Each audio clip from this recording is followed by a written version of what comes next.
and welcome to tonight's meeting of the Port Phillip City Council. The City of Port Phillip respectfully acknowledges the Yalukit Willem clan of the Boonwurrung. We pay our respects to their elders, both past and present, and we acknowledge and uphold their traditional relationship to this land. I'd like to remind the gallery that Council's meeting local law requires that members of the gallery must not interject or take part in councillor debate. Any person who is called to order may be requested to leave the chamber. Notwithstanding this, the Mayor may invite members of the gallery to speak for up to 2 minutes on a report listed in the agenda.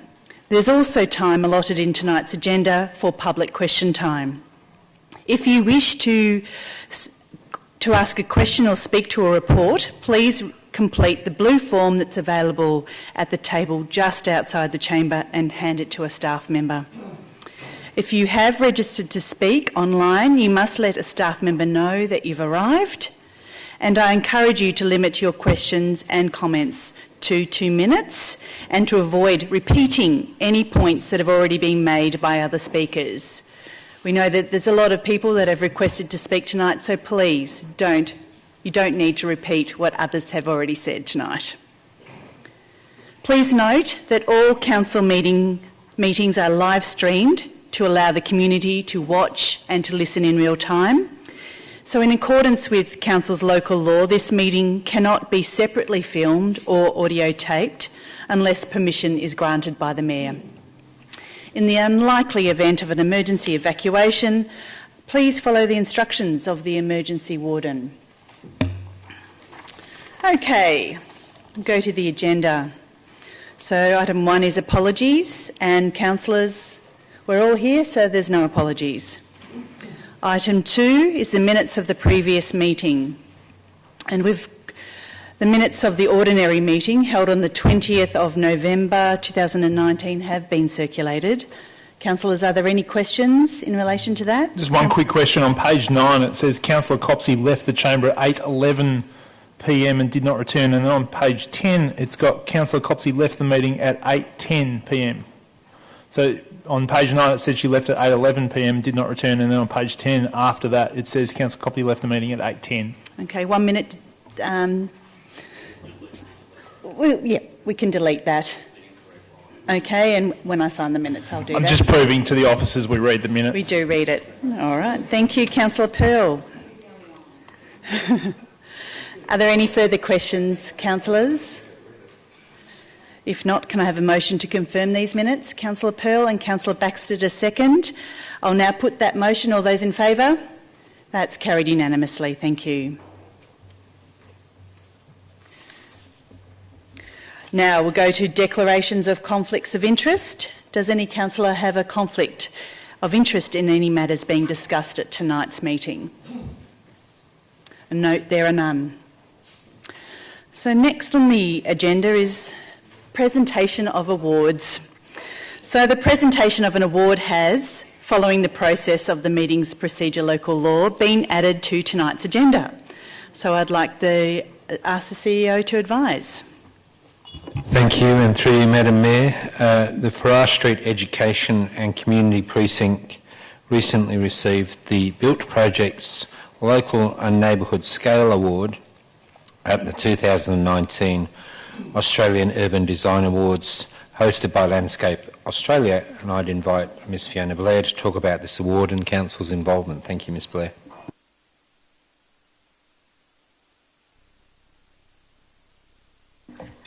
Thank you. It was recently awarded, as Mr Smith pointed out, with the Australian Urban Design Awards. The precinct represents the combination of several projects delivered by council and its delivery partners, including the South Melbourne Primary School undertaken by the Victorian School Building Authority, the Route 96 tram stop undertaken by Public Transport Victoria, interchange upgrades undertaken by Vic Roads, and both Currett Park and the Streetscape, which is undertaken by Council. The precinct received the award for the Best Built project in the local and neighbourhood category, and all of Council's landscape architects were involved in multiple stages of the project. It recognises projects of the highest quality and encourages cities and towns to strive for best practice in projects. It was a significant project for Council, and this is significant recognition of all the various partners and all the staff who have been involved in this project. Thank you very much and congratulations. So next we'll go to the petitions and joint letters. So councillors, we've got one petition and one joint letter on tonight's agenda. So, actually we've got, yeah, it is out of order. So we've got 15 people from the community that have requested to speak to the petition, which is item 4.1. And that is the Port Phillip Council to declare a social amenity crisis in St Kilda. Now I'll call them in the order that they are here. So I'd like to call Sherelle Haywood, please, to come forward. Welcome, Miss Haywood. If you would please take a seat at the desk right there, pop the microphone on and state your name and suburb. Pop the microphone on, please. Sherelle Haywood, St Kilda. Okay, firstly I'd like to thank the two councillors who acknowledged they received my letter I sent on Sunday. Thank you, Dick Gross and Andrew Bond. I'm standing here pleading with you to help the residents, traders and homeless and even tourists of St Kilda. Please take a walk down Fitzroy and Ackland streets when there's not a festival or camera wanting a pic. There are people being bashed, including homeless Gary, whom I always stopped and had a chat with, bought him iced coffees and some seaweed, his favourite. Ignoring this and saying there is not a problem has resulted in these streets being a honeypot for the out-of-control thugs and criminals. It just can't continue. I first lived in St Kilda in 1990 in Barclay Street. Back then St Kilda was vibrant, buzzing, drugs and prostitutes, bands playing to the wee hours. It was a great suburb to live in. Times have changed now, and greater challenges lay ahead. We need to work together to stop the demise of this once great area. It's like a jigsaw puzzle, placing all the pieces together with everyone needs to pull their finger out and do something. Most of you councillors live in leafy Albert Park, Port Melbourne, Balaclava, Alwood, which are very different to St Kilda and the issues the suburb faces. You still collect the rates from the vacant shops. You still collect the rates from residents. So on goes life for you in council without any thought of us who live and work here. You feel the need to have security at Town Hall after a homeless person set up shop. He left a long time ago, but security still remains in council land and the library. My question is, have you estimated in the budget a cost of $426,000 for security over 6 months? Is this for Town Hall or the library to protect your workers? If so, from what? Couldn't some of that be diverted for security purposes to the ratepayers, traders, tenants and tourists of the area? All I'm asking is for you to pay attention and to work with us. Don't dismiss this, that it's a state issue, not a council issue. You felt the need to use council time and space calling and lobbying the Australian government to sign the UN treaty. Why can't you lobby for us? You can. You can write to Lisa Neville and Vic Police with an urgent request for PSOs at St Kilda Station and Ackland Street, plus increased foot patrols. You can lobby for us. Give me one good reason why you can't do that. Pick up a pen or turn on your computer and start. Number 2, you can increase bylaw officers' presence in these areas. And 3, Housing First needs more to be done for those poor tenants. We pour a lot of money into the sector without providing any protection for them. Drug dealings and violence occurring on a regular basis. There is a social amenity crisis in their lives. Please come to the end. Okay. This is above politics. It's not green, red or blue. It's about caring. Okay? Thank you, Ms Haywood. Jenny Roper, please.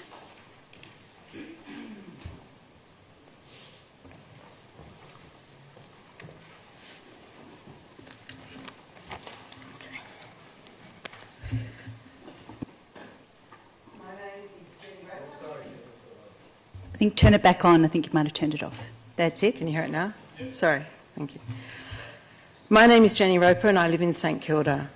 Unfortunately, St Kilda is in the media again, and it's not for the right reasons, and it's not because of the petition. It is because Simon Barrack, a 73-year-old pensioner, was bashed by 2 drug-affected men in Bollock William Court. Simon will never recover from this. This petition is Okay. This petition is for City of Port Phillip Council to declare a social amenity crisis in St Kilda. This has come as a result of concern and desperation from people that are residents in St Kilda. This is a statement of concern. There are over 912 hard copy signatures for this petition, so please do not dismiss those that do feel unsafe. I am happy that some people feel safe, but I don't, and I don't want to be bullied and threatened because of the way I and others feel. There has unfortunately been some scaremongering Facebook posts saying that the petition wants armed vigilante security guards. There are even photos of security guards that have been tampered with and the name City of Port Phillip photoshopped on the back and a gun in their holster. These posts are completely false and are not helping St Kilda at all. Nobody wants armed vigilante security guards. With regards to security guards, I would prefer more local law officers roaming the streets and PSO officers deployed to St Kilda Station and Ackland Street. I have become, and if I get upset, I'm sorry, I have become fond of a homeless gentleman in Fitzroy Street who I have been trying to help. I have been in contact with the City of Port Phillip every week regarding this gentleman. I saw him last week and he was bashed and had bruises all over him and is now addicted to heroin. And I don't know if he's going to be alive at Christmas, and there is nothing I can do to help him. I request that the CEO write to Lisa Neville, the Minister for Police and Emergency Services, requesting resources for a full-time drug unit based at St Kilda Station, and I also request that the CEO write to Outreach Services and Alfred Mental Health and develop a policy around supporting rough sleepers who consistently choose not to accept help with homelessness or refuse to accept mental health services. Please come to the end, Ms Roper. Okay. The Council has said this is a state issue. With all due respect to the current Council, this Council in recent months has voted on state and federal issues. So I'm now asking you to acknowledge this petition and lodge your support for the concerned residents of St Kilda. Thank you. Thank you, Ms Roper. Linda Bowman-Powell.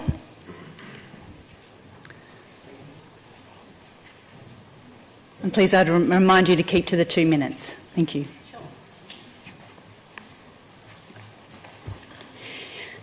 My name's Linda Bowman-Powell and I live on Ackland Street in St Kilda. I moved here 4 years ago with the dream of moving to St Kilda like I'd always wanted to. I now want out, and the reason that I want out is that I live underneath of a drug dealer. I also work at a friend's restaurant on Fitzroy Street where a heroin addict overdosed. While I'm there having drinks at the end of the shift, we have watched people doing deals across the road and people approaching us. One night walking home, I had a lady half naked outside of the Prince and her two controllers, whatever they were, wanting to have a go at her because she wasn't on the street. The reality is these people need taking care of, but so do we as the residents in St Kilda. None of my friends will come to St Kilda, they're not interested. They won't come to any of the restaurants or the bars. My friend, who's a prominent Victorian politician, came to St Kilda last week and was absolutely disgraced with what St Kilda looks like today. I want to understand how we as residents, visitors, homeless, shopkeepers, all the people that own the businesses and that come to St Kilda are going to be protected in our everyday life. Thank you. Mr Jason Rowder, please.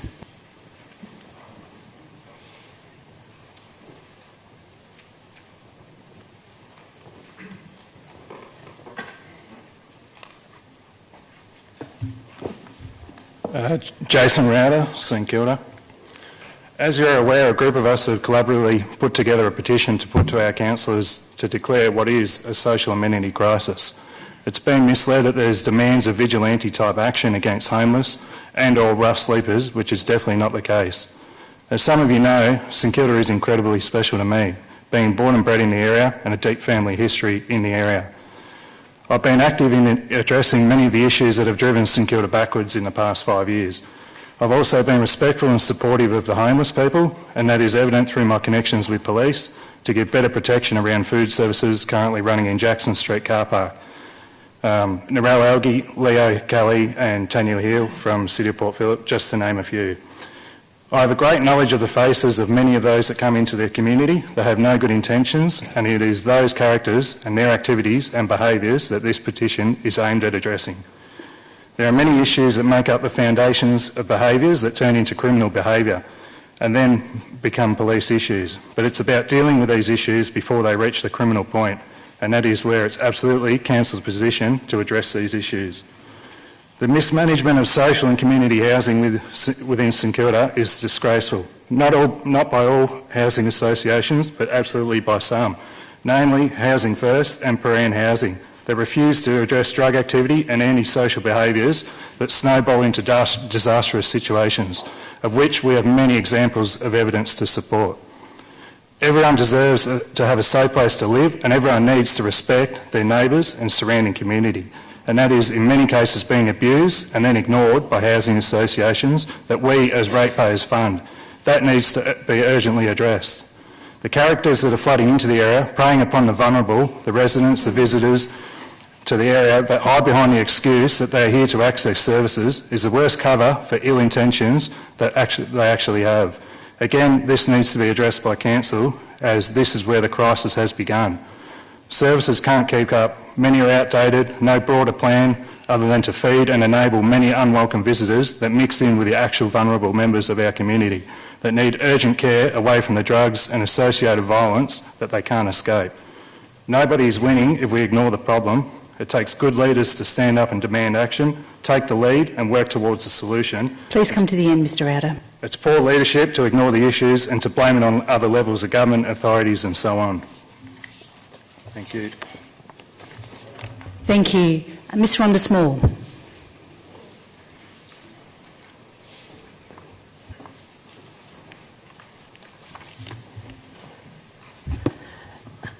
Thank you, Madam Mayor. Rhonda Small, resident of St Kilda for almost 40 years. I live in Ackland Street. I want to talk about what makes our streets safe. A safe street is a street where people have a reason to come. A safe street does not have empty shops and boarded up buildings. A safe street is a busy street. Because a busy street has many eyes around it to keep it safe. And we, the people who use the street, going about our daily lives, we're the ones who keep it safe just by being there. It's when we stop coming because there is nothing for us to do, buy our groceries, visit a bookshop, get some fruit and veggies, go to the chemist, that's when it becomes unsafe. As Jane Jacobs wrote in her book, The Death and Life of Great American Cities, almost 60 years ago, street peace is not kept primarily by the police, necessary as they are. It is kept primarily by an intricate, almost unconscious network of voluntary controls and standards among the people themselves. A street where safety is left almost entirely up to the police or private security guards is, in her words, a jungle. So I've come here tonight to commend our council, not to criticise it. I do not want a social amenity crisis declared in St Kilda because such a declaration does not represent the reality for our diverse and inclusive community, nor is it helpful in dealing with the problems that do exist. Nor do I want security guards on our streets because I believe that will only escalate a sense of fear among visitors and residents alike.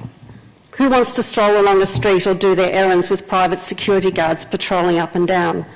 Certainly the experience of the City of Adelaide just last year, where a trader called for and got the council to fund a security guard to protect her business from crime in Hutt Street, was that the same trader asked for their removal some months later because customer numbers had dropped so dramatically. Now, I want to commend Council tonight because our Council has actually understood that the complex social ills that lead to crime and make us feel unsafe are not solved by the continual presence in our streets of either police or security guards. Rather, safety is increased by all of us working together to own and occupy our streets and make them safe and inclusive and relevant for all of us, residents, traders, those without a home to go to and visitors alike. That is why the admittedly slow but important work of placemaking to reactivate a street like Fitzroy Street, where so many shops lie vacant, work that council is undertaking in partnership with residents, traders, service providers, police and landlords is so important. And when we Please can come to the achieve, end, Ms Moore. yes, 2 more sentences. When we can achieve that street activation by our collective efforts, we will have busy, vibrant streets that by default deter crime. And when we address the urgent need for secure long-term housing, that's when we'll reduce the numbers of people needing to sleep rough in St Kilda. Thank you. Thank you. Catherine Wilson, please.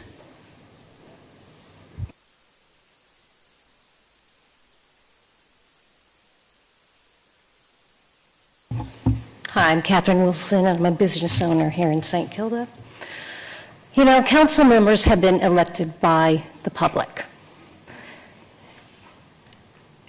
The public goes out and chooses people who they feel have their best interests and the best interests of the area.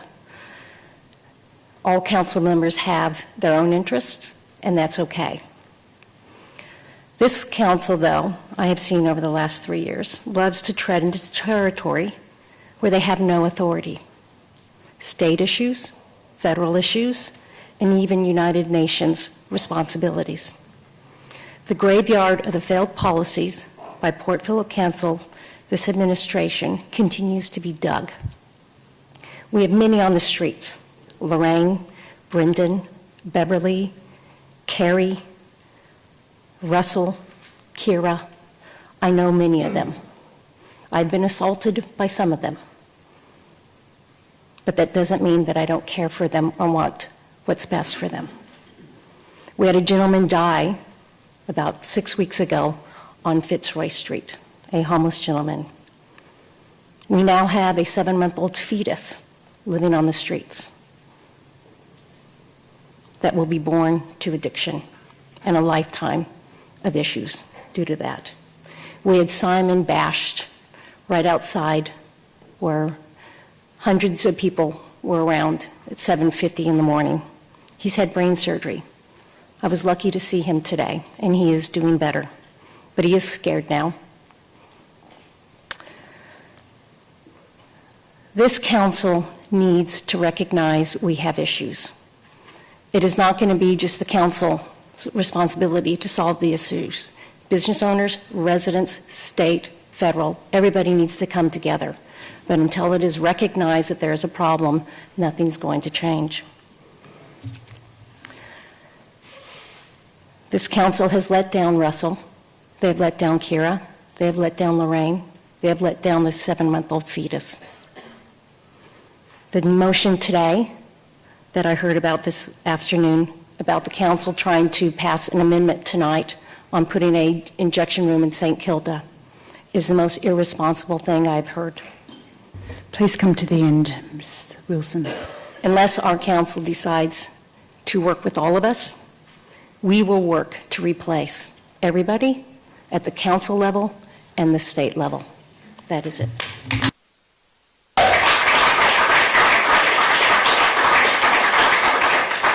Mr Darren Robinson, please.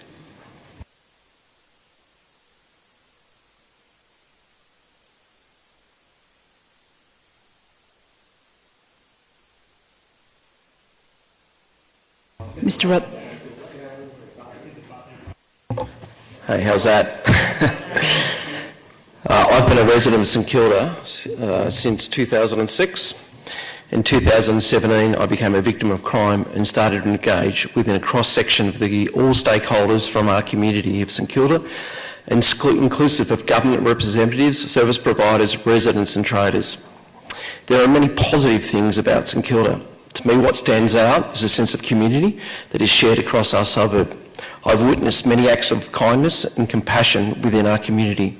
Unfortunately, I've also witnessed numerous incidents of criminal antisocial behaviour. Due to my engagement with the community, many people have shared their feelings around safety with me, and most have disturbing stories about either witnessing or being a victim of crime.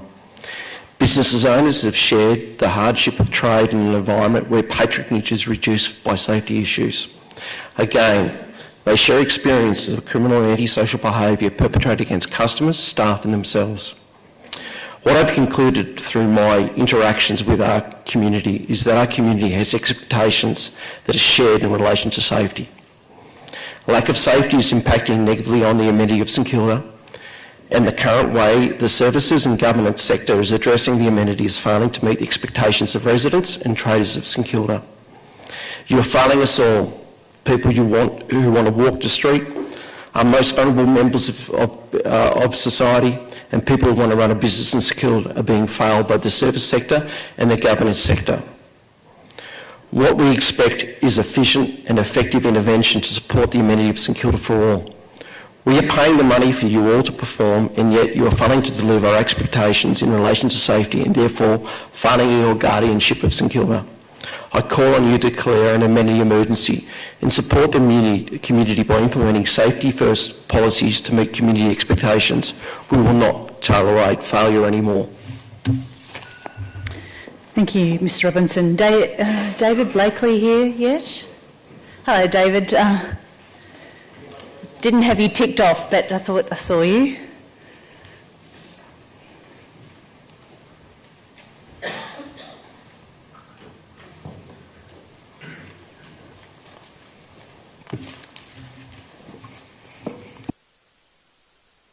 David Blakely, St Kilda resident and representing the Fitzroy Street Business Association today. This morning I went to a community safety meeting at Ackland Street. On the way to work down Grey Street, I witnessed an assault on the corner of Neptune and Grey Street near the Sacred Heart. The irony was it was broken up by a private security guard from the Sacred Heart. It was reported to police. I'm not sure no one's hurt, but it's what we see on a daily basis in St Kilda. I'm a long-term resident there, 25 years, shown to be older than two, a local parent, exhibit A and B in the back row there, and a lover of St Kilda. The association is responsible for the marketing and the activation of the street in a positive way. Unfortunately, the social amenity Petition has brought a little bit of negative press, but we stand in solidarity, and we discussed this as a committee, with local residents and individual traders and their quest for greater safety and return to amenity of the area.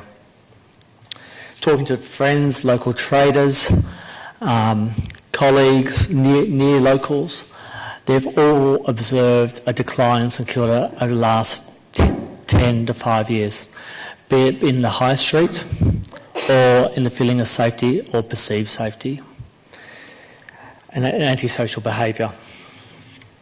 I represent, controversially, a marginalised group here, St Kilda traders.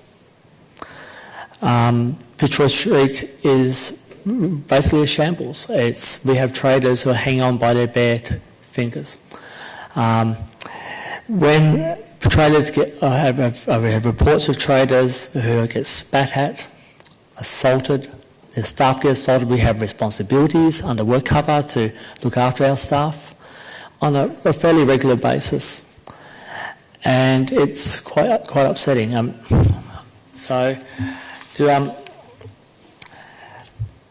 To go quickly, sorry. Yeah. So please come to the end. Basically, I think this petition maybe in entirety is not palatable to all, but I think the whole idea of getting together and talking with state government stakeholders, and as a council standing behind local traders in solidarity, as in the climate change petition, let's stand together and make this area much better. It could be much better again. Thank you. Thank you, Mr Blakely. Krios Omani? Chris. It's Irish. We like to mess with people's heads. Yeah, okay. Hi, can you hear me? Yeah. Chris O'Mahony, I currently split my time between St Kilda and Elwood, and over the last 20 years it's mostly been St Kilda I've lived. I also work with services that support some of the homeless people in St Kilda every day. Look, I'm not denying that there's issues in St Kilda, and it's really complicated, and I really feel for the people who've been affected by it. I just don't think that uniformed security guards are the way to go forward with this. And the reason I say that is I've got two studies here. One is a study of the impact of private security guards on homeless and underhoused people from Vancouver, which was done by a housing association collaboration with the Law Foundation of British Columbia. And I've got another study from the US that was about the impact of private security guards on people who use drugs. Both showed particularly negative outcomes for vulnerable people. And the reason I'm saying that is because one of the statements in this petition that went around was that security guards, and I quote here, would increase security to residents, visitors and genuine homeless living on the streets. Now, I'm not quite sure how a security guard would tell if someone's genuinely homeless or just resting or what, unless we issue them with some kind of badge to say that they're homeless. But the study on the effects of security guards on homeless people showed that private security guards routinely overstep the bounds of their authority on public, forgive my THs, there's no TH in Irish, regularly overstep the bounds of their authority on public property, and that homeless people and underhoused people have more frequent, more problematic interactions with security guards than they do uniformed police officers. The study that was into the effect of security guards on people who use drugs, the findings demonstrated that the actions taken by security guards served to exclude participants from the people who were involved in the study from other healthcare settings, namely pharmacies, which are really important for people who are accessing methadone clinics and things like that, and that security guards functioned to reduce people who use drugs' healthcare access and exacerbated their structural vulnerability to adverse health outcomes. So it was actually a negative outcome for them. And I haven't seen any evidence that uniformed security guards in an Australian setting would be any different to that. And that's all. Thank you. Thank you. Jane Reid.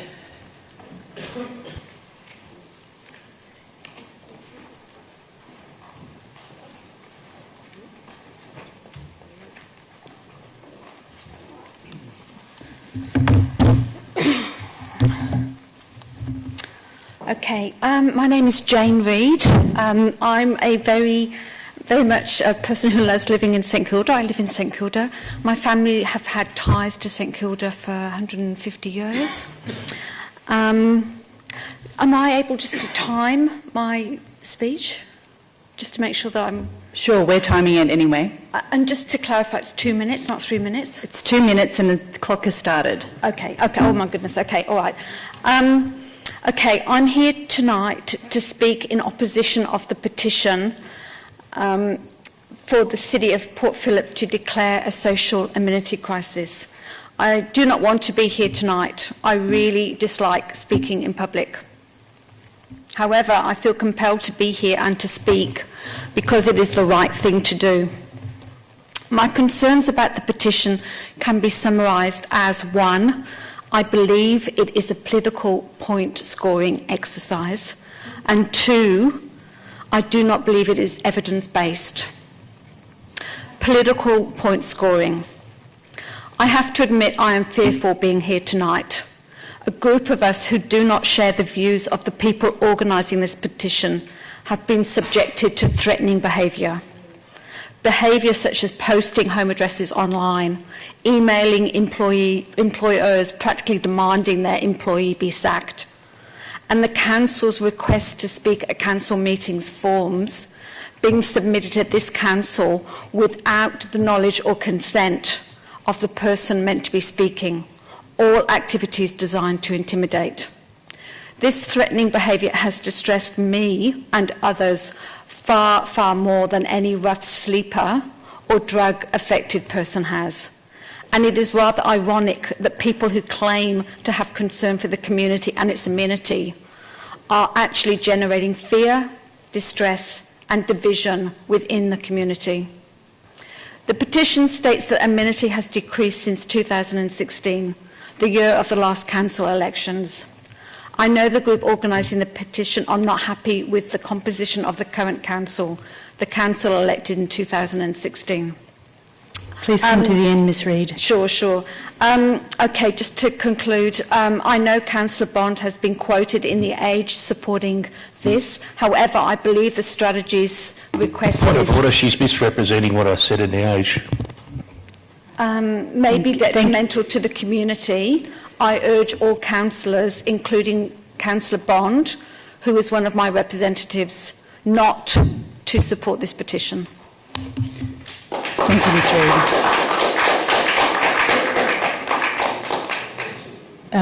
Councillor Bond, do you still want to take up your point of order? I would like that statement retracted. I believe I made a comment in the age. I didn't say I supported the petition. Okay, well, we'll note that. Thank you. Anne Byrne, please.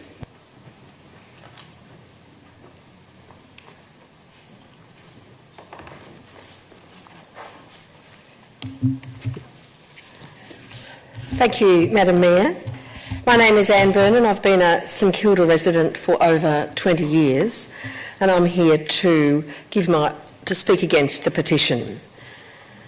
Like all citizens, I have an interest in the social amenity of where I live, and I object to the call for the council to declare a social amenity crisis in St Kilda. There is no such crisis. And looking at the crime statistics from the Crime Statistics Agency, the number of offences have decreased, particularly the classification, public order and security, and also in the last year drug offences have decreased. Each day I need to walk down Fitzroy Street and Ackland Street. I never feel unsafe in either of these streets, and I go about my business in a safe and peaceful manner. I do notice some colour on the street, but that has been there in the 20 years that I, in fact, have lived in St Kilda. Also, as I go about my business, I cannot but notice the number of empty shops and restaurants, particularly in Fitzroy Street. What these businesses need are customers who want to come and enjoy the amenity of our wonderful suburb. Placing security guards in our streets will not encourage visitors, but it will turn them away. Yes, there are homeless people in our streets, and I haven't seen them harming anybody as I walk by. In fact, what they need is housing. And I call on the council to utilise the funds that are in the Social Housing Reserve to be used for their stated purpose, social housing. In reading tonight's council papers, I also note that the CEO report states that in our backyard, which is about the implementation of social housing in St Kilda, is off track. So finally, I request the council places a much higher priority on getting this project on track and actually tries to solve some of the problems, which is the lack of housing for the homelessness in St Kilda. Thank you. Thank you, Ms Byrne. Rosalind Winkler.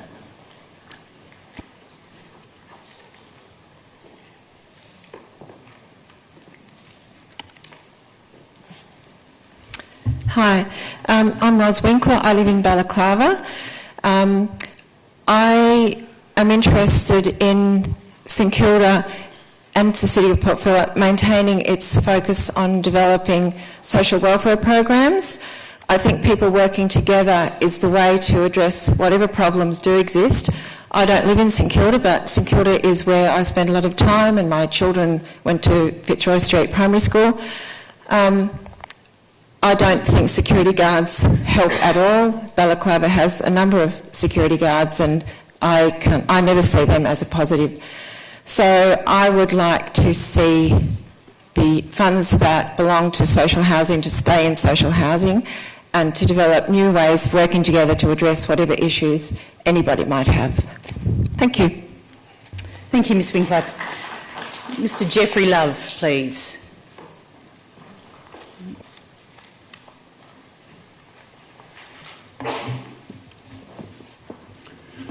Good evening, Mayor, Councillors and Officers, and thanks for this opportunity to address you tonight. Jeffrey Love of St Kilda, and I dips me lid to the long-term residents of St Kilda who've spoken here tonight. I was born in St Kilda in 1955 and I've seen Fitzroy Street go through many ups and downs over that time, including drugs, prostitution and assorted other social problems. I appear here tonight as a resident of Housing First Accommodation.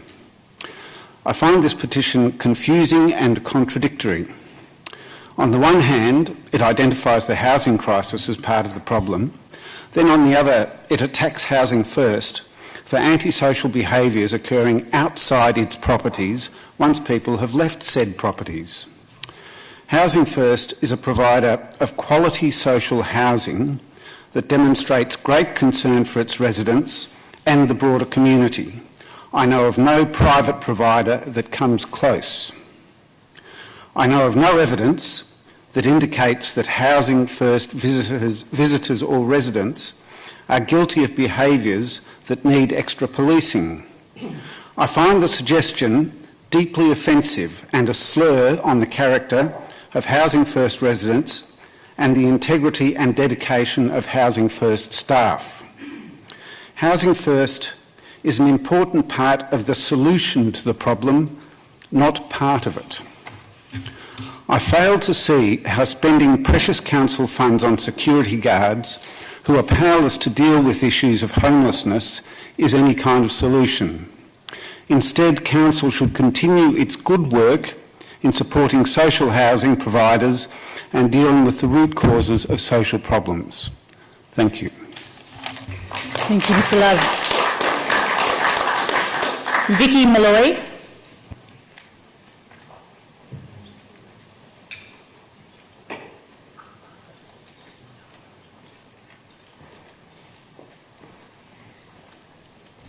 Thank you. My name is Vicky Malloy. I've lived in St Kilda for 35 years and on Fitzroy Street for 20 years. And I'm here to request Council to pay attention during your considerations to the real needs of local residents at the present time, as part of their consideration of the petition. In 20 years, I have never felt less safe on Fitzroy Street than I do now, and this view is shared by many of the residents with whom I'm still in contact. Sadly, many of my fellow neighbours and residents have moved out in recent years, as have many of the establishments and cafes and restaurants where we used to form a committee. Fitzroy Street is an awful street to hang out on if you're a resident and if you're a local, let alone, I imagine now, as a tourist or visitor. I'm hearing that there is no safety issue, but 4 weeks ago I was assaulted outside my own home. I used to boast that, look, it's a pretty hairy street and there's always dreadful things happening outside our place, but I had never been physically assaulted, and now I have, and I'm afraid that's heightened my sense of urgency, that something has to be done to make the place safer to be. The response to my assault has been even worse than the trauma of the assault itself. I've felt as if within services and government organisations, there's a view that if you live in St Kilda, what else do you expect? We're very concerned about the homeless and rough sleeping community, but really, you know, you've just got to look after yourself. I've also been victim blamed.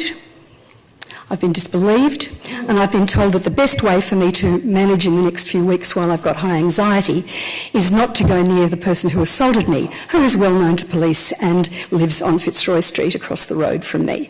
That means I don't go out on my own street. I'm scared to go out my front door because I might experience what I experienced 4 weeks ago. I'm not a redneck. I'm an old lefty. I care about the social amenity in our suburb, but I do wish that I could alert those of you who feel complacent in relation to the stats. Oh, there's less crime, I've been told by police persons on our street, less crime against persons. There aren't many persons on the street anymore. It's dead quiet, which makes it more scary as a woman to be out on the street.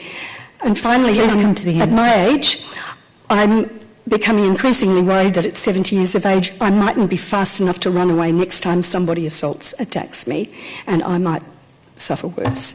So please, I would ask you, in considering how you're going to move on this matter, to be mindful that some residents don't feel safe on some of our streets. Thank you.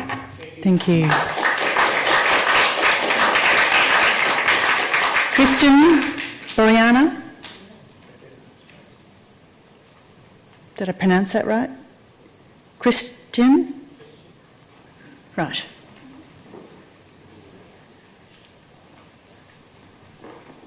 My apologies. It's all right. It's pronounced as Bonici. I would like to express my appreciation for giving me the opportunity to speak, as the humanitarian crisis has been covered quite well. I would like to speak about the economic side. I have recently opened a business on Barclay Street, St Kilda, and I also live in the area as well.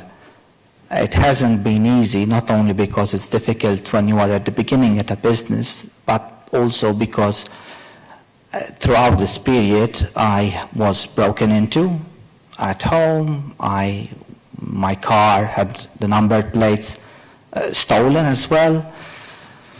The window was cracked, and I could go with many other things. I actually thank the police for their response time. It was as if they were around the corner. But I would like to mention like a clear case, so that I can get one of my messages through, which is, I'm a real estate agent and I need to put open home boards outside a home. A council charges me, if I'm not mistaken, around $800. Now, other councils, depending which, charge much less, some as low as $150. The only difference is that in Port Phillip, your board can be stolen, like it happened to me.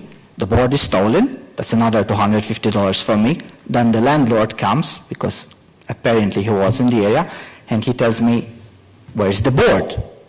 So basically, the point is that it's not value for money to pay more than double, triple what other councils are charging to be not protected, to have your board stolen, and then to have to go to IDBD for the CCTV and all that, filing another police report. As regards the homeless situation, I think that should be debated extensively. My reservations are that... Please come to the end. An example about myself. I did gain some weight with all the worry I had throughout the past year. Like, to lose weight, I won't go to Disneyland for a treat of candy. Getting people with problems here, like drug abuse and so forth, where St Kilda was always well known that you could buy drugs easily, I don't think it's a very intelligent idea. Thank you. Okay. Thank you very much. Billy Clark, please.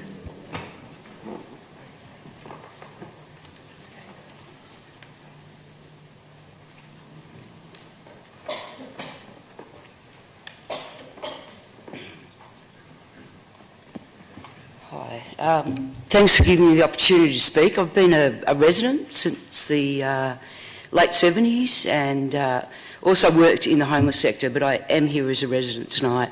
I don't want to repeat some of the things that have been said. I'm obviously an objector. I think obviously this is not an exclusive problem to the City of Port Phillip.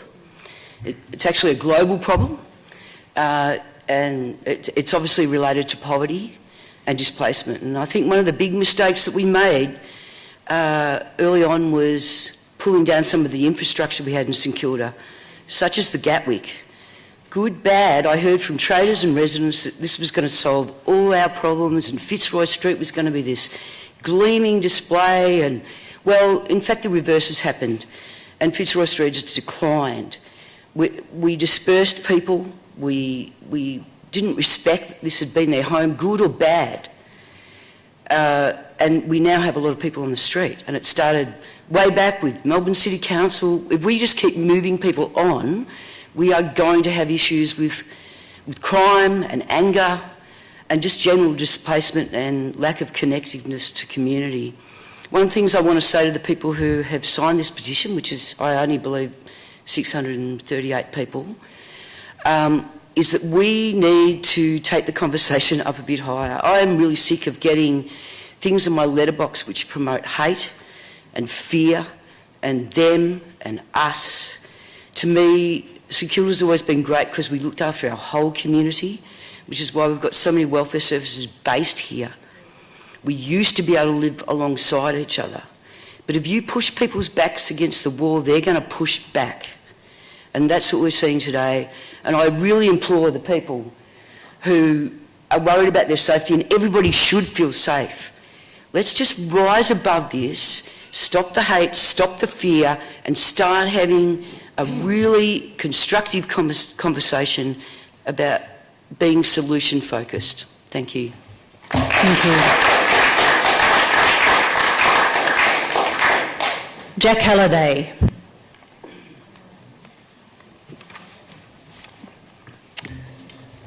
Madam Mayor, Councillors, Jack Halliday from Balaclava. I've lived in St Kilda since 1970, the bad old days 49 years ago. I've been a trader in Ackland Street for 20 years, between 1985 and 2005, and I set up the first Ackland Street Traders Association, of which I was convener. I live in Balaclava and I shop daily in Carlisle Street and 3 or 4 times a week in Ackland Street. I can honestly say I haven't seen any deterioration in street behaviour in either of these streets in recent years. I think the proposal that funding be removed from social housing and diverted to private security guards is outrageous. The behaviours being described tonight are primarily a police responsibility, and I agree totally with the previous speaker that the causes of those behaviours have to be found in a different direction, and they need different solutions than private security guards. Really, the behaviours are primarily a police responsibility at this stage and should be pursued in that direction and in conjunction with our community welfare agencies. Thank you. Thank you. Karen Sate.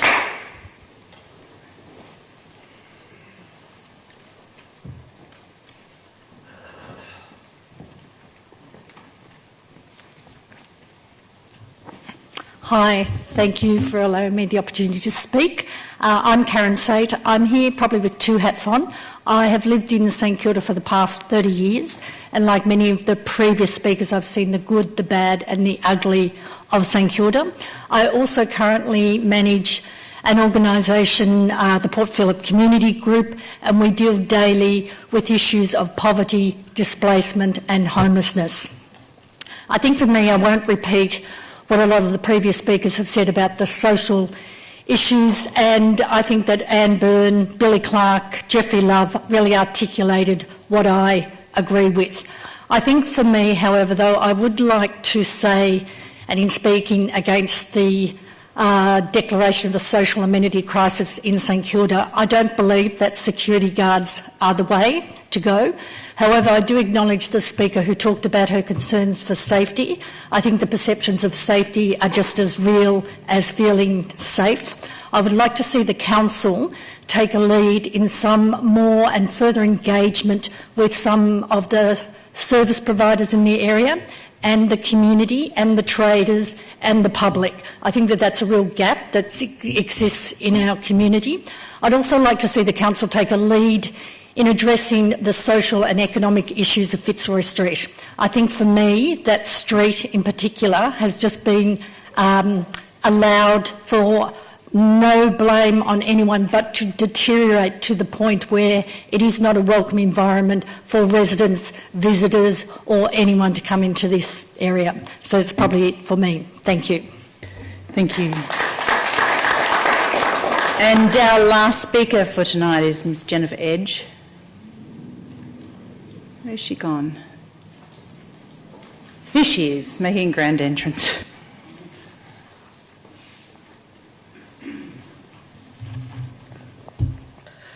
Oh, Jen Edge, St Kilda, resident of 42 years, former Neighbourhood Watch Coordinator for B34 and subsequently Coordinator for PPH 23. I have had an interest in community safety since arriving in St Kilda in my teens.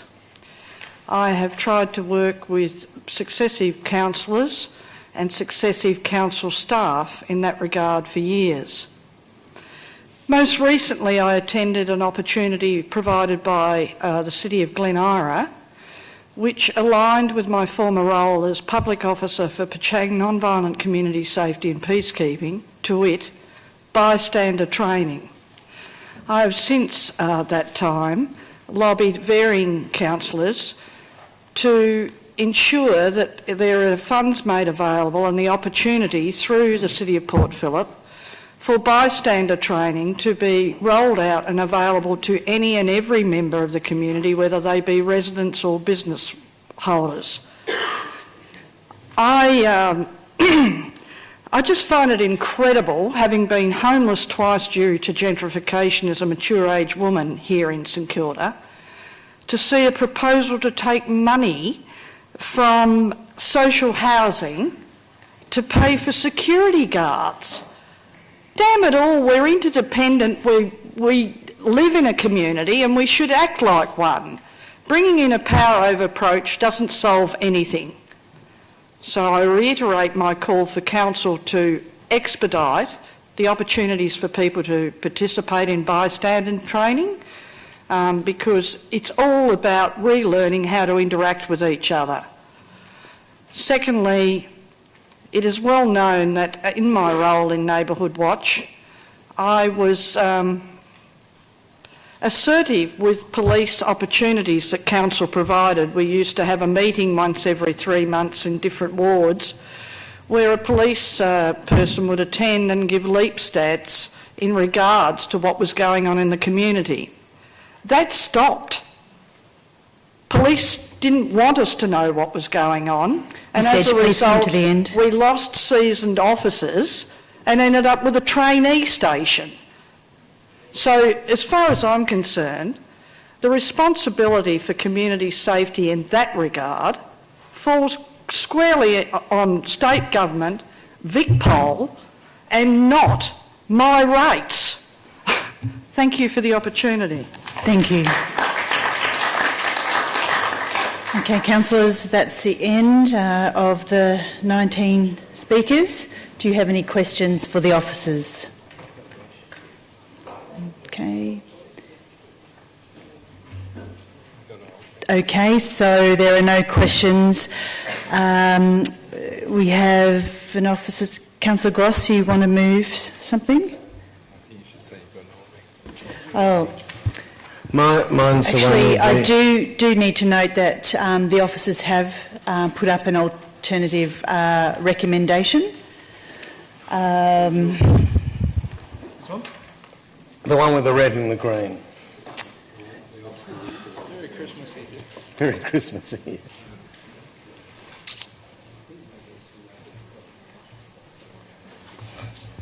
So, just been advised just to note that that's what the officers are putting forward, and there is an attachment to it which will be available. Councillor Gross, you have an alternative motion? I have a slightly different one. Certainly, if you would please explain that, read what's different to it. Yes, in the spirit of Christmas, it's red and green. On the screen. On the screen too. So Councillor Gross, just to be clear, the red is the officers. The red's the officers, yep. The green's my additions. So this is an attempt to say... Councillor Gross, please just read the motion and then we will see if we've got a seconder. Oh, sorry. The Council 1 receives and notes the petition and acknowledges the views and genuine concerns of the signatories. 2, notes that expenditure of social housing funds as proposed in recommendation B of the petition would reduce funds available for social housing initiatives. 3, notes that in relation to recommendations C and D of the petition, that the CEO is able to write to Minister Neville, Outreach Services and the Alfred Hospital if requested by Council. 4, continues to advocate to the Victorian and Australian governments to develop and deliver policies, services and programs that improve amenity in the city, particularly housing and homelessness, drug policy and mental health policy following the Royal Commission. 5, notes that the attached advice from officers in the briefing note, which will be given out titled Managing Social Amenity, to be attached to these minutes on current strategies and initiatives to improve social amenity in Fitzroy Street and the City of Port Phillip, and that many of these initiatives are ongoing, including but not limited to, and there's a long list of stuff that's happened, including installation of CCTV cameras in Fitzroy Street and surrounding areas in the foreshore, increased lighting on the foreshore, a ban on drinking in streets and pavements, a summer ban of drinking on the foreshore, advocacy on homelessness, including the homeless count with neighbouring councils. Importantly, the introduction of Port Phillip Zero, a collective impact project working towards functional zero street homelessness for the city. Fortnightly hotspots meetings with police and support agencies to solve amenity issues. Facilitation of resident relocation upon the closing of the Gap Week and other rooming houses. A large investment of resources and expertise in the placemaking project, coordinated by the CEO, an acknowledged expert in this area. Close and successful coordination and cooperation with the police by local laws and other parts of council. 6, communicates through the CEO the outcomes of this resolution to the petitioner. Thank you. Do I have a seconder? Councillor Bond to second. Please speak to your motion, Councillor Gross. So it's a long motion, I apologise for that. Let me go through it one by one.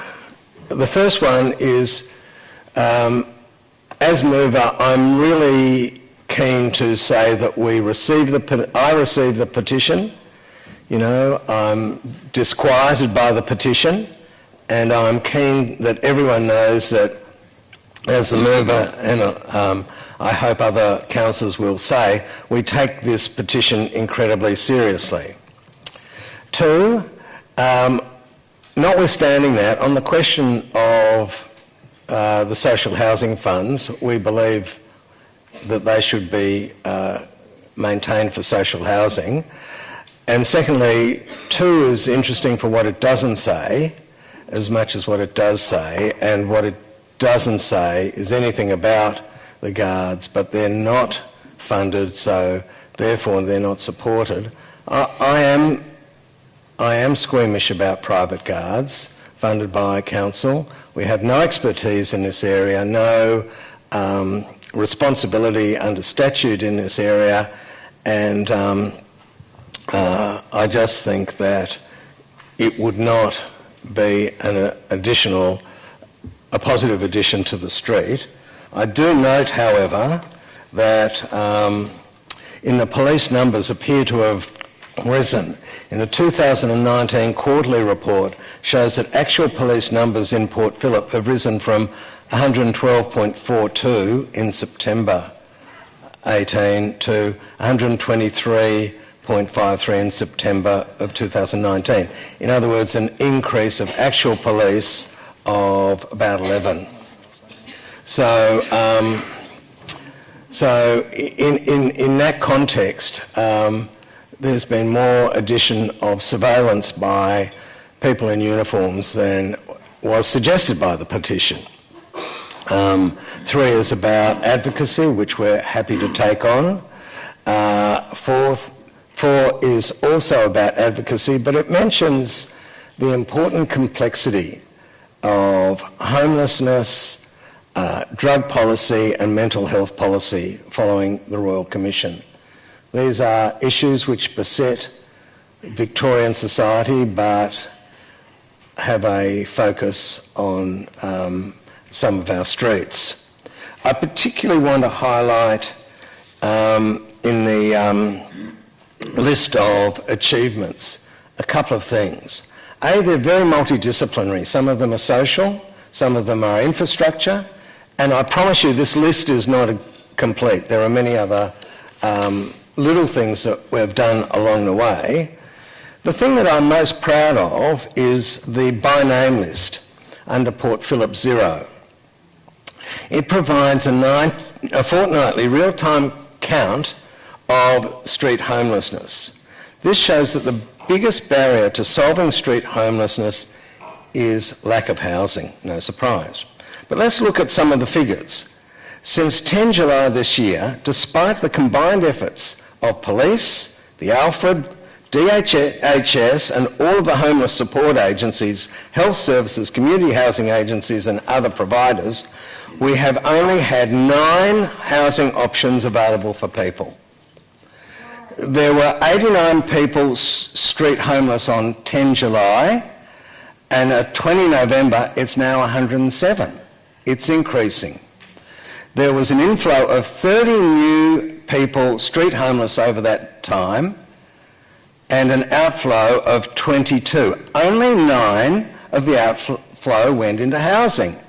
So that means the other outflows either died, went to prison, hospital or disappeared. It's an appalling record and something we should feel a great deal of shame over. And it's important that we adopt a multidisciplinary approach to trying to deal with this issue. So I think, in summary, let me say this. I appreciate the bona fides and goodwill of the petitioners. Secondly, unfortunately, I can't agree with the petitioners. Thirdly, this council has done so much, and yet fourthly, nothing is changing. And I almost brought in a report I did on with Pennington 15, 20 years ago. Nothing has changed since then. So the policy stasis is something to be embarrassed about. I promise you this council is doing as much as it can within the constraints that it has as a local council, and we recognise that complex problems about homelessness, drugs and mental health still beset us, and that the question of danger is something that I believe is exacerbated by the emptiness and sterility, economic sterility of St Kilda. If the place had people, so much would change. Thanks very much. Thank you. Councillor Bond. Thank you, Councillor Gross. It's wonderful that some of you feel safe, and I've had a couple of emails from people saying, we don't have a problem because I feel safe. Others don't. And it's our job here as a council, where people don't feel safe, just because everyone doesn't feel unsafe doesn't mean that we shouldn't have to do something about those that do feel unsafe. Some of the suggestions in this petition are confronting, and quite frankly they should be a wake-up call for council, for the state government and for the police, that jointly we need to do something, because we have a large section of our community, and they're growing, who are demanding we do something about some of the issues we have on our street in terms of the crime and the violence and the drug dealing and the drug taking, which is occurring. You know, every time I go down Fitzroy Street, I can stand there and watch someone dealing drugs, and you know, I sit there and wonder how it is that the police can't fix it. But I understand the police have issues, and the police have under-resourcing issues. But hiring security by the City of Port Phillip isn't going to solve that. Only the police can solve that, and maybe PSOs is an interim solution, and it's something we certainly should be exploring as a council. We should be requesting that perhaps as an interim solution, rather than us having to spend City of Port Phillip money on security guards patrolling our streets. And just because we don't agree that security guards is the answer, it doesn't mean that we don't hear you that we have a problem. We just perhaps disagree on what the solution is. I also don't believe that declaring a social amenity crisis is going to change anything. I believe it will change as much as that climate emergency declaration of the City of Port Phillip changed, and you all might know my views on that particular pointless motion, and why that won't change a thing. It's about our actions that will change. down here, and we certainly need to do more as a council. There's a lot more we can do. Councillor Gross has reeled off a long list of things we have done. That doesn't mean we're going to stop trying. We're certainly going to keep trying as a council. There's a lot more we can do, and I know a number of councillors are sending through suggestions to the CEO regularly on additional things we can try that are within our control. And quite frankly, there's also a lot more for the police to do. We need more police down there. You've heard the community tonight. They're worried, they're upset, they're unsafe. I know three of you at the back there, you do a great job, and you're probably feeling a little bit under pressure tonight, but we do need more police down there, and it needs to be relayed back both through the police and through to the state government that we need help down here. It's the police that can solve our problem, not private security guards or members of the public. So I certainly commend this motion. As I said, I don't agree with everything that was in the petition there. Certainly didn't agree with the security guards. I think a comment I made in the Age, just to clarify, was pointing out some of the occasions where council has stepped in. We provide a bus, which is effectively public transport. We provide money to a housing association, which is effectively public housing. All of those are state responsibilities. And I made the point that if we were to provide security guards, it would effectively be us subsidising the local police. Once again, another state function.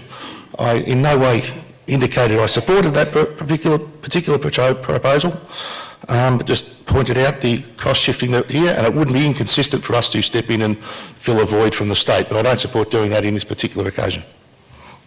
Thank you, Councillor Bond. Would anyone else like to speak to the motion? Councillor Crawford. So, thanks to everyone who came and shared their views tonight. I worked on Fitzroy Street for 14 years, so I know it pretty well. And I think some things have changed and then others haven't. So I could tell you there's so many occasions when, violence occurred on that street, or there were issues, mental health issues, or there was, I literally had a story. There was always something happening on Fitzroy Street. And in some ways that hasn't changed, but the things that have changed is there's not many people there. So that passive security that came when there were lots of people living on Fitzroy Street has really changed. And I think it's changed for many reasons, and it's not a lack of what council's doing, but I think it's actually we're seeing it across the world. Billy, you said it, that this the policies and the economic models that we've worked under have not funded the things that make people feel safe in our community, have not funded the things, or have undervalued the things that actually make our lives really great, and that's housing and supported care, and that's also looking at social justice issues. Inequality has increased, and it is continuing to increase, and that leaves communities like we are hearing here tonight. And it's not going to get better until we start to, at all levels, particularly, at federal and state levels, fund the things that actually make people's communities better. Mental institutions got shut down in Victoria a long time ago, but no supported permanent housing was provided as a better alternative. And guess where they've ended up? On our streets, with no one looking after them. I remember a man coming, he'd moved into one of the housing in the areas, I think it might have been a rooming house, and he came in and he used to come and have a coffee every day because that's all he could afford. And then one day he was unwell and no one looking after him, and he vomited on one of our tables, and my boss said, "You really can't come back." And you know what? He used to walk around the outside of that restaurant because he just wanted to go in and have some human contact. And about 3 weeks later, I saw him when I was setting up the restaurant at about 6:30 in the morning. And he was a mess. He was wearing the same clothes and he hadn't been washed, and he had looked like he'd been in a fight. And I said to him, "What's happened to you, mate?" And he just had no one to look after him, no one to make sure he washed his clothes, that he kept safe, that he didn't go out drinking, that he took his medication. And I gave him $20 and I didn't see him again. But you know what? There are so many people like that. But it's because at all levels of government we are not funding the things that matter. We need permanent mental health, and I'm hoping the Royal Commission will bring that home, housing and supported care at different levels. But housing first. And guess what? This council has a long history from way back in Albert Jacka days where they have always tried to get housing for the most vulnerable. And that's what St Kilda and that's what this inclusive community is about. So I acknowledge it is feeling unsafe for some people. But it's the lack of people, and it's the things like retail's gone online, so we don't shop local because it's more convenient online. We don't spend money in our restaurants, we get Uber Eats, and that just destroys businesses. So we're all making choices, and it's led to this point, which is not great. So I hear you, and council is committed. We've spent more money on Fitzroy Street than I think we have in any other part of the municipality since I've been on council. We're committed to doing everything we can at our end. And maybe we need to be louder in our advocacy for housing and mental health. But it's about all of us, looking out for all of us and working together and not demonising people and realising they're a part of our community too, and that's actually what makes living in St Kilda great. But we do need to look after our traders, and we need to go to Fitzroy Street and spend money in the great restaurants, and there are great restaurants and shops still there. Not the entire, not in every shop, but there are good things to go and do on Fitzroy Street. So we need to actually go back there. That's the best thing I think council can do is with our placemaking, is give people reasons to come back to Fitzroy Street and spend their money and their time and their energy. So thank you for being here today. I don't agree with everything in the petition. I am going to support Councillor Gross's version of the officer's recommendation, but we hear you and we're actually working really damn hard on our side, but it takes the other levels of government to really step in the big financial way to fund the things that matter.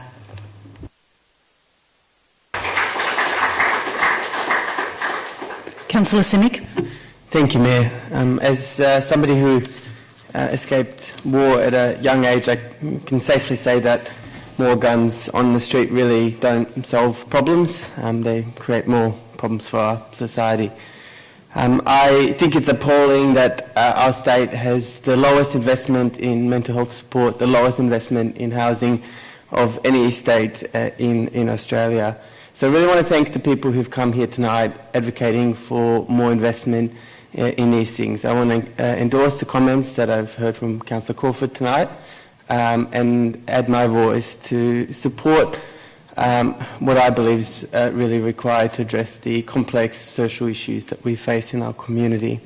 I was elected to council, and one of the things that I said I would work towards on council is bringing our community together, finding ways for us to understand, support and look after each other. And I will, and I have consistently supported motions that aim to do that.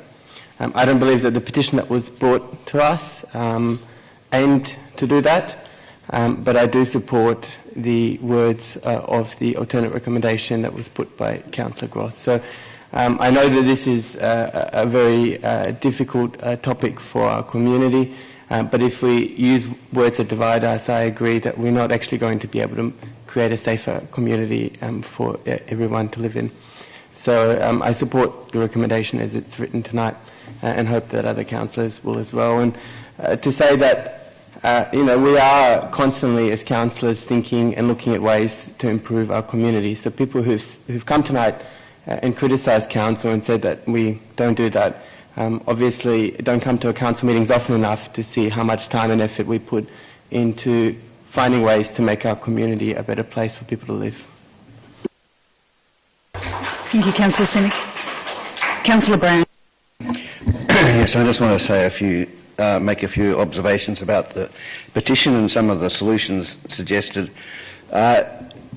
The petition, I personally agree with most of the stuff on the petition. There's a lot of stuff that I think that we all agree with, and I think if we look at the people who've come to support the petition and the people who've come to speak against it, I think that there is a huge overlap in what they say at the basic level of the basic obvious things that are needed. So even in our oppositions, there's still there's a base of concern that we all share, and I think is articulated in the petition along through a lot of it, most of it in fact. So that's great. my problem comes with the petition on the, and I do want to push back on the idea of taking money from social housing and putting it into security. I think that is a mistake to contemplate that. I think the problem of crime on our streets that would warrant such an unprecedented move. I don't think we have any evidence that the crime rate on Fitzroy Street is worse than any of the other major streets of Melbourne, and I don't think we have any evidence that it's worse than it's ever been before in Fitzroy Street. So the idea of putting out a social amenity crisis call and an unprecedented call for council to provide security guards makes it sound like Fitzroy Street's problems are unprecedented in time and in space in Melbourne. And if we want to get people into the streets, into Fitzroy Street, both locally and from everywhere else, we've just ramped up the problem of perceived crime and violence just by, sort of 1,000%. It's a really bad mistake that we've done that. So I do thank the people who come to speak against that particular part of it. Apart from that, I agree. I think that we just have to refocus, keep continuing to focus, better social and welfare services, more housing. We're obviously in a housing crisis.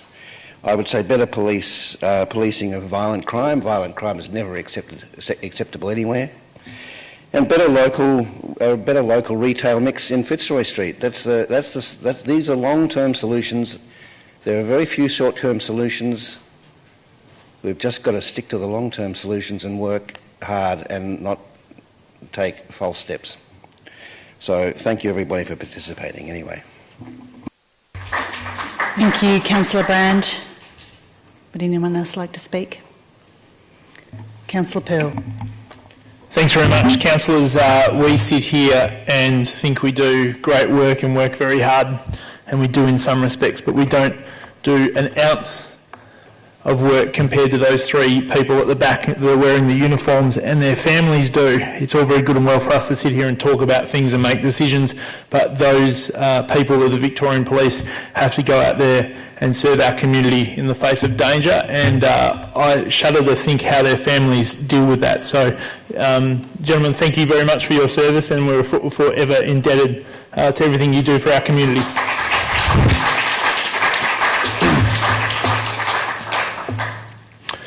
The social amenity crisis, as it's worded, councillors, I think pays reference in some respects to the things this council has been focused on, particularly recently regarding notices of motion.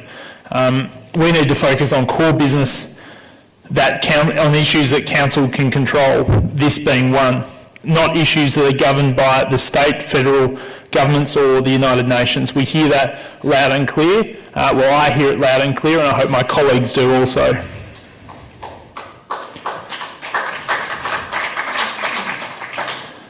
What we're doing in this area, in St Kilda, is not working, and we need to change. I think this council is burdened by the invisible chains of the past and is not looking proactively enough to the future.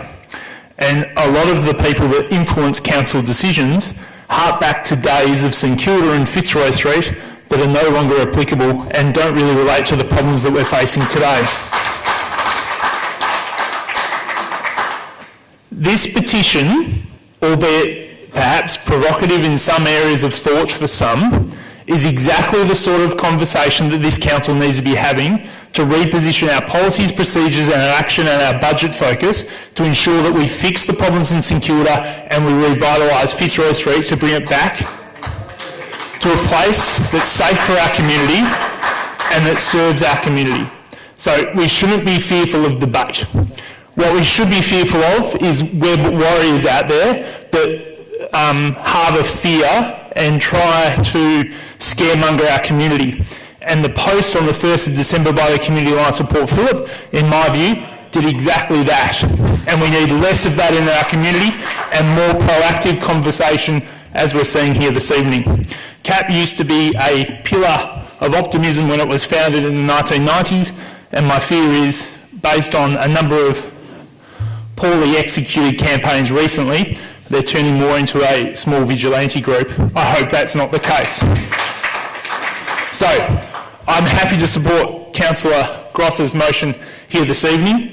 I welcome the debate from all people, and the only way we will solve these issues is by looking forwards, not back, by being realistic about the problems we face and accepting of other people's views and taking action, not debating on policy, taking action. You have my commitment to the people that live there, that I will advocate for that in every decision I make in this chamber. So thank you all for coming this evening. Would anyone else like to speak to the motion?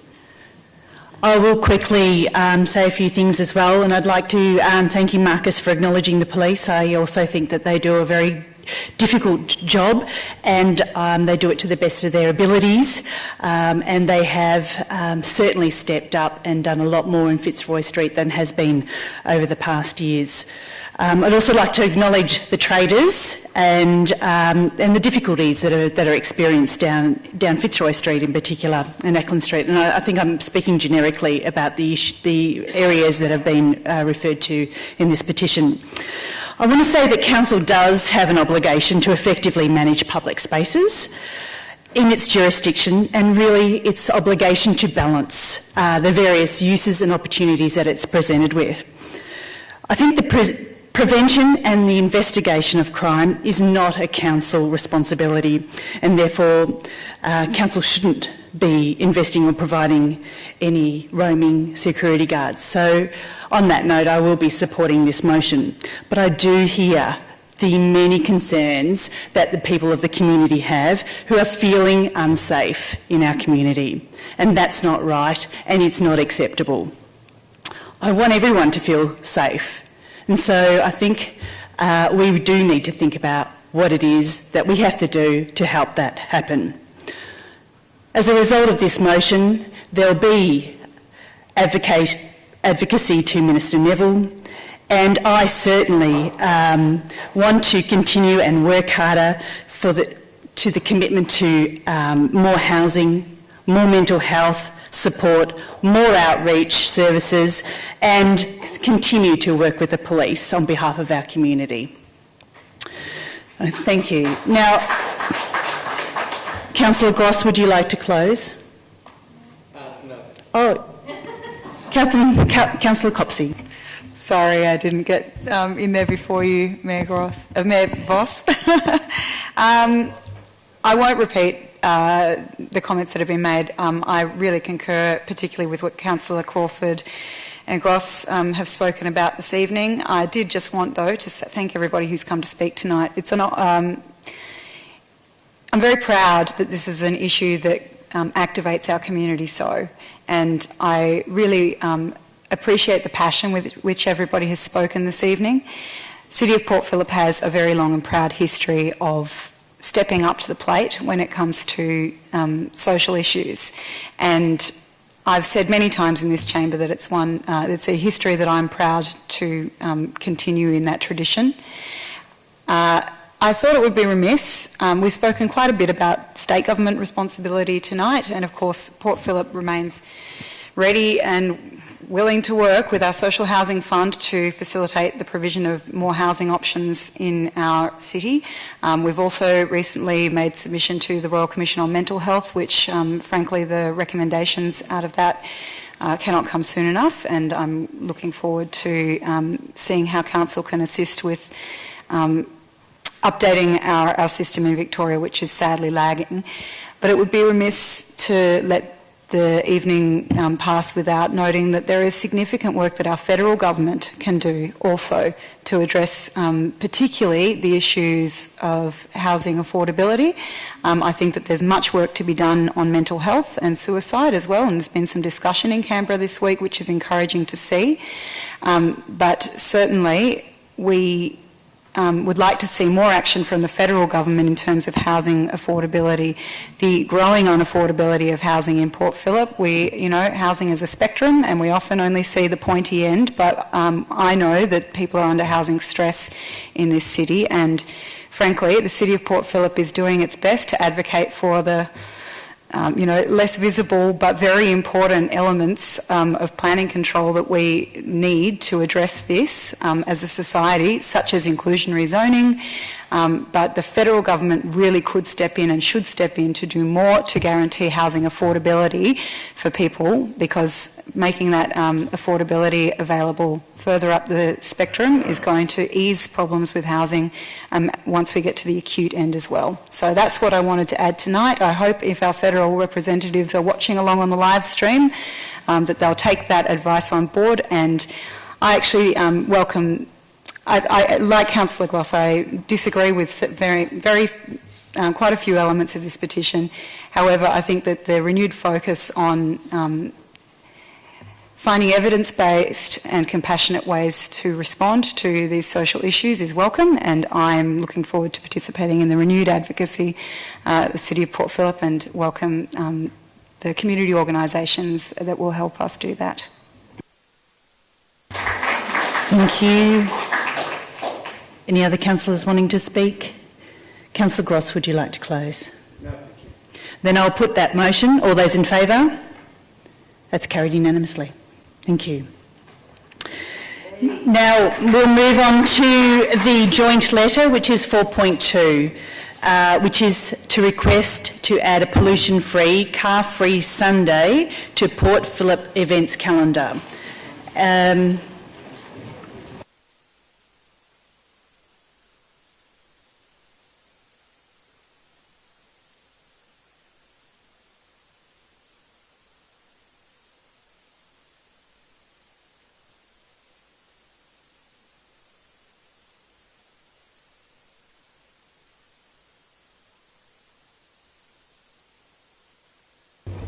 There's a bit going on, but while we're waiting for people to leave, I'd like to ask Mike Chambers, the applicant of the letter, to please make his way forward. We'll just wait a couple of minutes so we're not distracted.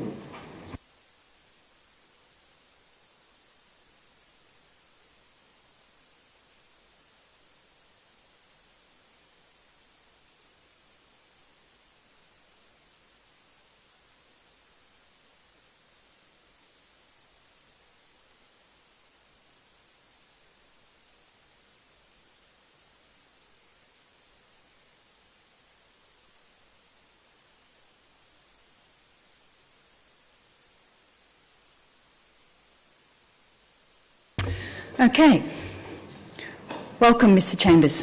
If you could state your name and suburb, please, for the record. Hi, my name is Mike Chambers. I'm a resident of Port Melbourne. I've lived there for over 25 years. I'm here, the other two joint letter signatories were unable to attend tonight, but one of those, my daughter, left me a note which I'd like to read out. An initiative such as my dad's that is promoting a sustainable and healthy lifestyle should be at the top of the agenda for the council. When he came to visit me in Guadalajara, Mexico, one of the first things my dad did was hop on my bike and join the car-free route that opens up from one end of the city to the other each and every weekend. It's such a great way to encourage locals and visitors alike to get active while promoting a positive community atmosphere where everyone is welcome. A car-free route brings all kinds of people from diverse walks of life together to be social, to exercise, or simply because the route creates an efficient way to travel from A to B. Here in Melbourne, such an initiative could be replicated effectively, and I'm confident that the outcome will be as positive here as it had been in countless cities around the world. I would like to thank the councillors and council officers for their participation, discussions, encouragement and support over the previous few weeks in bringing this proposal to this stage. I also note the support I've received from numerous members of our community. I would like to confirm that I would envisage this as a City of Port Phillip initiative run by the community. I would prefer to hold this on Beaconsfield Parade so that locals and visitors can both participate and use it as a means of moving between the various Port Phillip attractions, a destination of choice. I understand that to proceed in this location, it may be necessary to involve professional event management and traffic management companies and to proceed through the City of Port Phillip expressions of interest process. This could take some time, so realistically we could be looking at 2021 event to secure this event and location, and I accept this. This would also allow time for attract additional funding if this was required. I'm also aware that Beaconsfield Parade comes under the jurisdiction of Vic Roads, who require Port Phillip approval before considering road closures. I'm fortunate to who have participated in the City of Port Phillip Environmental Leadership Programme this year, and through that have already have a nucleus of helpers who can assist progressing this initiative. My grandson is learning to ride his bike. My granddaughter has adopted a greyhound and walks with her friends. My wife walks with her mates on Sundays and I cycle. My mother is confined to a wheelchair but would like to participate. We're not an atypical family and we all look forward to the successful implementation of this initiative. Please join us. Thank you, Mr Chambers. Councillor Pearl, do you have a question? Quick question. Come back to the seat. You can't get away that easily. Why the date? Am I missing something? Is it a world... No, why did you select the date? The 22nd of March, I think it was. I selected that date initially because it is a date that is currently free. Beaconsfield Parade is not being used for another event on that date, but I'm open to any date which the Council believes would be more appropriate. Thanks for your service. Thank you. Councillors, do you have any questions of the officers? Before you do, there is an alternative recommendation. Is that what you're moving? No. Councillor, I can give you that copy if you like.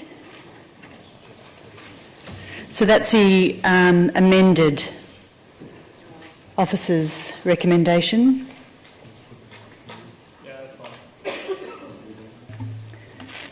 Would you like to just read out the amendment, Councillor Pearls? Yeah, it removes dot point 3 and replaces it with does not support the current proposed event location of Beaconsfield Parade. Actually, I don't want to move that, no. So, Councillor Crawford, you'd like to move the alternate officer's recommendation? Do I have a seconder? Oh, actually, before you do, would you mind reading the red, just so that everyone's... Okay, so in addition to the original recommendation, it says, does not... Councillor Copsey has a point of order or something? You're raising your hand? Okay. Am I all good to go? Yeah. Does not support the current proposed event location of Beaconsfield Parade due to the scale, timeframe and complexity of the event management planning required. Notes that the applicant can apply for a future community or privately run car-free event on Beaconsfield Parade through the expression of interest process for a major event permit. Thank you. Do I have a seconder? Councillor Copsey, would you like to speak to the item, Councillor Crawford? Oh, I think we're all generally, in support of the idea and, in order to keep this city livable, we do need to change how we move around it. So encouraging that kind of behaviour and opening up more space is a great thing. It's something we need to build to, I think. And Beaconsfield Parade is not under our remit, so it would be better to start somewhere smaller and build up to that possibility.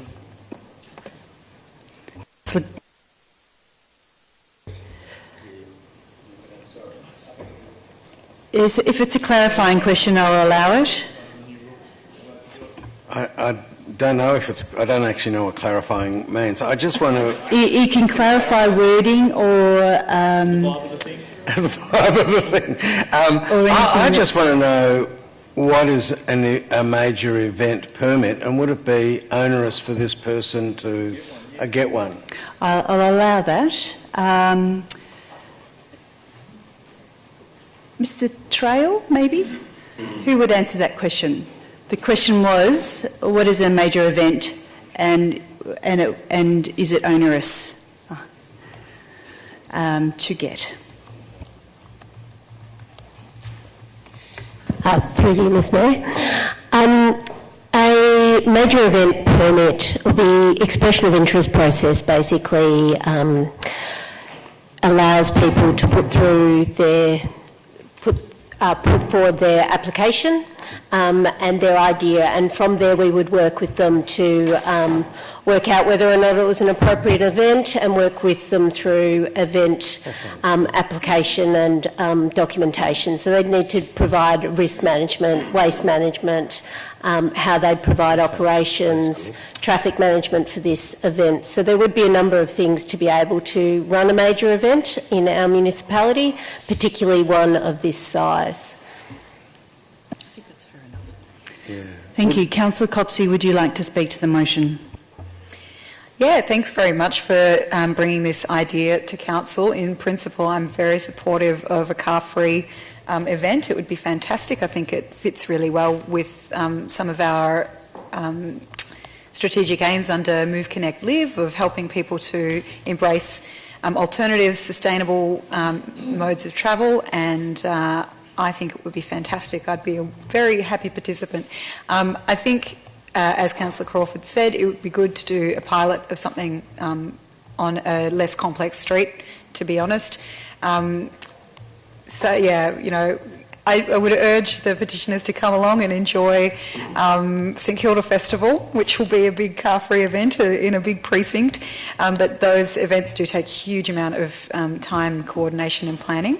And so the thing that's making me keen to vote for this motion is the dot point that notes that council officers will explore further opportunities for a car-free event on a local street with the signatories. So I'm very keen to see this idea progress, and I would hate to see it get caught up in all the bureaucracy that Beaconsfield Parade is going to create as a location. Hopefully we can see another alternative location.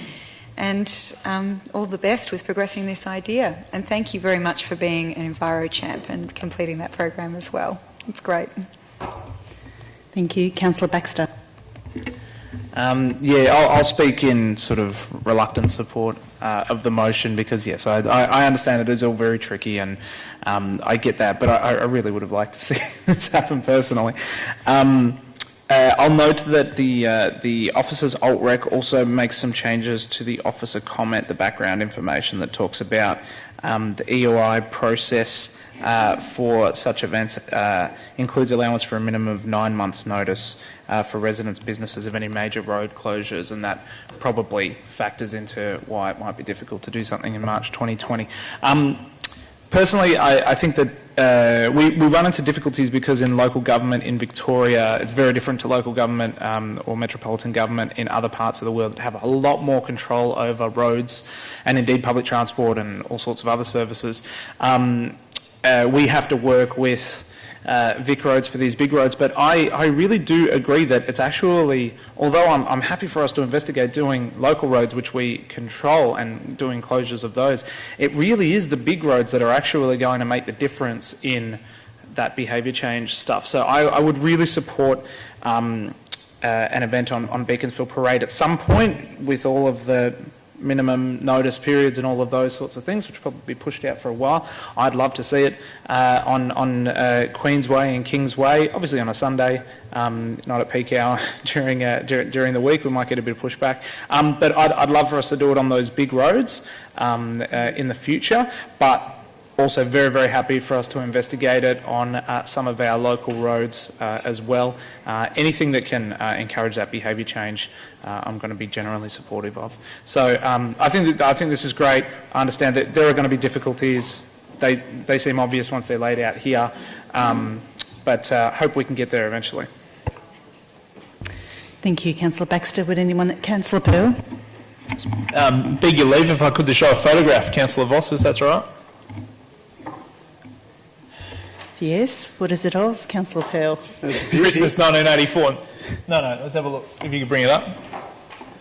So I got this email from the solid citizens over here a few weeks ago, as we all did, and I thought, well, I can write a pleasant reply, or I can suggest they bring it to a council meeting so we get some formal appraisal of this. And the reason I did that was that same day I saw this photograph, which is a picture of Beaconsfield Parade at Kerford Road, and I think it's 1914 or thereabouts. So that's the Victoria Hotel on the corner. And look at that for public open space. That is one of the most amazing boulevards in the history of Melbourne, and it looks picture perfect more than 100 years ago. It has a very different look now, albeit it's covered nicely with some palm trees, etc. But this inspired me to think, well, this is a boulevard that is central to our trade and tourism in terms of as a route for people to travel today, and we respect that, and I don't wish to abuse cars, etc. But this is a boulevard that in some cases should be returned to the people, and those days could be Christmas Day, it could be New Year's Day, where we get a lot of bike traffic on this route on special occasions where we can bring families together and perhaps even use it as fundraising.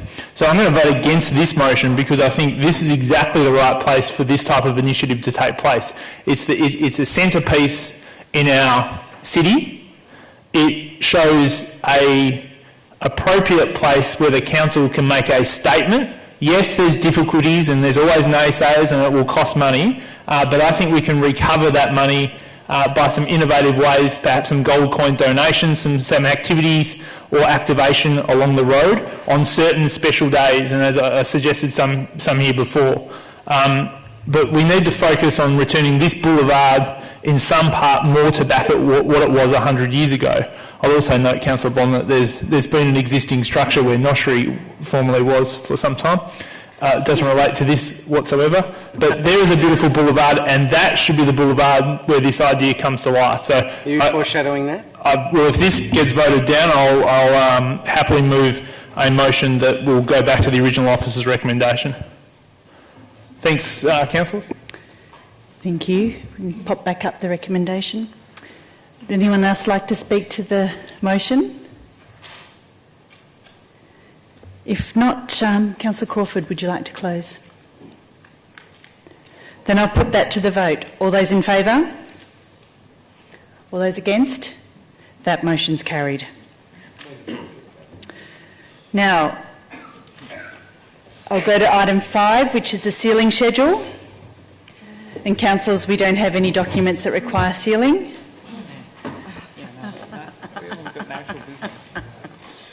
Look where we're at.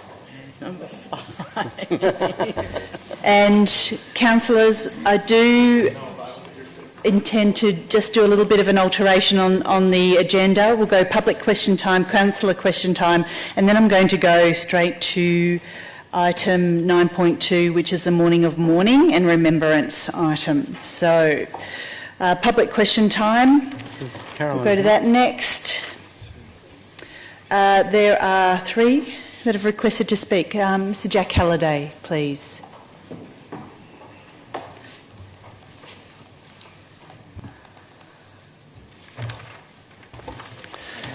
Mayor and councillors again. Since Council's declaration of a climate emergency in September, it's unclear what steps it's taking to respond appropriately to this emergency. Since 2014, PASS has been urging Council to review its programs affecting resilience through the increasingly hotter summers we're seeing year by year. These programs include tree planting and tree canopy cover, increased permeability on footpaths and paving surfaces, using heat-reflecting materials in road surfacing rather than traditional asphalt, use of blue-green infrastructure, for example, water-sensitive design incorporated into roadways and curbing, rain gardens and other water features, green walls and roofs. Last month, the New South Wales Government announced a new program called 5 Million Trees, which aims to increase tree canopy cover in Greater Sydney from 17% to 40% by 2030 at a cost of $38 million. The program calls for planting over 400,000 trees annually, and work done for the program shows that a 10% increase in a street's tree canopy cover can lead to an average increase in property values of $50,000, and tree shading can reduce outdoor temperatures by 8 degrees centigrade. Another city comparable to Sydney in climate and population, and which has also declared a climate emergency, is Los Angeles. I apologise for going out of Australia momentarily. Mr Halliday, is there a question? Sorry? Is there a question? Yes, coming to the question. It will thank you. plant 90,000 trees over the next 2 years and aims to increase tree canopy cover by 50% in the poorest areas of Los Angeles, where canopy cover is lowest. Under changes to its planning scheme, all new buildings will have to be emissions-free by 2030 and its transport fleet zero emissions by 2028. It's trialling white surfaces on roadways to reduce reflected heat. It is developing shade structures around public transport stops and hydration stations for pedestrians. City of Melbourne, as we know, has a target of 40% canopy cover by 2040, and our own target here... Please come to the end, Mr Halliday. Okay, is an increase from 19% to 20.9% by 2028. How can this be consistent with the emergency declaration?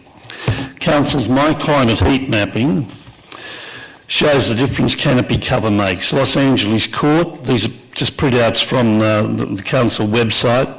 Los Angeles Court with a full canopy. At midday, the ground temperature is 41 degrees centigrade compared to the next street, Albion Street, with less tree cover, 53 degrees centigrade. And at midnight, the comparisons are Los Angeles Court, 25 degrees centigrade compared to Albion Street, 32 degrees. Another article example concerns Park Street flats. Mr Halliday, please come to the end. Okay. So my questions relate to what Council is doing to upgrade its programs in the light of its emergency declaration and the temperatures we're anticipating over summer. Apart from the longer-term measures already mentioned, what about the more vulnerable? Okay. City of Melbourne nominates 48 locations on its school places map and nearly 100 drinking fountains. Can similar information be provided for Port Phillip residents this summer? Okay. They're my questions. Thank you, Mr Halliday. Ms Rosick, are you able to answer those questions? Through you, Madam Mayor, I will answer, provide a response.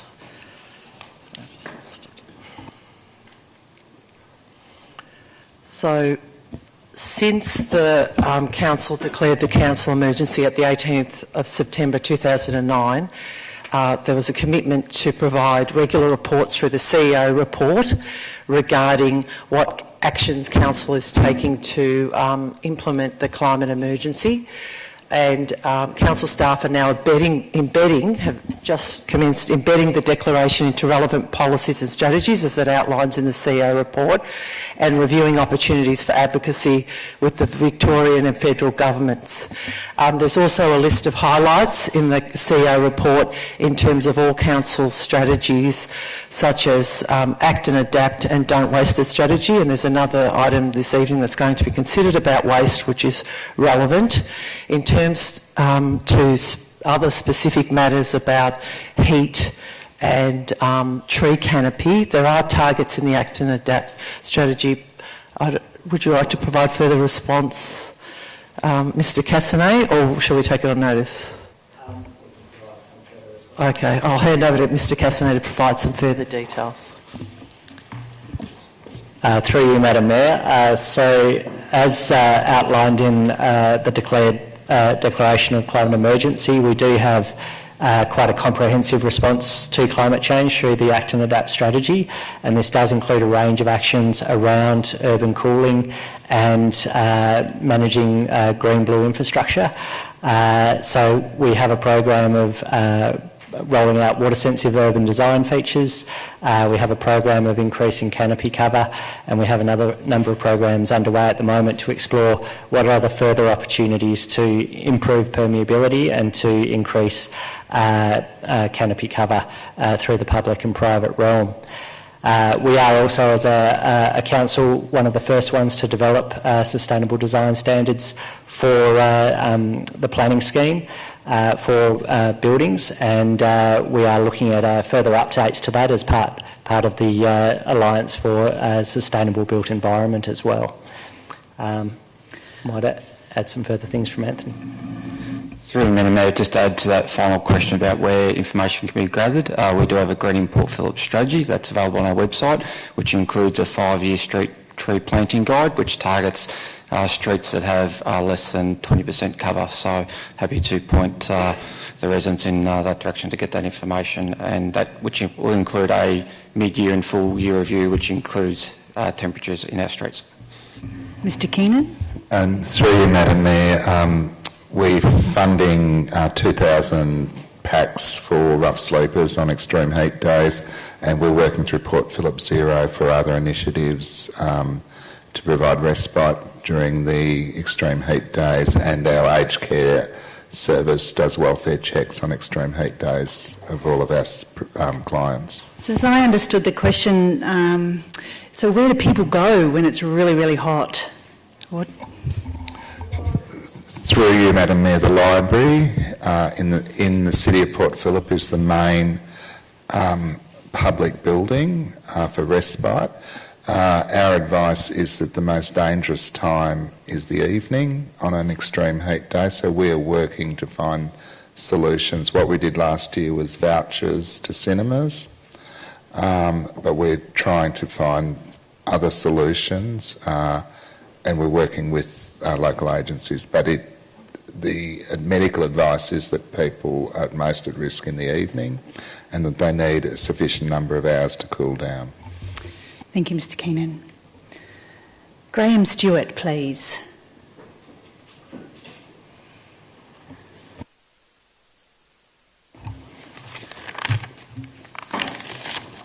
Hi, I'm Graham Stewart, and I have a business in Montague Street, South Melbourne. And I last Friday received a letter indicating the council wanted to create a heritage overlay in that general area. Some years ago I went to a meeting where council were opening up that particular area for considerable redevelopment with the Montague area redevelopment and so on. And now we find that all of a sudden, where the majority of the buildings, even what once might have been heritage buildings, have been substantially already altered, we now want to go to a heritage overlay. My question is, why do we want to do this? Thank you, Mr Stewart. Just would note that this is coming to council next week. Oh, it's tonight. Okay. So the item, it's later on in the agenda, but maybe we could take the question now. Ms Rosick or Mr Dewar? Somebody?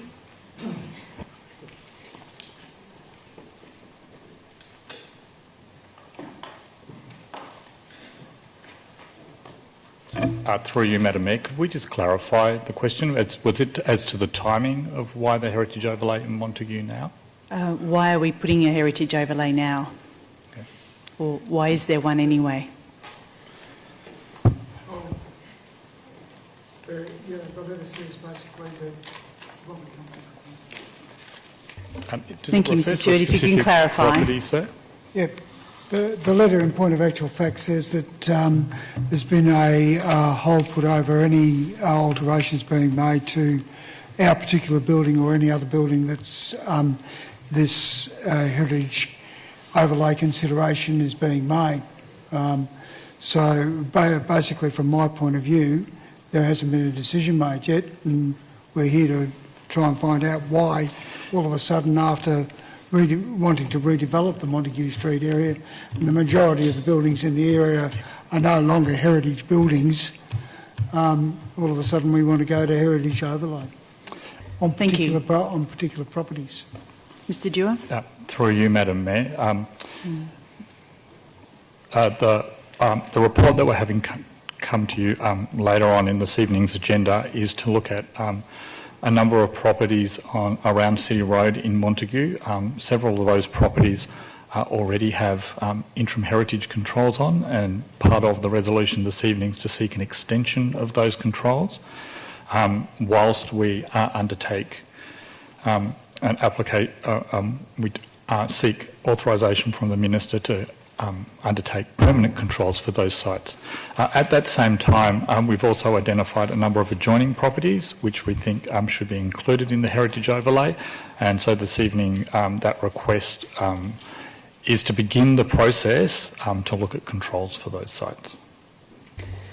Thank you, Mr. Dewar. And through Madam Mayor, sorry, we can discuss the particular property in question with the Speaker this evening. Thank you. Jennifer Edge.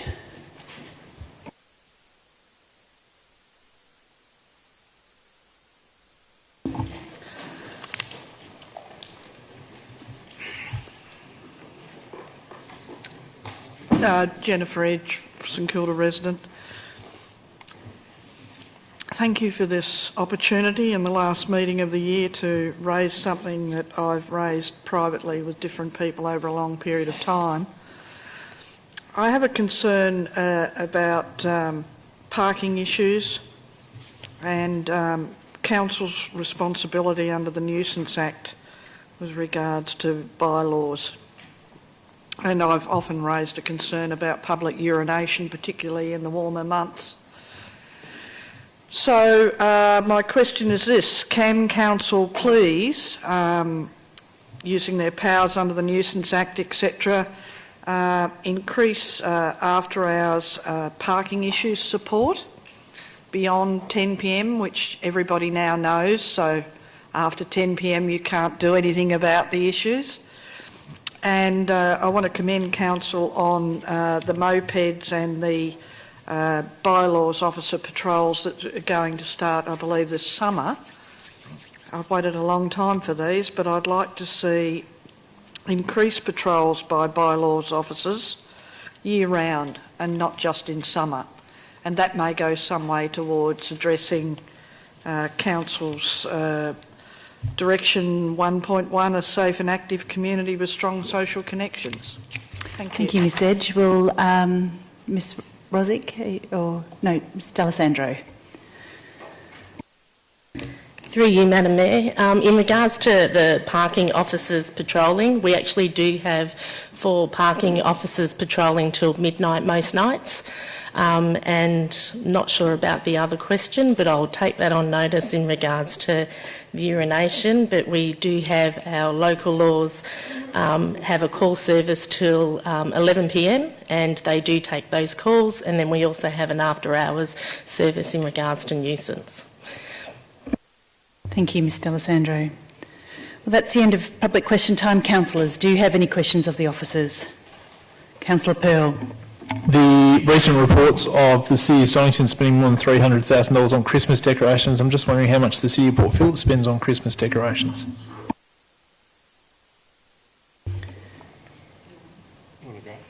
Through Madam Mayor, we'll take that one on notice. It's pretty low, but to give you an exact figure, we'll need to take it on notice. Any other questions, councillors?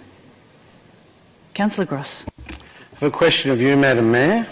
How happy are you about the new innovation that we are allowed to, our residents are allowed to now enter Ripponlea Gardens for nothing? Are you euphoric or just merely delighted? Councillor Gross, I got married in the gardens, so I'm very happy. Thanks to you for, in particular, coming up with this idea and doing a lot of the negotiations. So, yes, it's very exciting that we can now, our community can now access Ripponlea for free. Well, free. We pay for it. I was going to say, my question is, that free access, how much does it cost us? Between 20 and 50. Between 20 and 50. Any other questions? Councillor Trail. Mr Trail, would you like to answer that question?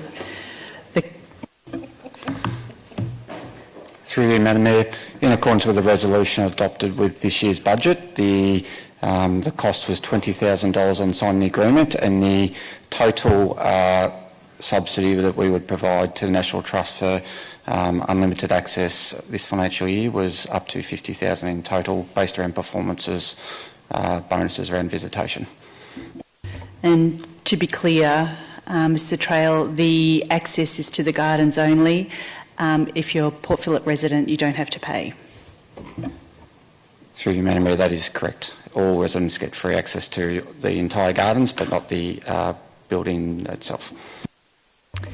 Any further questions, councillors? Councillor Bond. I've got a follow-up, just for clarity's sake. In which municipality does Ripponlea lie? Good question. I would have thought you knew that at the time, Councillor. Mr Trail.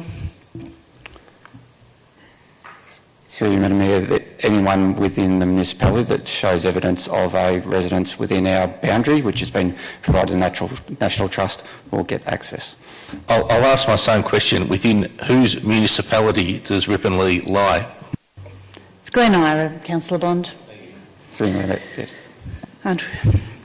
Now, if there's no further questions to the officers from the councillors, I'm going to move, as I indicated earlier, to the report 9.2. 9.2 is Mourning and Remembrance.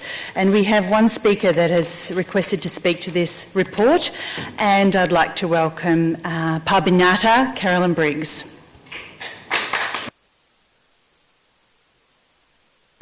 Not too many people getting a round of applause, and I believe it was your birthday yesterday, so happy birthday.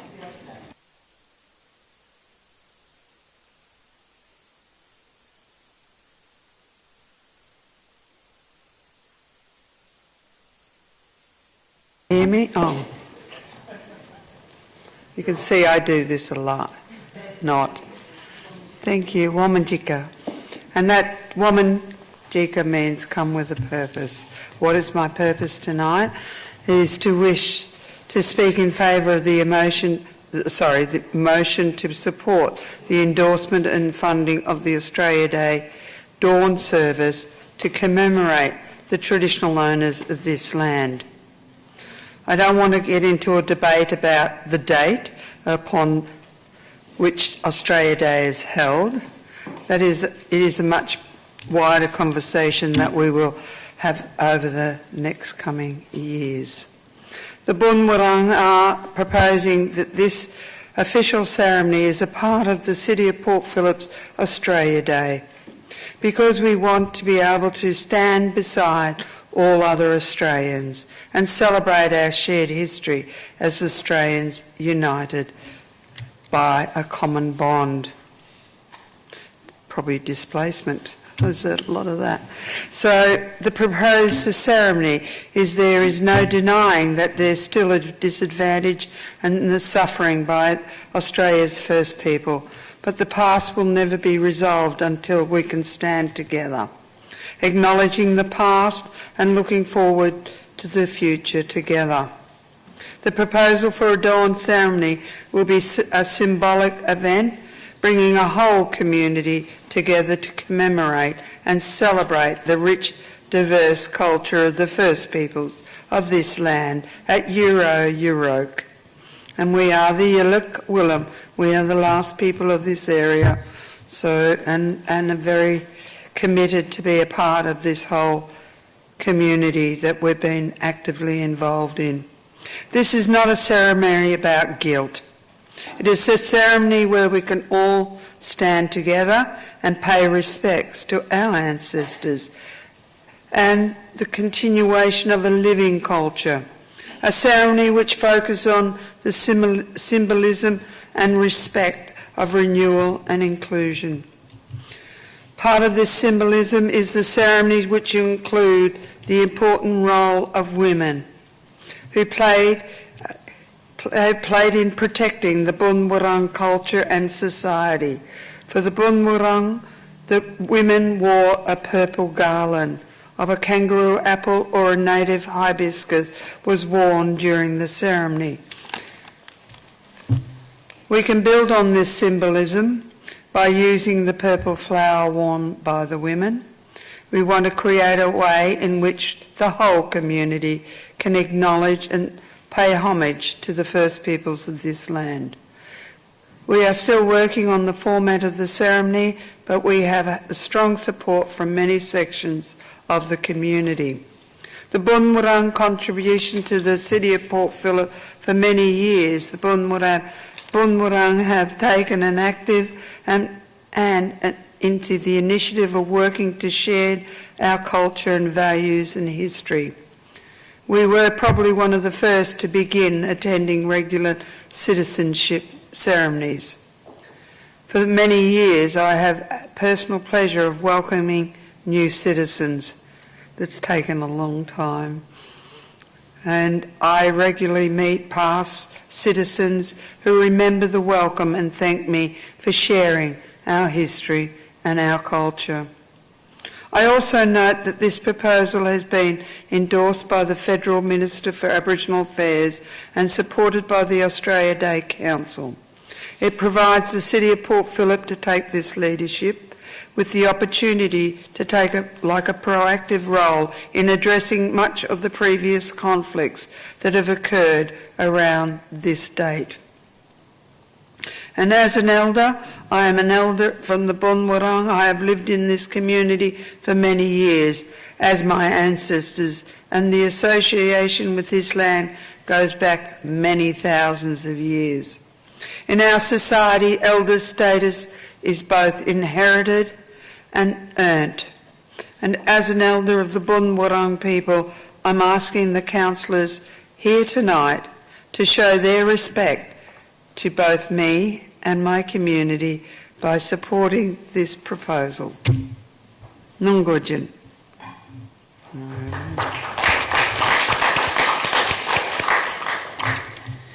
Councillors, do you have any questions of the officers?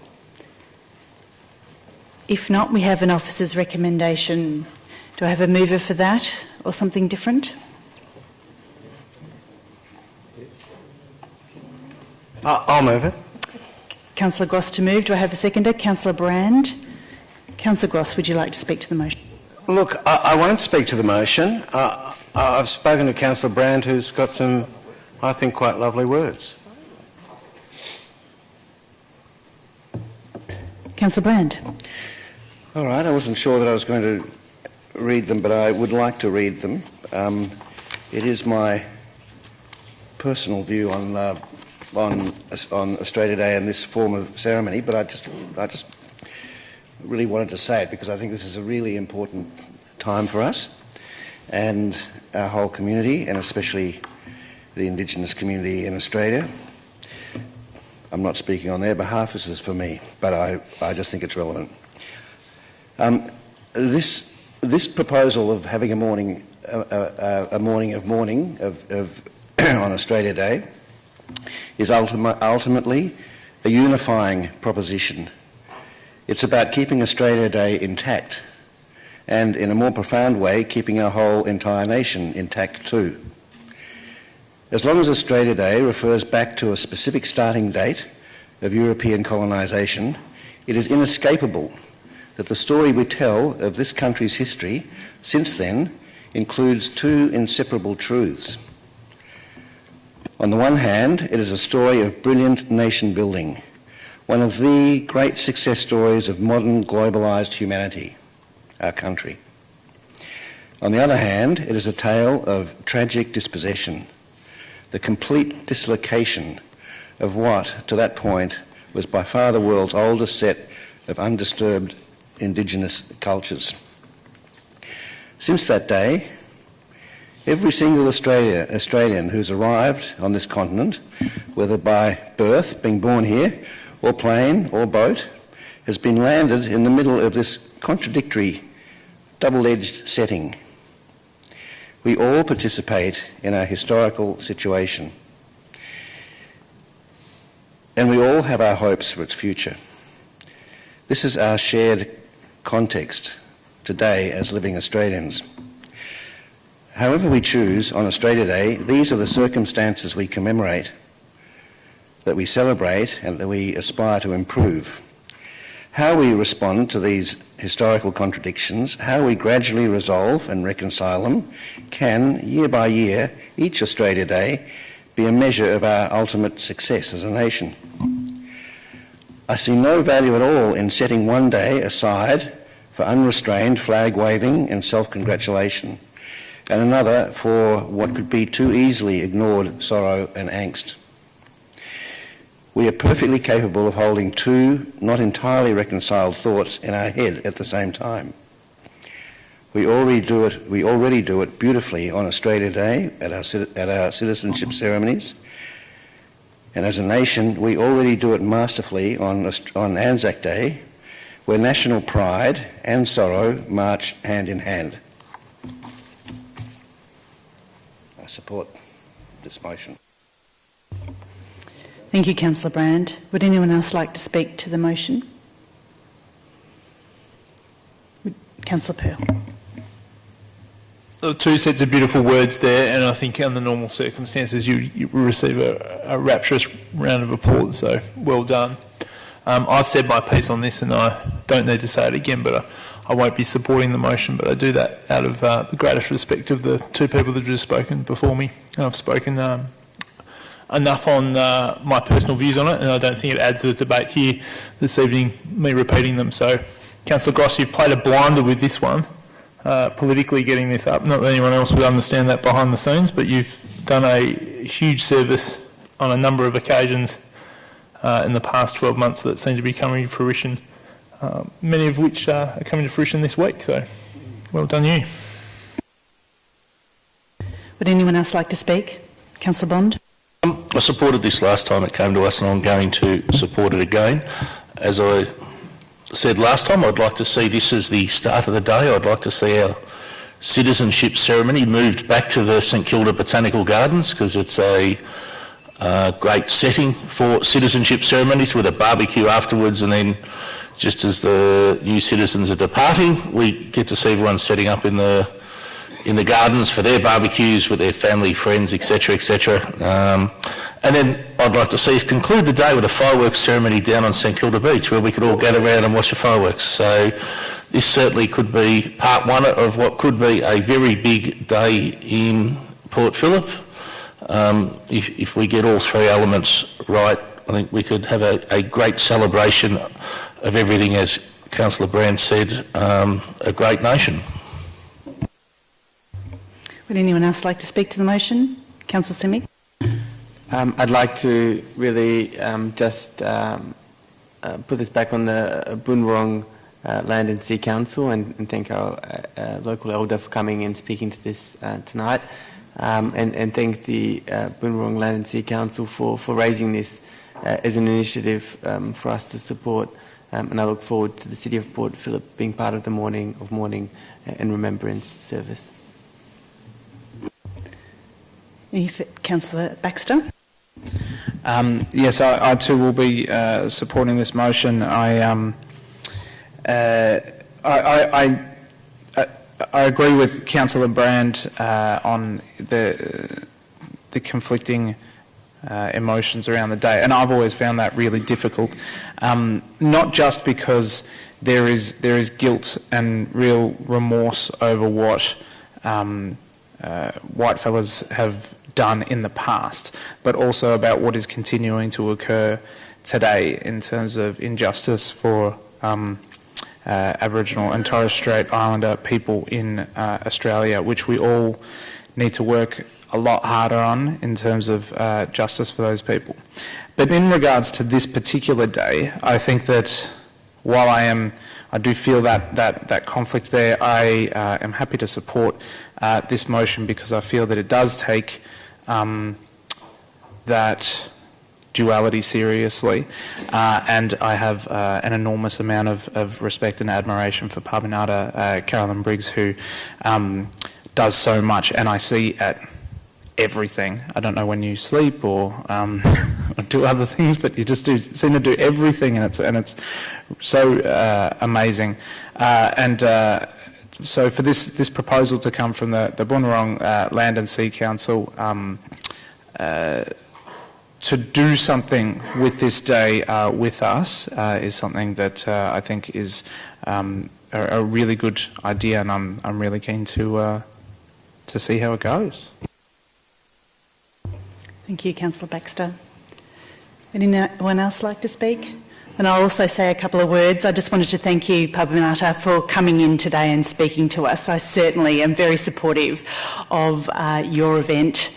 I'm actually very excited that there'll be a welcome, possibly a smoking ceremony, a dance, and I can imagine a lot of people in purple, a remembrance of ancestors and the elders, and a traditional blessing. I think that's all part of it. I think it'll be very moving and very beautiful, and it's also, I think, part of all of our movement towards reconciliation. So I'm very humbled that you've come here today, and very supportive of this. Thank you. Councillor Gross, would you like to close? Look, I will close. I want to say something about Pabinata. We can never know how much this woman, this leader, has done for this community. She's changed our language. She's changed our relationship with the Bunurong. She's changed the titles of the rooms that we meet in.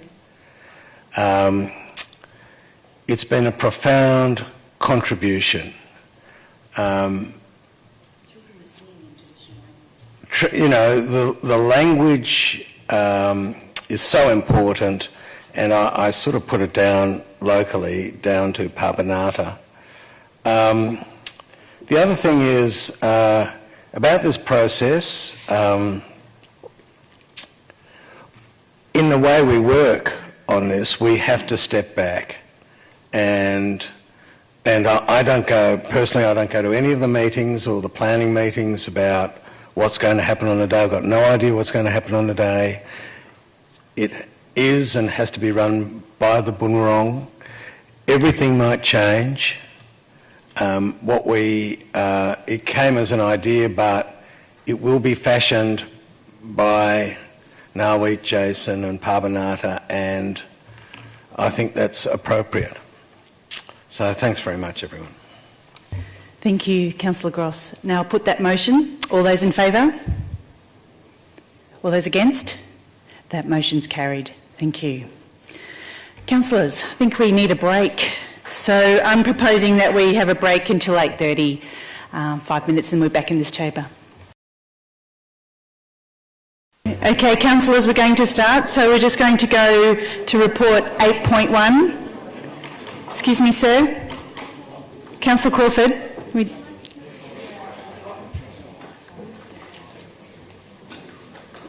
Okay, go to reports 8.1. First up is the presentation of the CEO report. Councillors, we don't have anyone that's requested to speak to this from the community. Do you have any questions of the officers?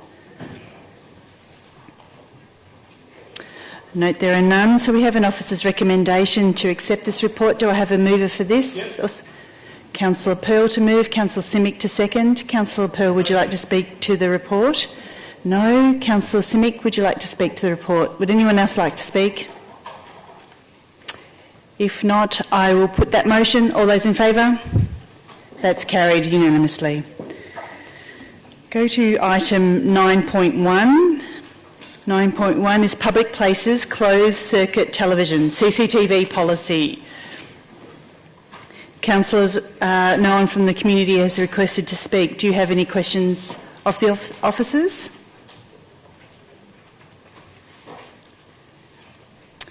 If not, we have an officer's recommendation. Do I have a mover for that or something different? I'll move it because I'd like to move an alternative recommendation. Sorry, which is an addition to the recommendation, which is 3.4, and that requests that officers provide an annual public report to Council on the use and maintenance of public place closed circuit television, CCTV. Do I have a seconder for that motion? Councillor Baxter? Just briefly, I'll only really speak to the addition, even though this it's the full motion up there now, in that I was reading the VAGO report into CCTV, and it did recommend that we regularly report back to Council and to the community on the use of CCTV. And internal CCTV, I have asked that our Audit and Risk Committee receives annual report as well. Councillor Baxter, would you like to speak to the motion?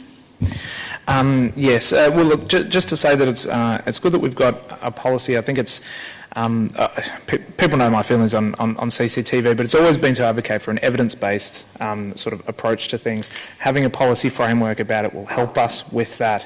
The policy details who we're going to work with when talking about these sorts of things, and the kinds of circumstances that that we'll consider when making decisions about CCTV. So it's really good that we've got now a policy to guide this. It's not going to be subject to any sort of political decisions or pressure from, during an election campaign or something like that. We've got a policy now that says, we've looked at all the different things, and this is how we're going to look at this from now on. So I'm pleased with that, and I'm pleased with the amendment to have this annually reported on for oversight. Thank you, Councillor Baxter. Councillor Simic. Can I ask a clarifying question of you, Madam Mayor? You may. Just in relation to 3.4, will the annual public report also report on the financial impact of CCTV, or does that need to be included as an amendment if that's something that we wish to include? That was not the intention of it. It was mainly the use of it, how it's used and how it's maintained.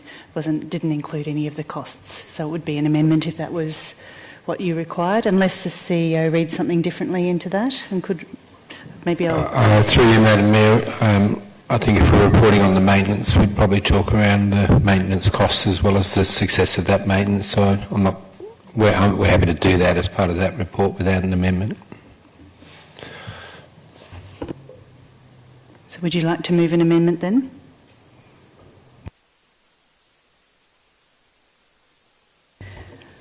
Okay, would anyone else like to speak to the motion? Then I'll put that motion. All those in favour?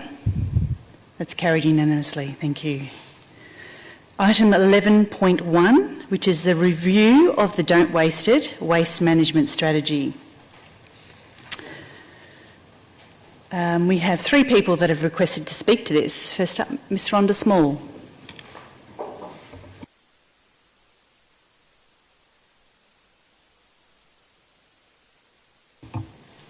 Thanks very much, Madam Mayor and Councillors.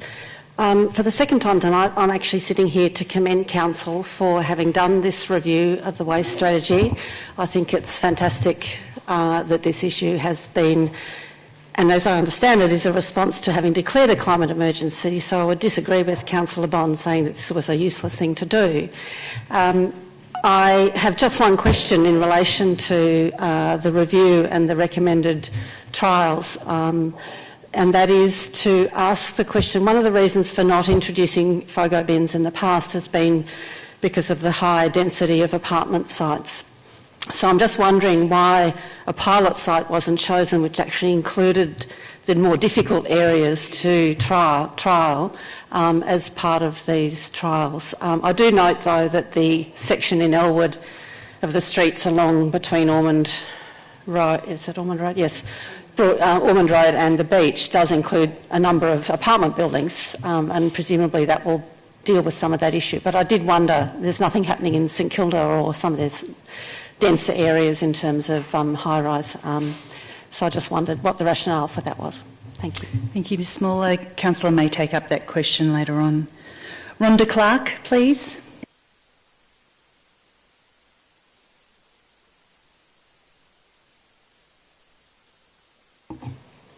Hi, I'm Rhonda Clark from Elwood, and I'm here representing the ratepayers of Port Phillip.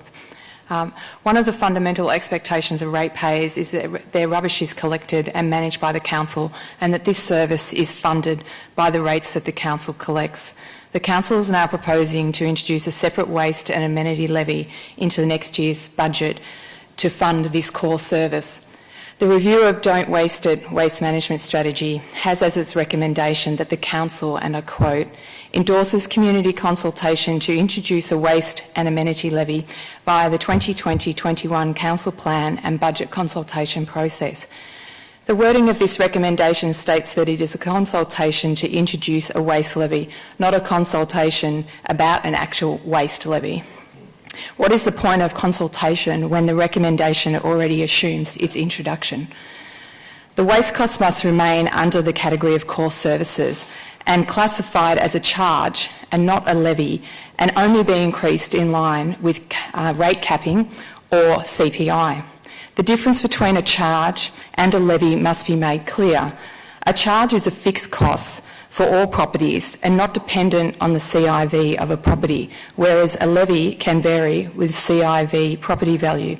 A levy sits outside the rate capping and will not be subject to the ESC's annual rate cap. This gives the Council the option to increase the levy by whatever amount it wishes and can increase the services that the levy funds to help manage the revenue gap of $76 million that is identified by the Council's 2017 to 2027 financial plan. And what is the definition of amenity? Currently, this is unclear and means the Council can broaden the ratepayer levy to include all sorts of other costs that we are already paying for in our existing rates and shouldn't be transferred to the levy as an additional charge. Does it include beach cleaning, for example? As these type of costs the ratepayer already funds, why should this be removed from the normal Council funding mechanism under the rates? ROP could not support the introduction of a waste and amenity levy until the following is confirmed. Does the introduction of this levy result in a corresponding reduction in general rates? Separating the cost of waste from the general rates along with an equal drop in Council rates is essential to recognise that the rates should be fair and equitable. How is it to be calculated? Is it a fixed charge per accessible property and the same amount for every property? The waste amenity levy needs to be defined as a waste charge, a fixed price and transparent, not as a waste levy which is variable and indeterminate. The services that are to be included need to be made transparent, and any future increases of the levy can only be made in line with the rate cap or CPI. Thank you, Ms Clark. Councillors may take up some of your questions when that comes to that. And Robbie Nagwe, please. Thank you, Madam Mayor. Robbie Nagwe, Middle Park. I'll be pretty brief. I welcome the review that's been done tonight. I think it's really fantastic and a good step forward.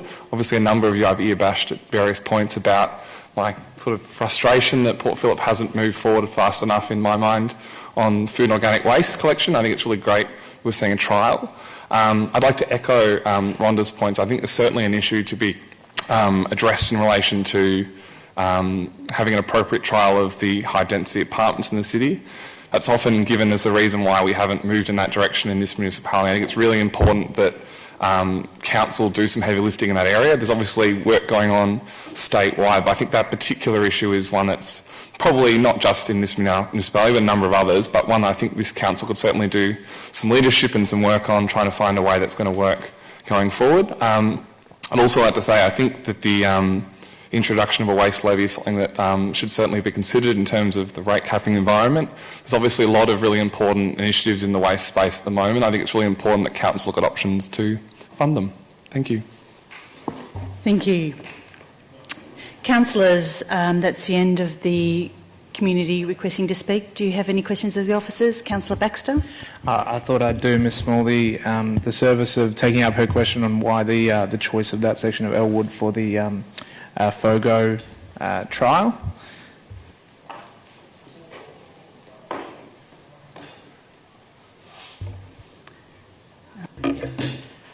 Through you, Madam Mayor. In terms of selecting Elwood for the trial, that was because there's primarily because there is a larger proportion of gardens that can provide green waste as well as the food waste that goes into those bins, and that provides a greater volume which enables a more effective recycling service. Sorry, I just thought just to follow up. I think the sort of natural end of that question was, so what are the plans about how we might tackle that for the other denser areas? I think was sort of the second part of the question. So in terms of how we're tackling things for apartment blocks, there is a range of things. There will be a few apartment blocks, as was alluded to in Elwood, that will undergo the trial. We are also working on a program to trial dehydrators for large-scale apartment blocks to manage food and organic waste.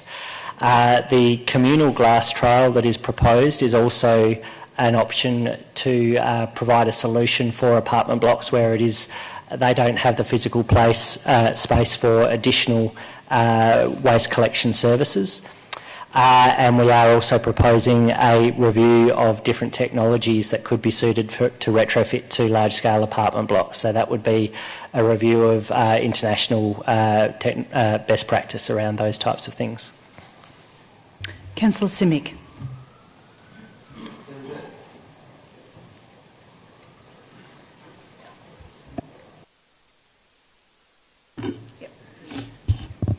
There was a question about the community consultation to introduce a waste and amenity levy, and a distinction being drawn between the words consultation to introduce a waste and amenity levy as opposed to as to whether we should. To me, both of those different ways of wording lead to the same consultation. Could officers please clarify the sort of consultation that's intended at this point? Mr O'Keefe. You can sit in the hot seat. Wouldn't be the first time through you, Madam Mayor. The wording that we've used at this stage is preliminary with regard to the need, if Council supported it, to raise additional revenue to support the increases that we're seeing in our waste costs. That would obviously, and I'd foreshadow that later on this evening in the framework regarding the budget and the 10-year financial outlook. This issue is again raised in that context. It is preliminary at this stage. Officers at this stage have put forward the suggestion that there should be consultation with the community around the need for such a charge, levy, whatever the phrase that we would use. Much of the cost pressures that we are currently experiencing are related to increase in waste costs, and one option is to seek an additional revenue stream to cover those costs. As you know, Council has within its remit several other options, such as reducing services, such as eliminating services. These are all within the remit of Council, and we at this stage have not suggested that the waste and amenity charge stroke levy is the silver bullet, but it is something that we hope to engage with the community on. Thank you. Through you, Madam Mayor, I think one of the key differences in the wording between a levy and a charge infers a fee for service. A levy in this case is more around a broader contribution or taxation for public good. So what we're proposing here is that not everyone will receive the food and organic waste service. In the first instance, and what we're looking at, that'll be restricted to a certain percentage of households who that service we think will be most successful for. But we are proposing that the whole community contributes towards that cost rather than those who were just receiving that service. Another important, but it is a fixed charge. It's not trying to move away from making it attached to CIV, for instance. It's a set rate, but it is on the basis of it being more a public good contribution, than it is about a fee for service for a specific property, to ensure that we're encouraging that activity to take place and it's got broader community benefits rather than just for those who participate in the service. The other component is that it's not actually about funding the full waste costs in the first year. What we're looking to do or proposing is that we either need to cut some services or we need to raise some additional revenue for the increased costs above the rates cap for our current waste services. And then the increase in the future relates to the introduction of a new service that doesn't exist today, the food and organic waste collection, which is targeted towards achieving council's set targets for diversion away from landfill and recycling. And that's going to be required. We need to do something very different. We need to introduce a new service than what we're doing today to achieve those targets. So there's two ways that we basically can fund that. We've already maxed out our efficiency savings. It's either to introduce a new charge or to look at how we cut additional service levels in other areas to fund it. And both of those options are on the table and will be considered by council through the budget process. Thank you, Mr Carroll. Councillor Brand, you had your hand up earlier. Yes, I just wanted to go back to the FOGO trial. Just a similar question that was asked before, but in the area of Elwood where it looks to me like it's maybe a quarter flats and three-quarter houses, how are we going to capture specifically how the blocks of flats work, how the apartment buildings work in the general trial and the general data? How are we going to capture whatever lessons can be learned from that?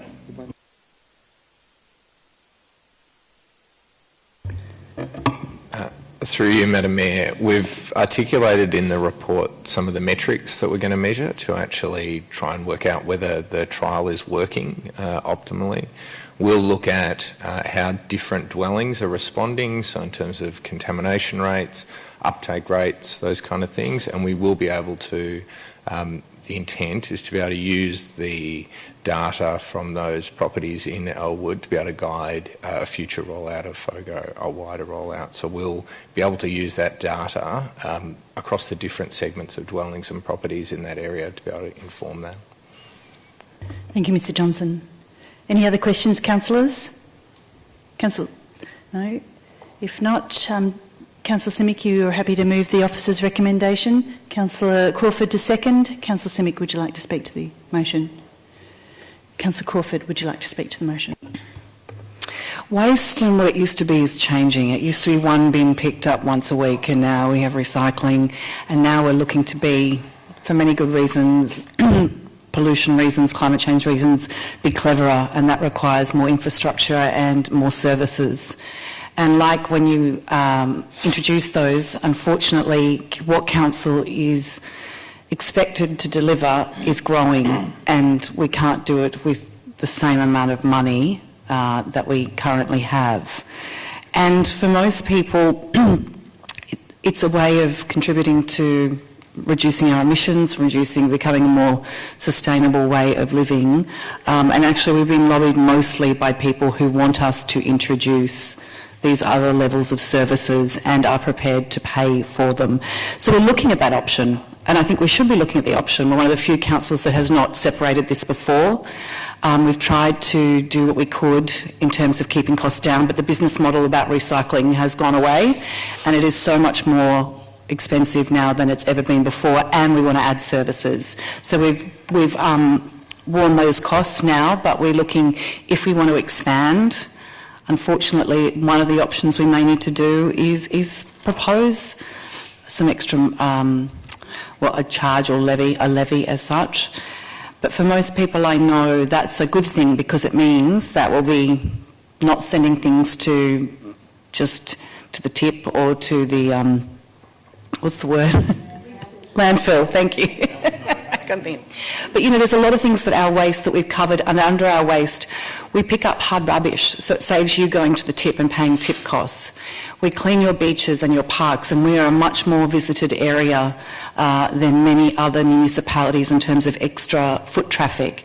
And as we saw before with the social issues, there's so many more demands on council than just picking up rubbish, and it does cost money and time and energy. And unfortunately, we wish we had that magic wand, but we don't, and we may have to be serious about how do we look to the future to keep the area great, to keep it clean, to keep it the amenities strong, and look after our vulnerable people, and provide maternal health care, and provide libraries, and all of those planning and all of those things. Well, it might take a little extra charge so we can deliver all the things that we've all grown accustomed to having in our neighbourhood. Councillor Pearl. Just propose an amendment, if I could, Madam Mayor, to 3.8, which is remove the words "to introduce" and replace with the word "on."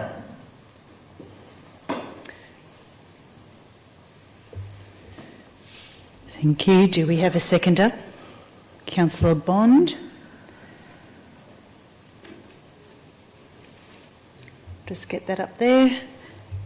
Councillor Pearl, would you like to speak to your motion? Yes, thanks, Mayor. I think it's a small but important amendment to ensure that this council leaves its options open, as is our responsibility to do so until we make a decision under the Local Government Act. And it was a perfectly reasonable thing raised by Rhonda Clark. So thank you very much for raising that, and hope you support this small but important amendment from a corporate governance point of view. Thank you. Councillor Bond, would you like to speak to the motion? The amendment? Would anyone else like to speak to the amendment? Councillor Baxter. Can I just ask a clarifying question from the officers? Does this really change what we're doing? Madam Mayor, no. I think it's a sensible amendment. Thank you. Would anyone else like to speak to the amendment? Okay, so we're just going to vote on the amendment, whether it becomes part of the substantial, which is the bit in red. Assume, Councillor Pearl, you don't want to close. Then I'll put that motion. All those in favour? Happy with that? That's unanimous. So that now becomes part of the substantive motion. We've had Councillor Crawford speak to the motion. Would anyone else like to speak? Councillor Pearl. Yeah, if I could. So I now support this motion. I was going to vote against it, but instead of voting against it, I thought that small change to 3.8 was an important one, and it was importantly raised by the community also. So it's important we take a stand on this core area of business for council. And it's core for a few reasons, but ultimately we are responsible for the garbage and rubbish and recyclables that our community produces. And for too long, we've sent that or outsourced that responsibility to other nations. And with that has come a huge cost to the environment. So I think it's, albeit I respect the efforts of beach patrol, etc., it is naive to think that the bits of plastic on our beach going into the ocean are causing the cataclysmic amount of ocean pollution that sits out there. That pollution, in my firm view, and the evidence is indicating, is coming from recyclables being shipped from first world nations, including our own, to third world nations, not being processed effectively and being dumped into the ocean when they become effectively worthless. The amount of plastic that sits in the Pacific and the Indian is not the occasional piece of plastic being dropped through litter. It is wholesale and organised dumping of recyclable material. We should own that material and do the best thing possible by it.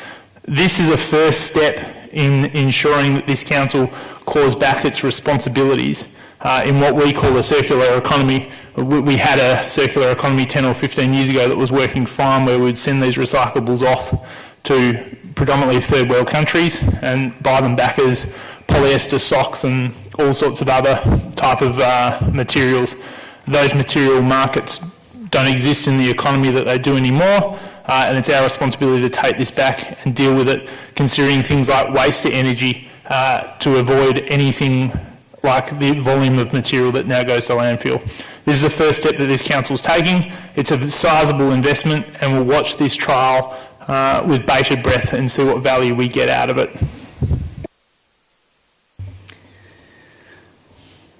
Yeah, anybody else?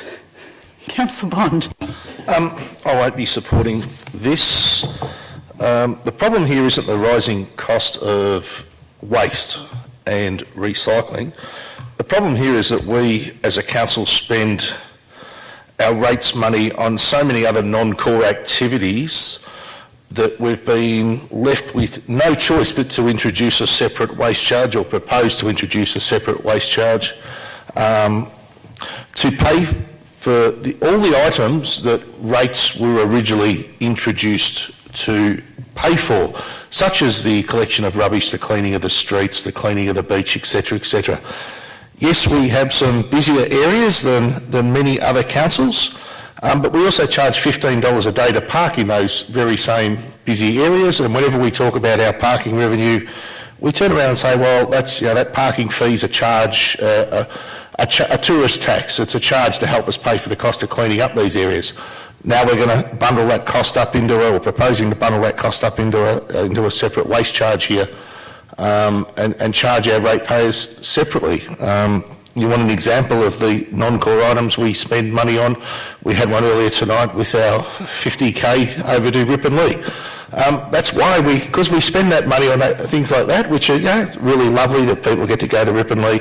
It's not the core business of this council. So as a result, we've had to turn around and introduce a waste charge, or look at the possibility of introducing a waste charge here to pay for the things that we can no longer fund out of our rates, which were intended to pay for our rates. So I think there's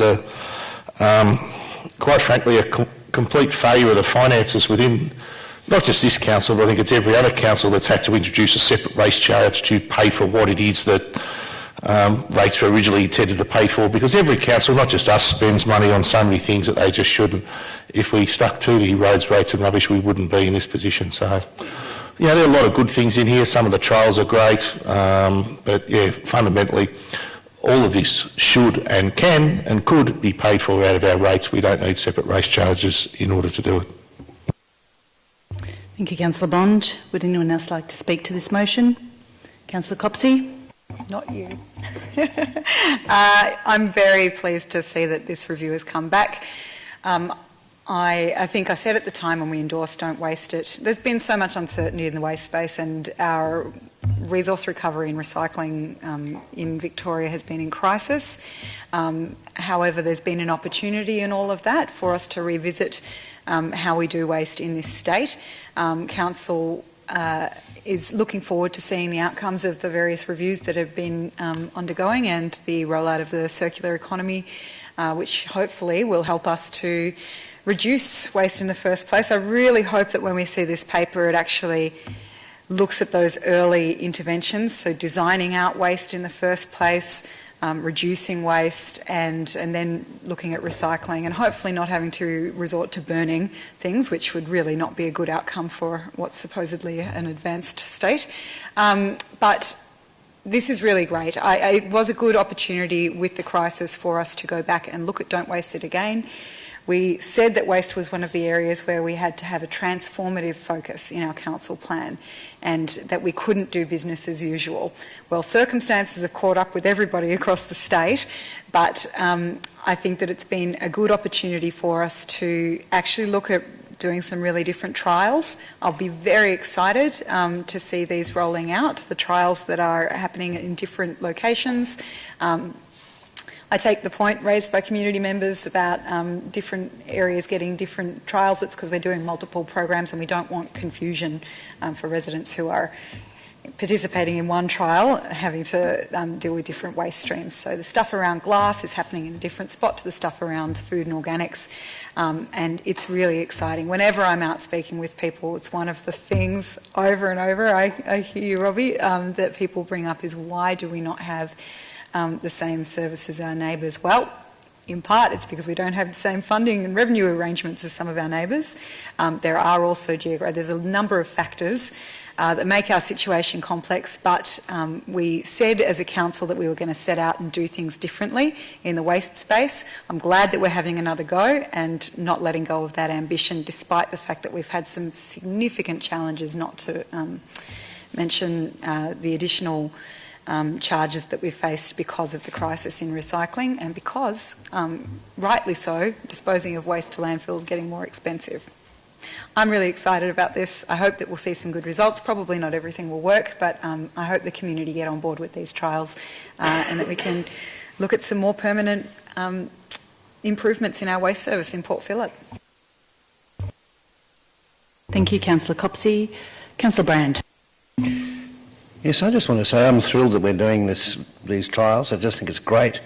It's things that we've, I suppose, often lumped to put into a too hard basket over a long period of time, and now we're actually finding out whether we can do it, and maybe we'll find out that we can do these things, which would be great, or we can't, but it won't be through lack of at least trying it out. So I'm really very happy that we're doing it. It's exciting. On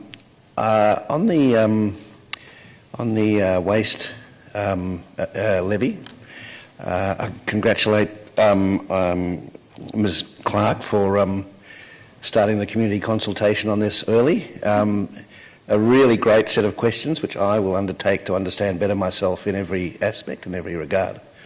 It's a really important thing for us to look at this properly, clearly and deeply, and I'm, unlike Councillor Bond, not predetermining my answer to it at the moment.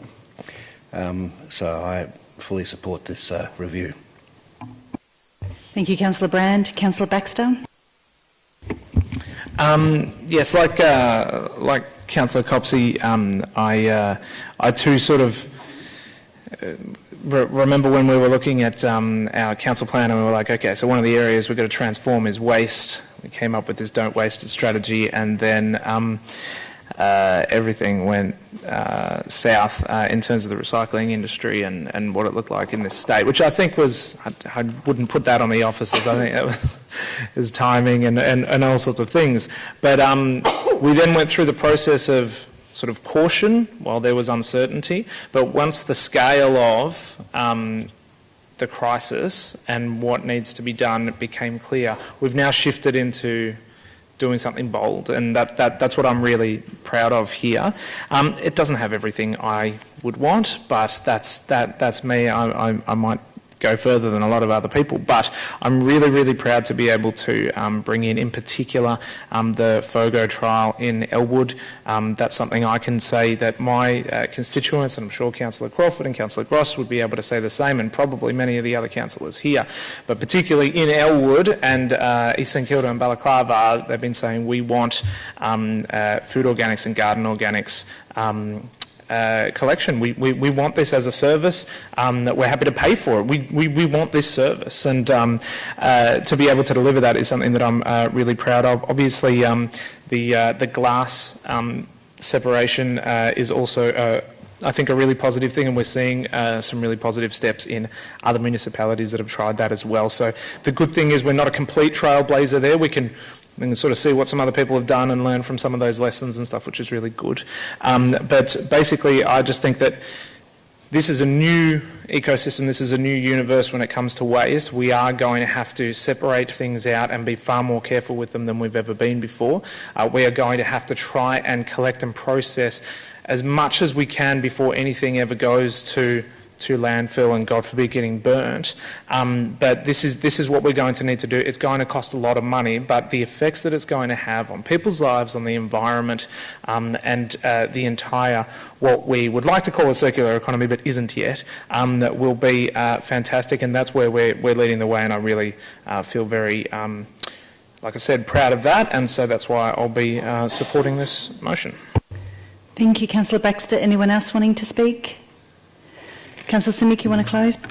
I feel like much of what I was going to say has just been said, but we started this conversation. Pardon? So I'll say them again. No, I won't. I know it's going to be late now for everyone, but we did start this conversation with the organisation some months ago, and I'm really happy with where we've got to tonight, and thank you for the organisation for reviewing the policy in light of what's happening in our community, and indeed statewide and Australia-wide. What I want to point out is that there's really some of us on council who've been fighting for FOGO in particular and some of these new initiatives to be brought in since the start of being a council. We've kept asking about this, and it's been very difficult for the organisation and for all of us working together to come up with a way that we can begin to introduce these new measures. So tonight, 3 years into our council term, I'm actually really happy that we can roll out a trial which will give us an evidence base to work from, and a City of Port Phillip specific evidence base, because some of the evidence we've looked at in this discussion previously has been evidence collected from outside of our municipality, which might mean that it might not apply to our municipality. But really, the City of Port Phillip is one of the only councils left that doesn't have a separate waste and amenity levy. So it's not like we would, if we went down that path, if the community supported it, be doing something that's outrageously different to what other municipalities do. I think it's really important to put that on the record. We go into this consultation with no preconceived plans as to what we will do next. We are going out to consult with our community and hear feedback from our community. So I look forward to that process unfolding, and I look forward to the outcomes of the trials which we're initiating. I know that 3 years into our term, some of these decisions that we make now will need to be supported by future councils as well. So hopefully we build the right evidence base so that the support for these initiatives continues to build and that they become part of our normal life, because indeed in many parts of the world they're part of the normal services that municipalities and areas provide for many years already. Thank you. Thank you, Councillor Simic. I'll now put that motion. All those in favour? All those against? That motion's carried. Division required? Well, that was pretty much... Councillor Simic, I think you had your microphone on, so I'll go with you. Councillor Simic has called a division, so I'll ask you to vote again. All those in favour? Councillor Copsey, Councillor Simic, Councillor Brand, Councillor Voss, Councillor Pearl, Councillor Gross, Councillor Crawford, Councillor Baxter in favour. All those against? Councillor Bond. That motion's carried. I'm excited about this next one. 12.1, Contract 2207 Drainage Pipe Cleaning Services.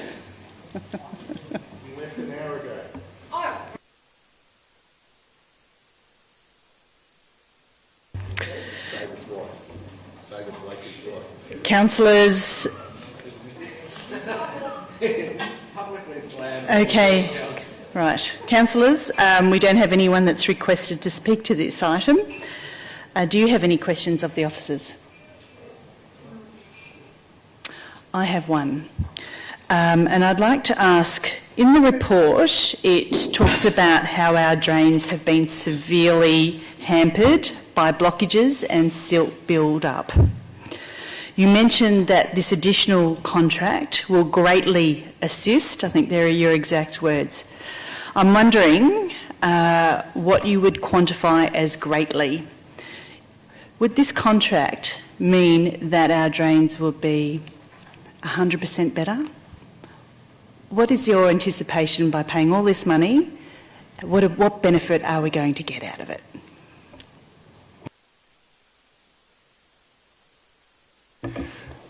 Through you, Madam Mayor, I don't think I can give you a percentage as to what improvement we're looking at, but we regularly, the City of Port Phillip's a very low-lying area, so it means a lot of our drainage network, which runs under gravity, is influenced by the bay. So we get a lot of sediment, sand, other things in our drainage pipes. It's not unusual for us to find drainage pipes that are severely, like we're talking over 50%, blocked with sediment. So being able to regularly clean those pipes out through this contract will make a significant difference in those areas.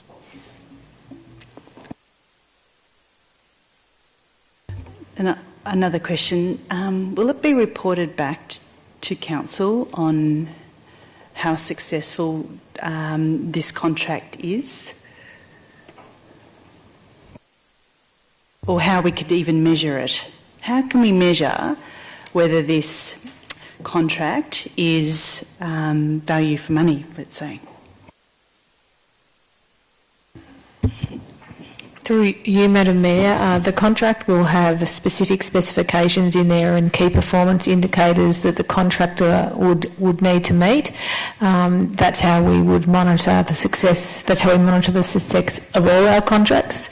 They're not necessarily reported publicly through to council, but if that was something that the council was interested in, we could provide updates through the CEO report. Any questions, councillors? If not, we have an officer's recommendation. Councillor Crawford to move. Do I have a second? To Councillor Copsey. Councillor Crawford, would you like to speak to this? I never thought I'd love drains until I became a councillor in Elwood. This is great. We just keep them clean so the rain, which we desperately need, has somewhere to go. Councillor Copsey. It's actually super important and a really good example of forward planning and maintenance that council needs to undertake in order to cope not only with regular flooding and seasonal overflow that we experience in some of our low-lying areas, but the increased risk of flooding that, of course, is presented through sea level rise from climate change. So a very important one, and I wish the officers all the best with getting this executed, and I hope it delivers well for our city. Councillor Gross. I just want to exemplify how important this is. So one of the high rainfall days I went down to as part of the Great Floodwatch series to investigate Floodwatch, St Kilda Street, and that's a shared boundary. And on the upside of the boundary, which abuts is managed by another council, there was pooling around all of the drains. And on our side, just after we'd put CCTV cameras through the drains, there was nothing. So it's so important. We are getting much more sophisticated. We have a long way to go because the last rain event, there was big pooling in St Kilda Road, and there seems to be always around the road near Junction Oval. So there's much more that we can do, but I think we're really getting there, and I'd like to thank the officers for their increasing expertise and success. Councillor Brand. Yes, I just want to say it's really exciting that with a little bit of high-tech innovation and a little bit of genuine regular maintenance, digging dirt out, that we can literally improve the calibre of our drains. Who would have thought? Who would have thought? Literally. Anybody else? Okay, Councillor Crawford, would you like to close? Then I'll put that motion. All those in favour? That's carried unanimously. Thank you. Okay, Fishermans Bend, 12.2, Montague Commercial Precinct, proposed interim and permanent heritage controls. There isn't anyone that's requested to speak to this, but I think a gentleman earlier made some reference to that. Yeah, they have gone home. Councillor Pearl, would you like to ask a question? In relation to take us through the communication of the changes over the years. So, over the months, how many people are in this gentleman? Well, he's not there now, but the gentleman that appeared before shoes where they've only found out about these changes recently. It's a small community, so it's fairly easy to get around, I would have thought. So, what sort of communication program have we done, and what do we plan to do in the future? Mr. Dewar. Through you, Madam Mayor. So all affected properties were notified in advance of tonight's meeting about the proposed changes, and tonight we're seeking the request for permanent controls for properties which already have interim controls on them, at the same time as that we're seeking interim controls, the extension of the interim controls so they don't expire while permanent controls are being considered. The gentleman who was here this evening was one of a very small handful of properties that we're proposing to extend the interim controls to, which weren't previously part of the Montague Precinct heritage overlay.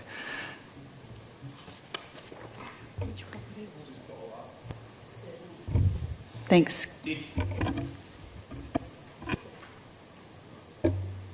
When do we send the notice to him? I would have to take that on notice, Councillor Pearl. He said he got it this week. Was it? In days general, or they're weeks sent ago? out within a week or two of the meeting, advising them that they're able to come and speak this evening. One more. Sorry to jump around this, Mayor, if I could.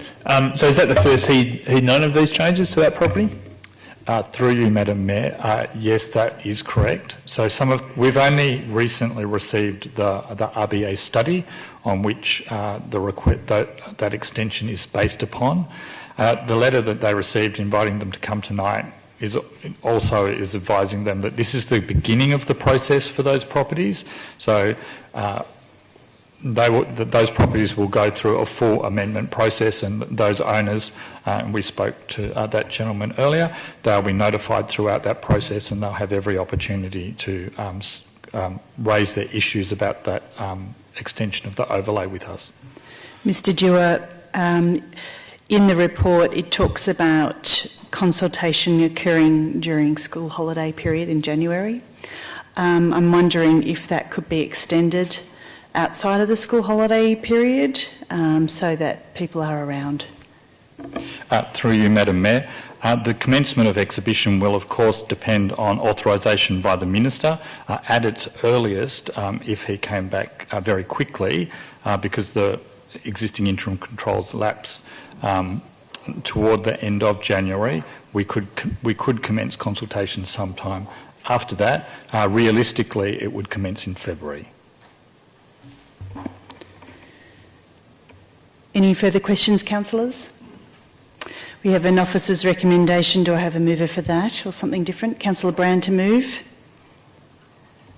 I'm happy to second. Councillor Brand, would you like to speak to the motion? Yes, another thing I'm thrilled about, this little piece of heritage that I hope we managed to protect. I know it's had a sort of a bit of a rough time buffeting around between one area or another, but it's a little part of the Montague area that actually is a very prominent part, and it's a very important part as a sort of a little gateway. And I can actually remember when I was a hippie driving around in a combi van, noticing these buildings when I was driving back and forth to St Kilda at times. And there's a particular house, I think it is a building on, I think it's probably 528 City Road, which is a two-storey Victorian terrace shop with a residence on top, and it has a little Art Deco addition to it at the back, which was put in probably when they did the urban renewal thing in that area, and it's got quite a crazy sort of brick wall at the back too, which I'm not quite sure when it was done. But it's a very distinctive building that always caught my curiosity. I always liked driving past it, and this is going back so many years, and I'm thrilled that it's actually recognised in its citation. I don't know how well those parts are protected, but you know, it's something which is right down to these details. It's a really important thing that I think maybe I'm the only person in the world who remembers them, but anyway, that's still a good thing. So yes, it gives character to that whole sense of that, I suppose, you know, industrial former residential area that is Montague. I never knew it was known as Montague in those days, but it's just a very important part of our city, and I'm really pleased that we're just recognising it and hopefully protecting it. Thank you, Councillor Brand. I guess I'm very excited about this too, and I often sit in my car on the intersection of Montague and City Road and contemplate those buildings there on both sides of it, and I do find them fascinating. And actually, looking through the documentation for the report for tonight, I didn't realise that City Road was called Sandridge Street, and so I learnt something last night. But this work was foreshadowed in the Fishermans Bend framework, and it's now been completed. And it also includes the additional sites of the Montague and the City Road, which were removed originally from the Albert Park Precinct 0442. So this is now tonight seeking permanent controls for the Montague commercial precinct, while the rest of the work is being completed. It's important that we give certainty to landowners, and so I think that's what this is going to do. I'm supportive of requesting the Minister to authorise the exhibition of the Heritage Planning Scheme, and reading through the documentation the other day, the detailed precinct history is really absolutely fascinating, and it has undergone many renewals over its times, you know, from slums to... Anyway, it's now undergoing a renewal again. And it's particularly at a poignant time because we're just opening up the Carlisle Street Art Space exhibition on Montague, which actually exhibits a lot of pictures of this area right downstairs. And also I was privileged to introduce and open a new movie about the community that doesn't exist there, that used to exist there of Montague. So some of the details of the citations, you know, I just had to laugh at, and one of these places that's actually been protected was described as the house of quality and cheapness. And, you know, I just think, you know, it really gave me a laugh. But anyway, I'm happy that we're at tonight and certainly supportive of the motion. Thanks for all the work that's been done. Would anyone else? Councillor Pearl, you'd like to speak? Thanks. I just want to note how appalling it is that we're changing the planning overlay on people's properties that weren't necessarily aware of it, and they've only been notified in such a short period of time. That sort of lack of customer focus, for use of a better word, is just not acceptable. I completely support the report, but I had no idea that people that were getting material changes to their property rights imposed upon them haven't been substantially notified. So I'm hugely concerned, and this shouldn't happen in a council with our resources and our knowledge base, but it shows again we've got a long way to go in terms of focusing on ratepayers and focusing on more customer service. It's very concerning. Thank you, Councillor Pearl. Would anyone else like to speak? Councillor Brand, would you like to close? Then I'll put that motion. All those in favour? That's carried unanimously. Okay, how are we going for time? So we'll move to the public space strategy, and we have one person that's requested to speak. Chris Sargood, please. Thank you for waiting.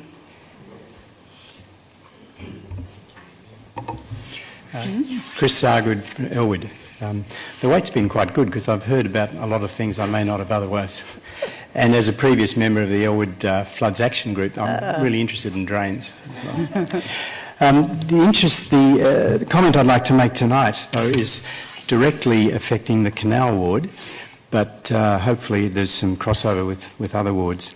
My wife and I have a puppy, and we wanted to be able to run around and play in the Elwood Primary School Park, the puppy, that is. And there are about 50 other dog owners in the area with similar ideas, and we call ourselves the Elwood Dog Crew. So the issue I want to comment on this evening is to repurpose an existing and underutilised space with the addition of a part-time off-lead dog park. This goes directly to some of the key strategies in the public open space discussion that will be tabled tonight.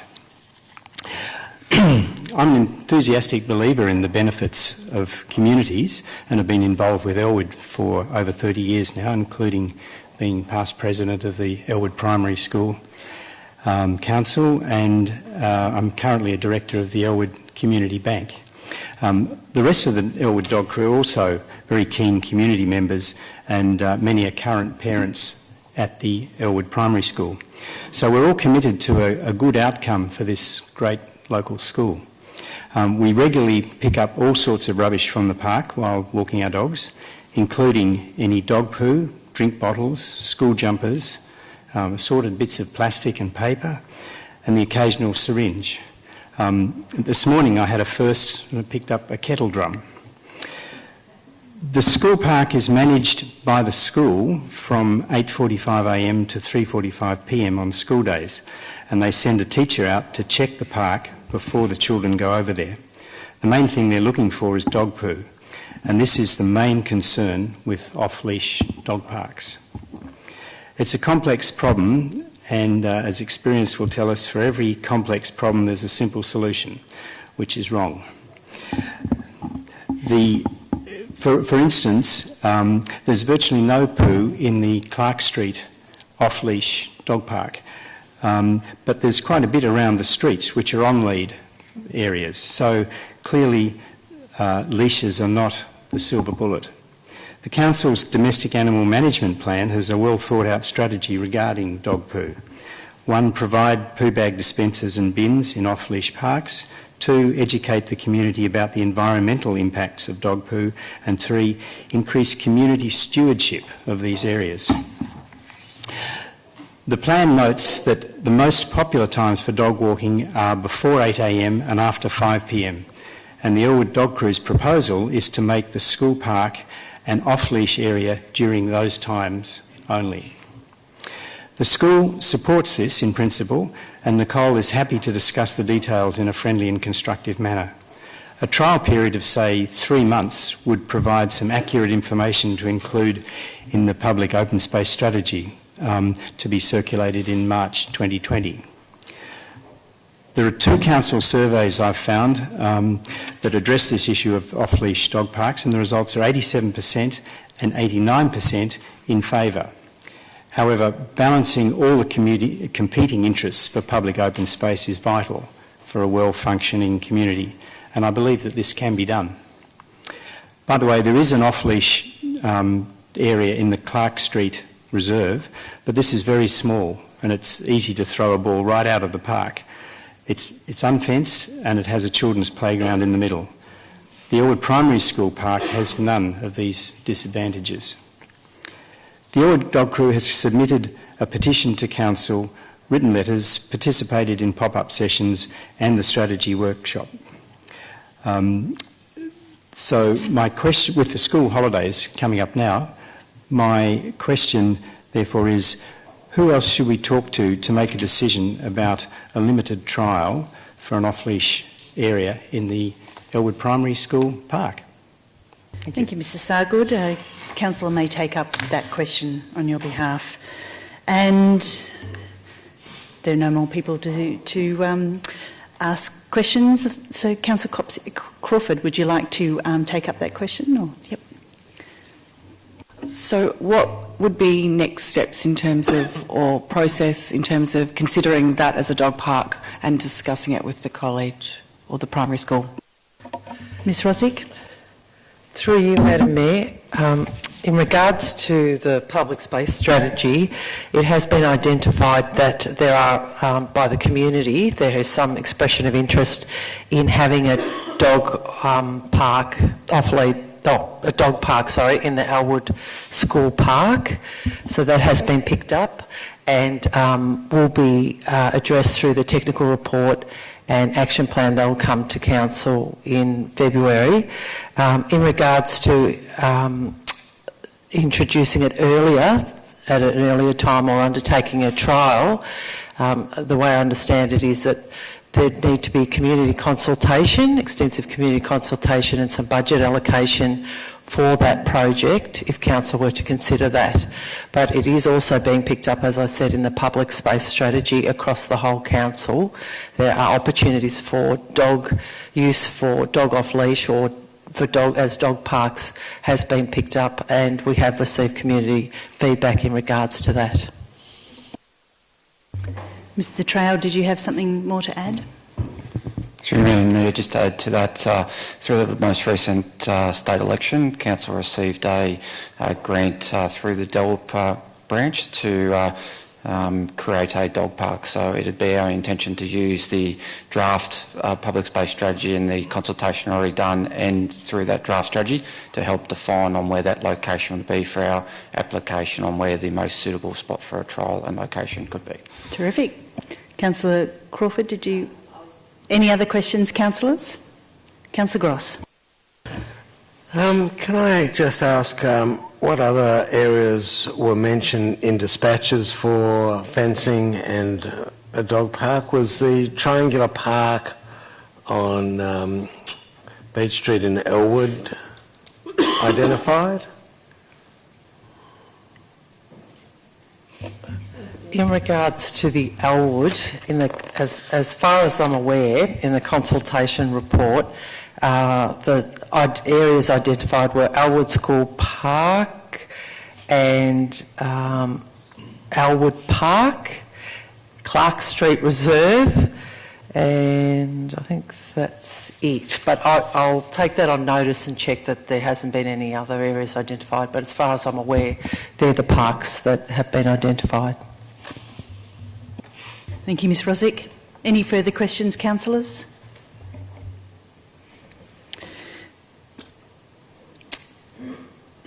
Then we have an officer's recommendation. Do I have a mover for that or something separate? Councillor Copsey to move. Councillor Gross to second. Councillor Copsey, would you like to speak? Councillor Gross.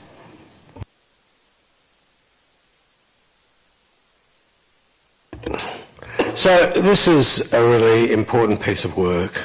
The only thing I think only two issues I wish to raise that I'll be looking at as we go through the process is the discussion about verges and nature strips. These are highly contested spaces, but spaces that are now sought after for public open space and plantings. And the second thing is the ongoing issue of dogs versus people who don't like dogs, fencing versus people who don't like fencing. So that's an ongoing issue that we have to grapple with. You know, this contest between various park users, active versus passive, is just going to be an ongoing and increasingly acrimonious conversation, and we need to manage it in the way we're doing, I believe. Councillor Baxter. Thanks, Madam Mayor. I'm really excited about how this is going to go forward. I think that while Councillor Gross is correct in that there are occasionally some conflicts when we're talking about open space, I think everybody agrees that as we densify, we need more of it. And I think that just having that as the overarching priority is the most important thing, that we increase public open space, that we maximise the use of existing open space, that we repurpose poorly utilised open space. So that can mean things like depaving and putting in more trees so that you can have more canopy coverage and cooling. It can mean taking an area that wouldn't be particularly well utilised for a kids' park, but perhaps considering it for a dog park or something like that.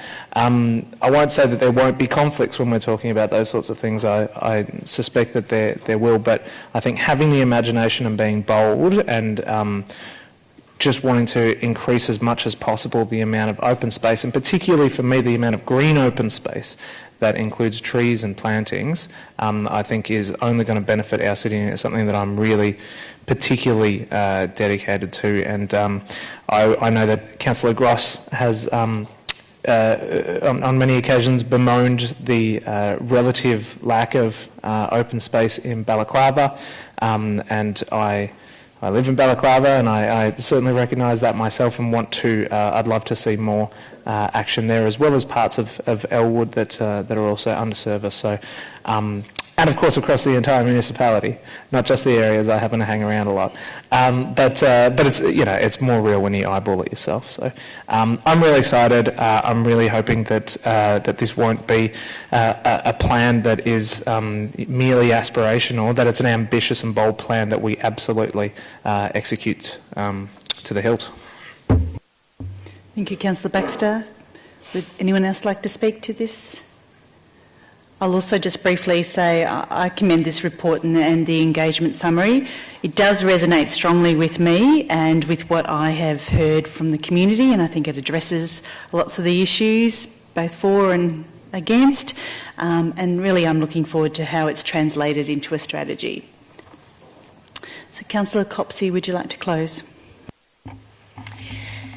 Public space and our open spaces and our public spaces are regularly one of, if not the most highly valued elements of council service delivery in our municipality, and I think we're not alone in that. Really putting lie to the idea that we've heard expressed a couple of times tonight around councils just delivering roads, rates and rubbish. People would flip out if we did not have well-managed public and open spaces, and rightly so. So, yeah. It would, and it's great because there's so many intrinsic values to public open space. I really want to thank everybody in the community who's participated in this engagement. I think we got really good engagement through this process, and I'm looking forward to seeing the community's ideas reflected in the final strategy that comes back to us for endorsement. I was really heartened, as Councillor Baxter has pointed out, to see all of the emphasis on natural environments, depaving, more greening, and the like, because I think there's such synergy with many of our existing strategies. So that's great. It says that we can achieve some of our other strategic priorities through our public space strategy, and I really look forward to seeing this continue and the final policy coming back.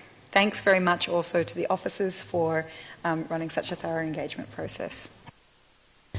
Now I'll put that motion. All those in favour? That's carried unanimously. Thank you.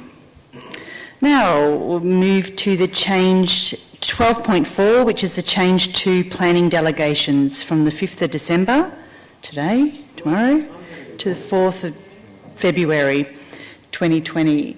Now the CEO has just given me an alternative recommendation. Yes. Yeah, Madam Mayor, sorry, just technical but important. Can we delete the words to the General Manager, City Strategy and Sustainable Development and Manager City Development, and replace that with delegates to the CEO, and I will on-delegate to those officers. Thank you. So that is now the alternative recommendation put to us by the organisation. Do I have a mover? Councillor Gross. Do I have a seconder? Councillor Brand. Councillor Gross, would you like to speak? Councillor Brand? Would anyone else? Then I'll put that motion. All those in favour? That's carried unanimously. Now we're getting there a bit faster.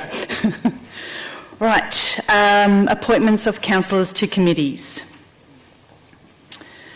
14.1. We don't have anyone that's requested to speak to this. Councillors, do you have any questions of the officers? Yes, Madam Mayor, I do have one question. I believe the attachment to this had Councillor Copsey and Councillor Crawford swapped on one of the appointments. That's been picked up and fixed? I just wanted to confirm. Yes, so we can note that. So neighbourhood grants and which one was it? One of the grants assessment panels will need to alter. So do we need to put that in the recommendation or? Yep, okay. So for some reason it wasn't picked up.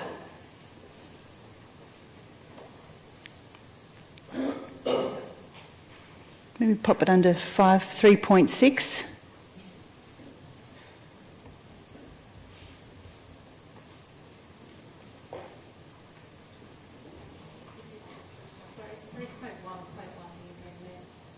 Oh, you've already done it. There you go.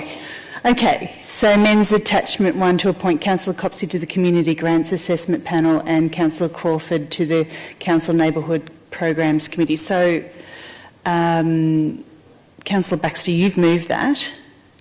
Have you? Yep. Right. Actually, I just need a bit of clarification here again, please. So we're doing this in 2 lots or all together? I can clarify that the amendment that I'm suggesting is only the green writing.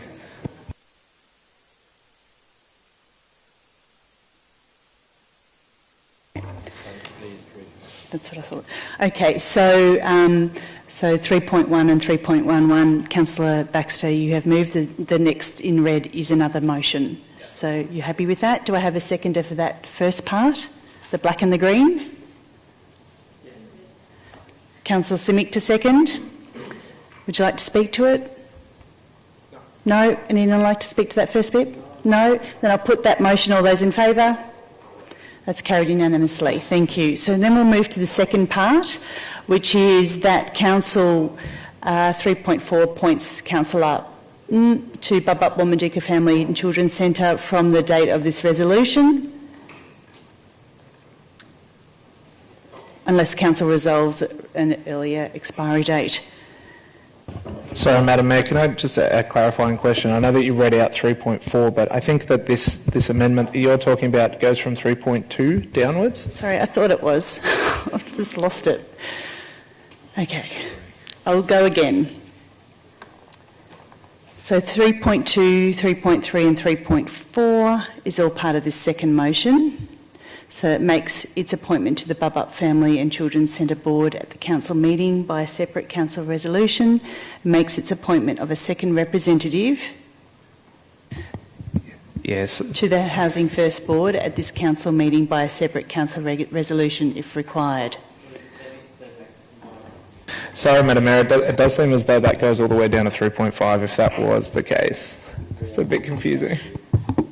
For you, Madam Mayor, sorry to confuse it. The first part of the motion runs from 3.1 down to 3.3 as one motion. The second motion will be 3.4 and the third motion will be 3.5. So we have already done the first motion, so do we do a second one of 3.2 and 3? Okay. I'm happy to move that if required.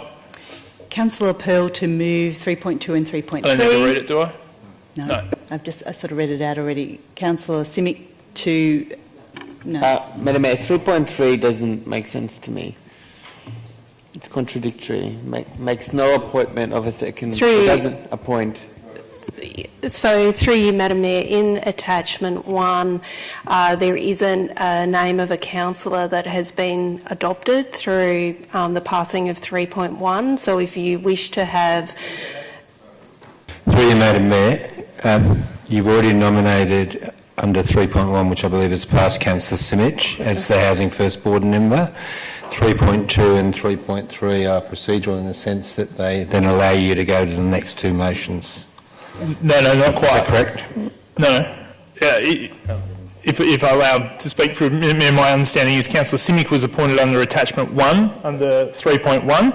Under Housing First Board, it also indicates in attachment 1 if a second representative is required to be determined by a separate council resolution. That's already been adopted too because we've adopted attachment 1, but we're also making that as a separate resolution to appoint a second council or council representative rather in the future. Is that understanding correct? Yes. Just a point of order. Can I just check also? I thought that Councillor Baxter moved... Who has moved the original motion, the original substantive motion? So just to clarify, Councillor Copsey, 3.1 was moved by Councillor Baxter. And including the green amended text? Yes. As an alt rec. Thank you. Yes. So I've moved 3.2 and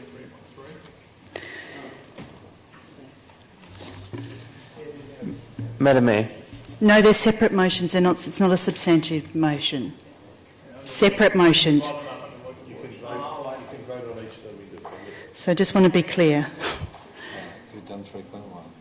We've done 3.1, so hang on, I'm just going to write this down. Councillor Baxter moved 3.1 and Councillor Simic seconded it, and we voted and that was unanimous. So then we're going to 3.2, 3.3, and we had Councillor Pearl who has moved and no seconder yet. So I need a seconder before we can go any further. Councillor Bond? Madam Mayor. Has second. You have a clarifying question. Yes, 3.3 still. So I'm not concerned about the appointment of the first councillor on to the Board of Housing First. 3.3 says that we make an appointment of a second representative to the Housing First Board at this council meeting, and then it says by a separate council resolution if required. Yes, which is 3.5, which we'll get to that.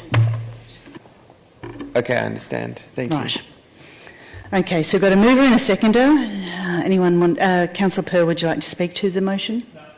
Would anyone like to speak to the motion? Then I'll put that motion. All those in favour? That's unanimous. Thank you. Oh, I'm sorry. Okay. All those against? That motion's carried. Thank you. Now we'll move...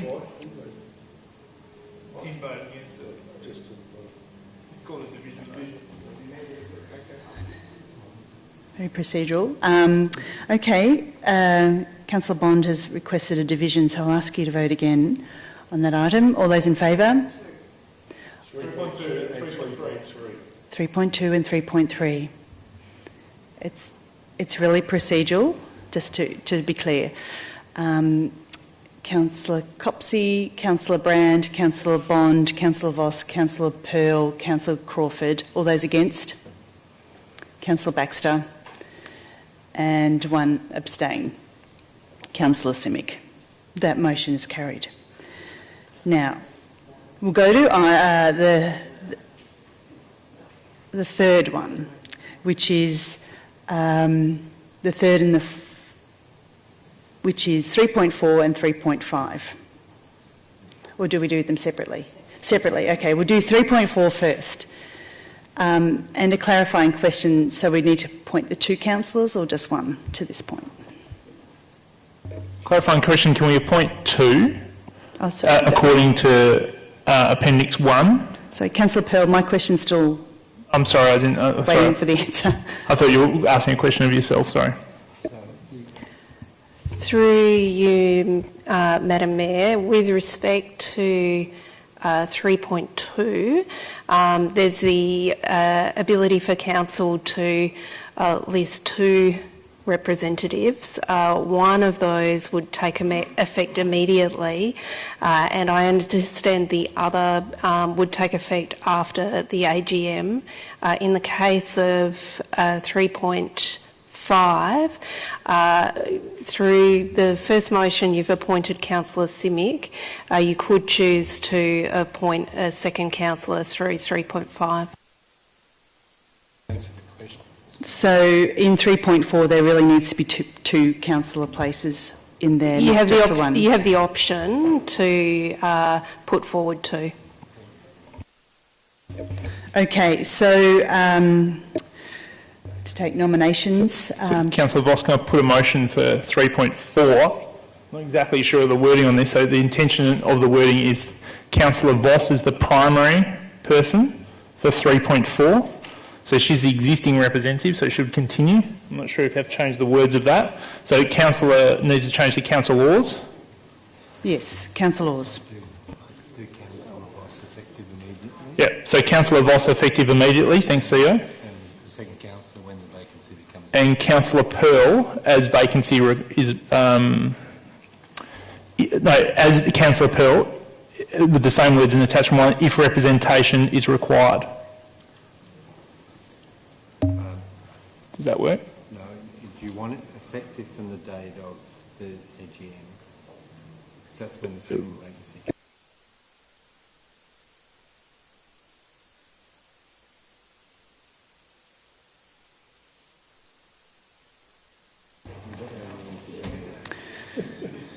Okay.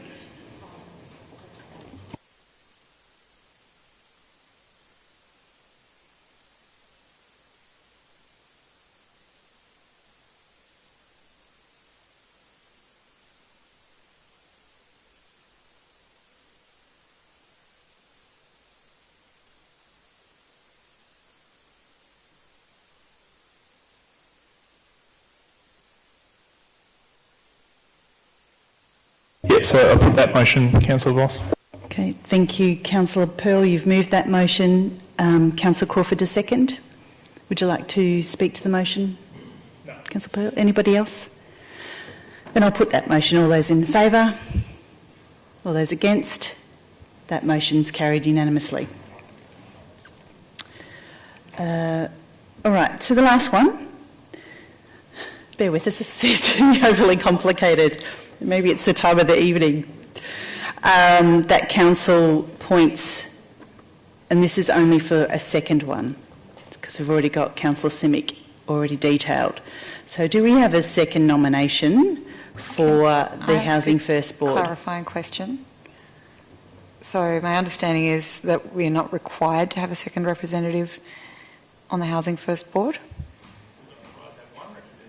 Through you, Madam Mayor, the Council, through the PPHT Constitution, has the ability to appoint 2 directors to that board.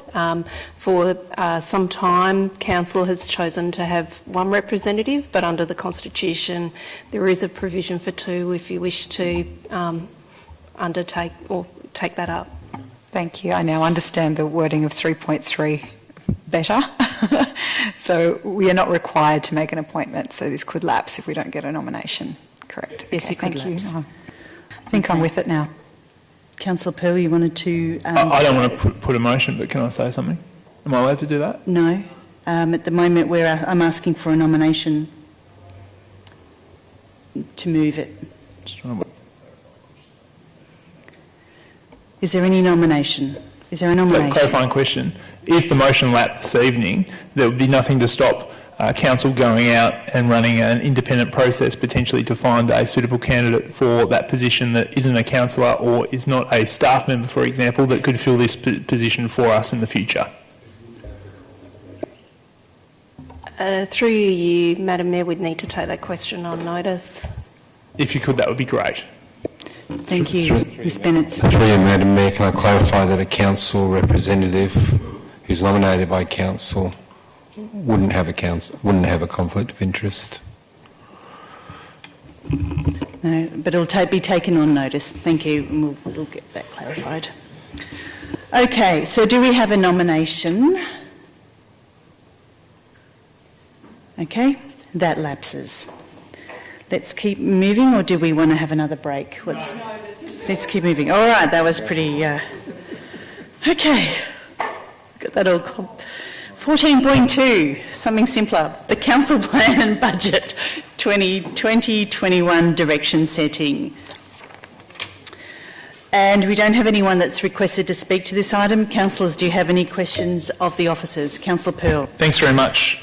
The CEO report on page 31 that we considered this evening had the monthly borrowing costs at $26,000 per month, for this month in any case, which roughly extrapolates to $312,000 per annum. Yet the 10-year forecast for 1920, the forecast, has a figure of $450,000. Why are those two figures different between the CEO report and this update here this evening?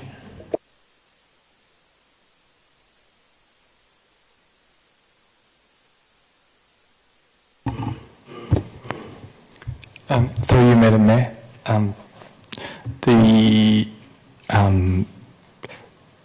Council's finance leases lapse and recurs over time, so we generally have about $1.5 million worth of finance leases. So that's why we believe that the 10-year plan will come back to about 1.5.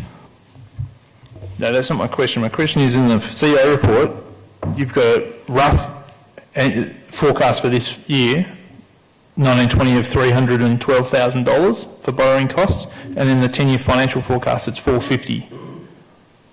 So I'm just wondering why there's a difference. Mr. Liu? Yep, through you, Madam Mayor.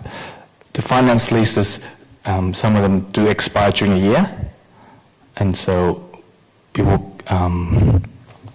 be re-tendered and renewed.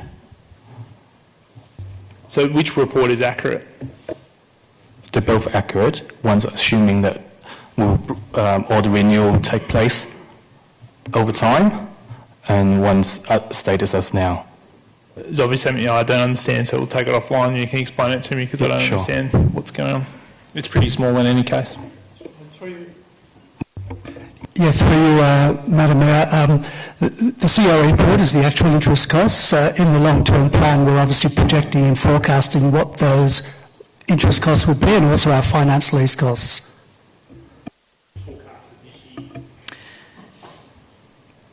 There's also a timing issue. The 10-year forecast was prepared on the September numbers. The actual CO report is based on the October numbers. So the number is small, as you suggest, but that would be part of the reason. Thank you. Any other questions, councillors? If not, we have an officer's recommendation. Do I have a mover for that or something different? Happy to move. Do I have a seconder? Councillor Copsey. I just want to say thank you for putting this forward, and I confirm that we're not applying to the ESC for changes in our rate cap. So this report does flag that we're continually challenged by expenses and costs that are unpredictable and outside of council's control, such as Fines Victoria, failing systems, procurement, and costs that are more than budgets due to market forces, and certainly the high demand around construction. We're also flagging the trials of our 4 new waste services that the community is demanding, and if the trials are successful, we'll then need to work on whether we need to bring in a separate waste levy to fund the additional services. So we'll be having service prioritisation conversations with our community going forward, and I'm really confident that our disciplined practices of budget preparations and ongoing target efficiency savings are ongoing. And just a small side note, I do like the inclusion of the picture of Elwood Canal being on the front cover of the latest 10-year financial outlook, so thank you very much for that. Councillor Copsey, would you like to speak? Very important document coming late in the night, but thank you very much to officers for your diligence in putting this information together, not just for the benefit of councillors but for the community, for those community members who are interested in the ins and outs of the council budget. We have undertaken to be transparent about our financial settings and direction, and there's a wealth of information about some of the significant challenges that we face, particularly in a rate-capped environment, when we still have many services that are desired, demanded, and that we want to deliver for our community. So this shares our challenge and our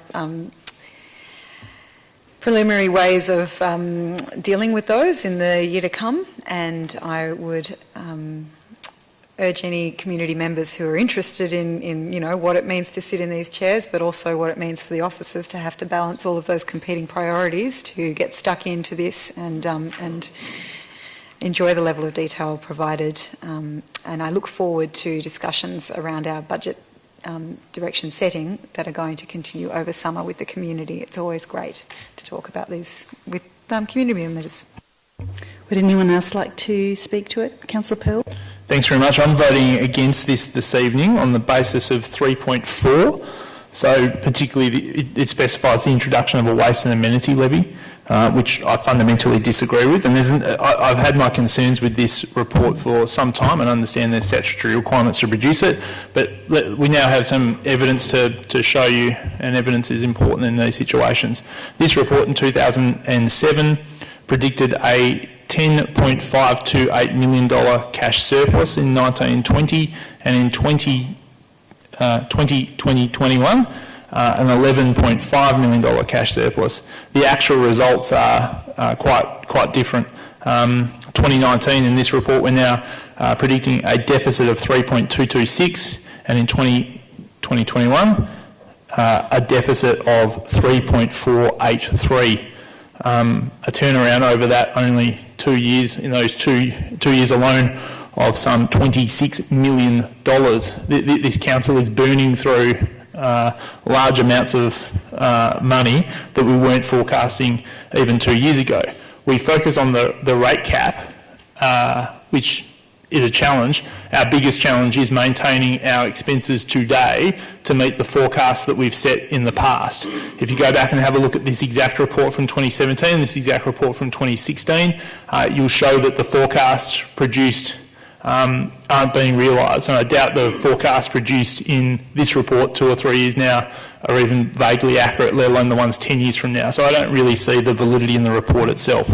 Plus, it also illustrates caution that we should all be looking at, and that's regarding the amount of money we've been spending on debt. As I keep saying, borrower is slave to the lender, and there's effective interest rates in this document, particularly through car leases, or as I call them, car fleeces, where we have effective spending on an interest rate in the balance sheet of over 6%. We have a surplus amount of cash that would easily allow us to cash flow that instead of getting into car fleece agreements and paying large amounts of money, more than $100,000 a year that we could save by doing that ourselves.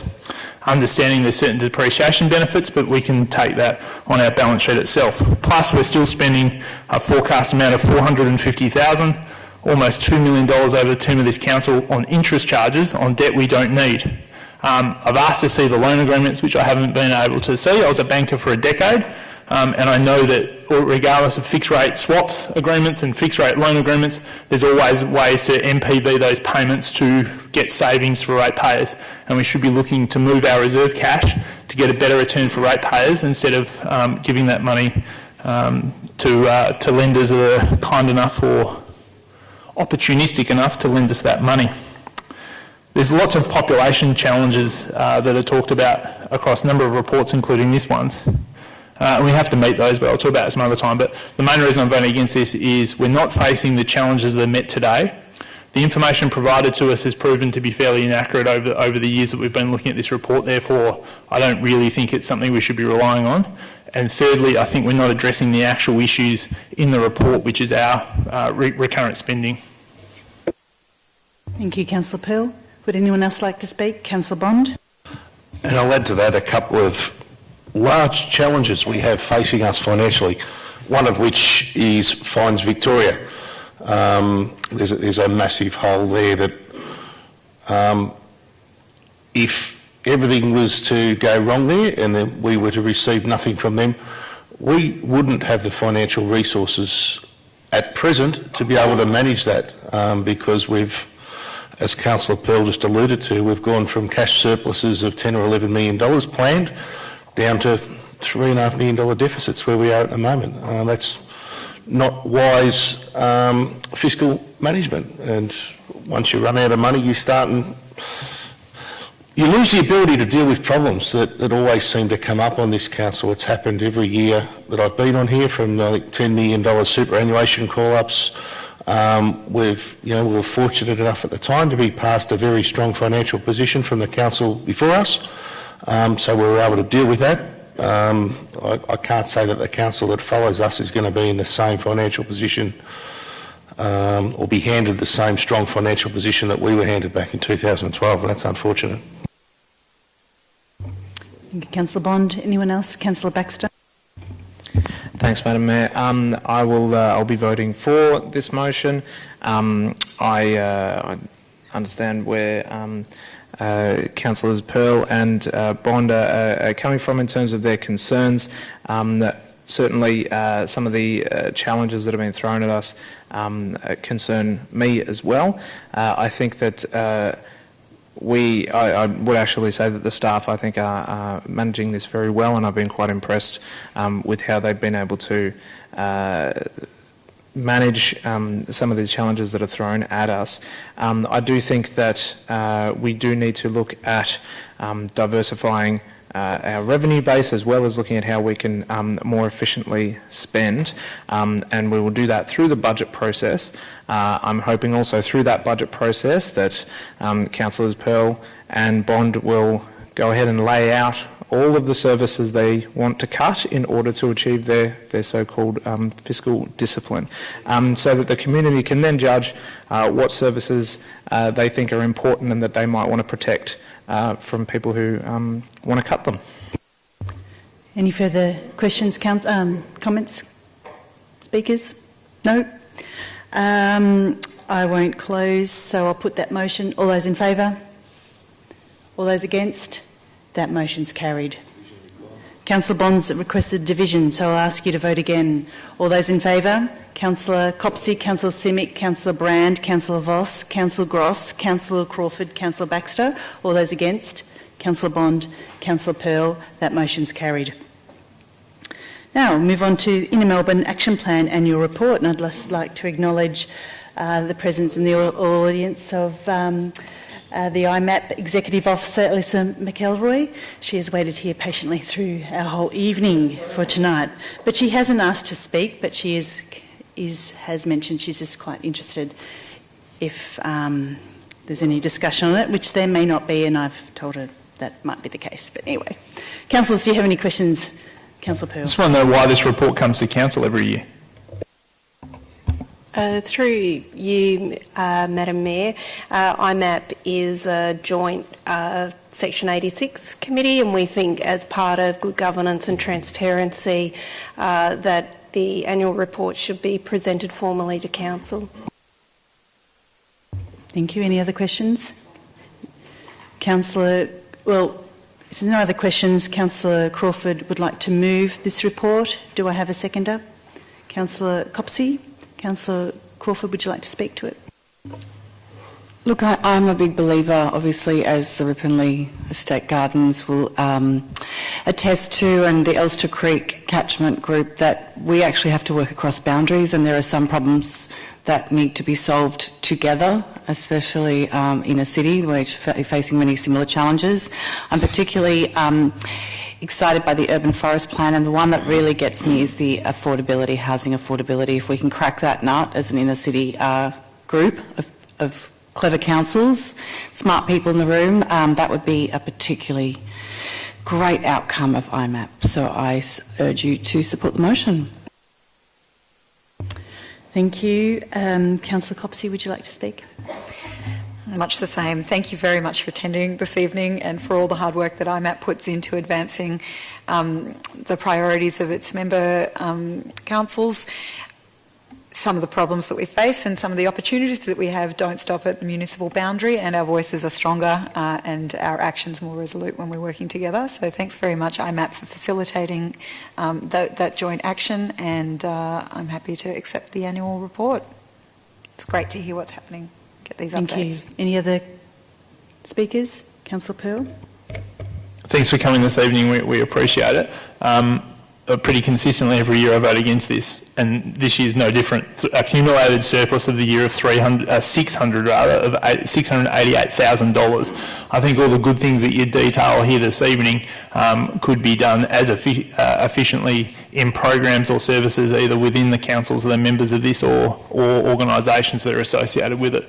I don't think that the value versus the membership we pay, albeit a lot less this year, given some of the exposure we've given in previous years, is delivering value to ratepayers. Simple as that.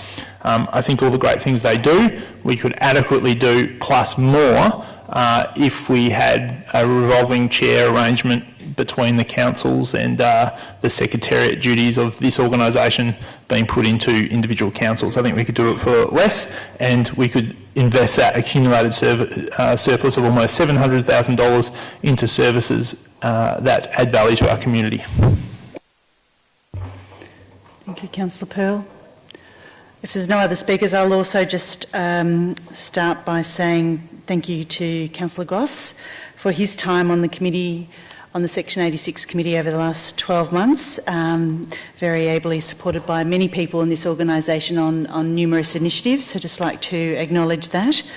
And also just say that I had my first meeting last week, and you know, it was, many of the issues are still ongoing as part of the council plan, but I was really pleased to see how much well, pretty much at the end of Wayfound, the signage project. So I was very happy how far that's come, and that's almost at the end of its the production cycle. So well done on that one.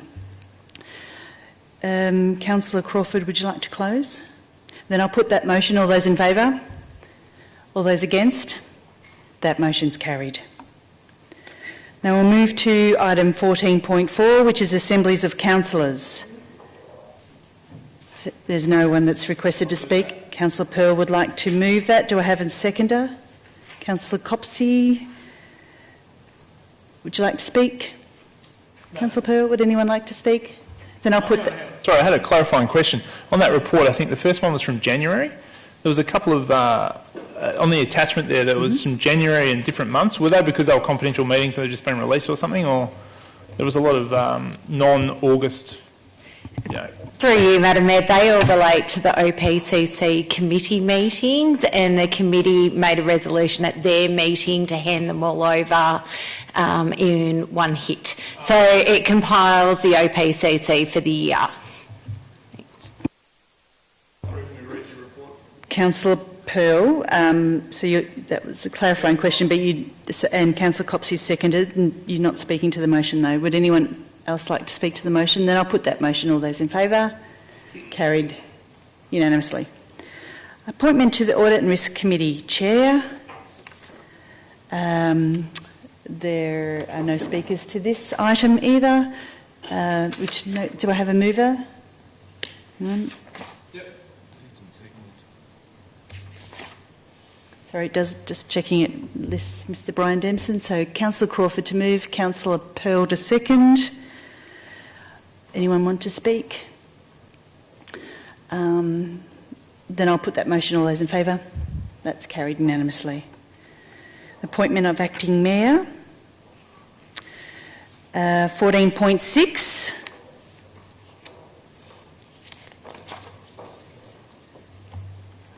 So first up, we need to nominate an Acting Mayor. Councillor Copsey, would you like to move this recommendation? I can, but do we need to pop in the nomination missing first? things? Yes, I'd like to nominate the Deputy Mayor, Councillor Baxter. And the date range from the 20th of the 12th to the 15th of the 1st?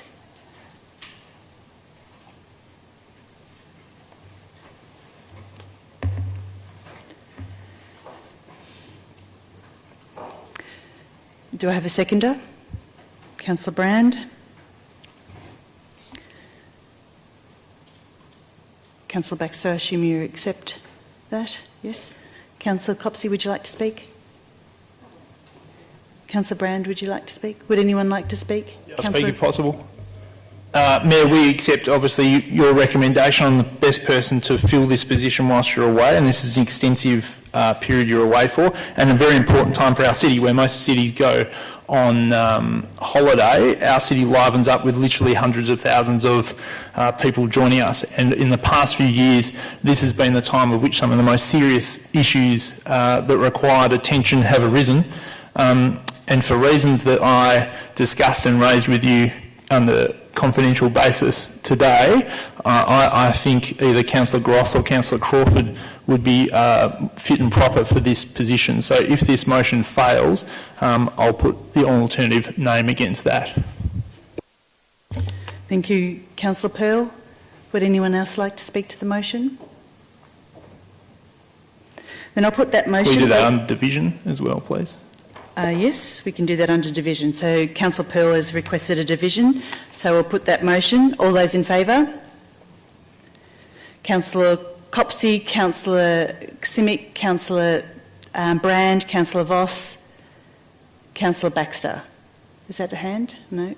All those against? Councillor Bond, Councillor Pearl. And 2 abstaining. That motion's carried. Okay, now we'll move on to notices of motion. So, councillors, we've got 2 notices of motion tonight. Item 15.1 is a notice of motion from Councillor Copsey in relation to councillor contact with developers and lobbyists. And just do we have... I'm losing my papers. I don't think we've got anyone that's requested to speak. No, we haven't. So, councillors, do you have any questions of the officers?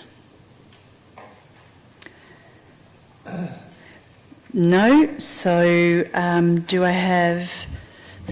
First of all, so that now I'll ask Councillor Copsey to move the motion. Yes, so this has actually become more opportune since I first saw that other jurisdictions were taking this step. I'll just reserve my right to close, but just say for clarity, which I mentioned to councillors earlier today, this is an in-principle support for regular disclosure of councillor contact with developers and lobbyists. However, there will be a second report for councillors to consider. So this motion this evening simply requests officers to look into information and examples from other councils who have established such a register and to report back to us for further consideration. Would anyone... so, thank you. Do I have a...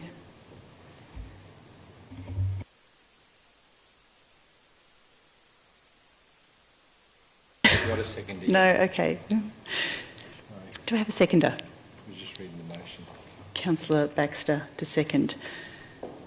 Councillor Copsey, have you already spoken to the motion? Apologies, just take my comments before us speaking to and moving this motion, and I'll close as well.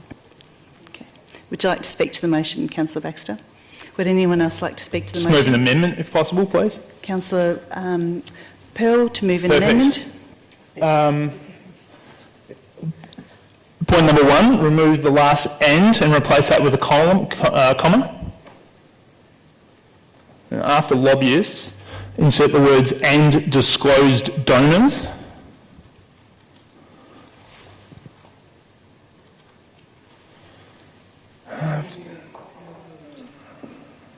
Yeah.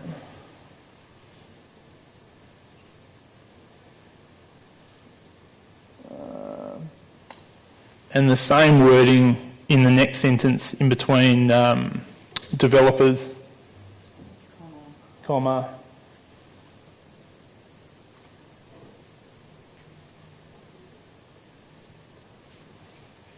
so, and just, disclosed donors, and, continue.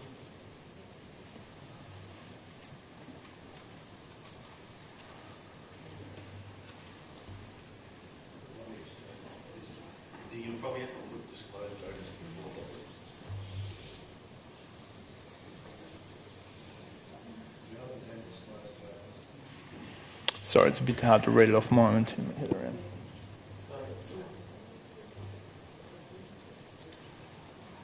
Can we just wait till we get the wording right, Councillor Simic, and then you can ask a question?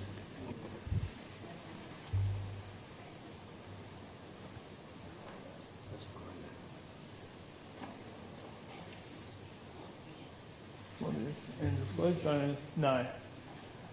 No, so the and disclosed donors goes after that comment here. Oh, sorry, it's a touch screen now. Don't touch the screen.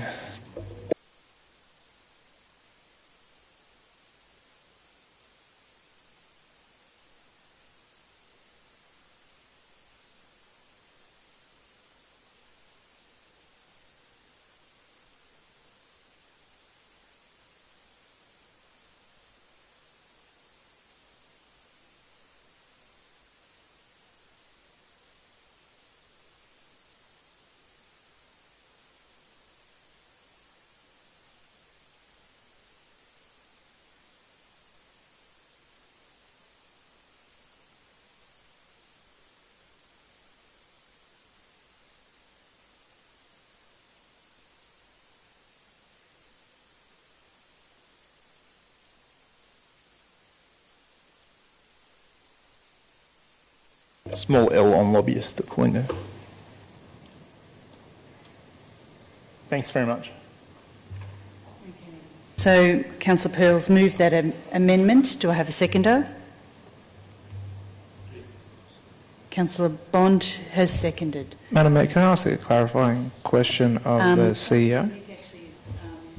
Said a clarifying question first, so I'll ask him and then Councillor Baxter. A few clarifying questions. What disclosed donors? So any disclosed donors that any councillors have? Correct.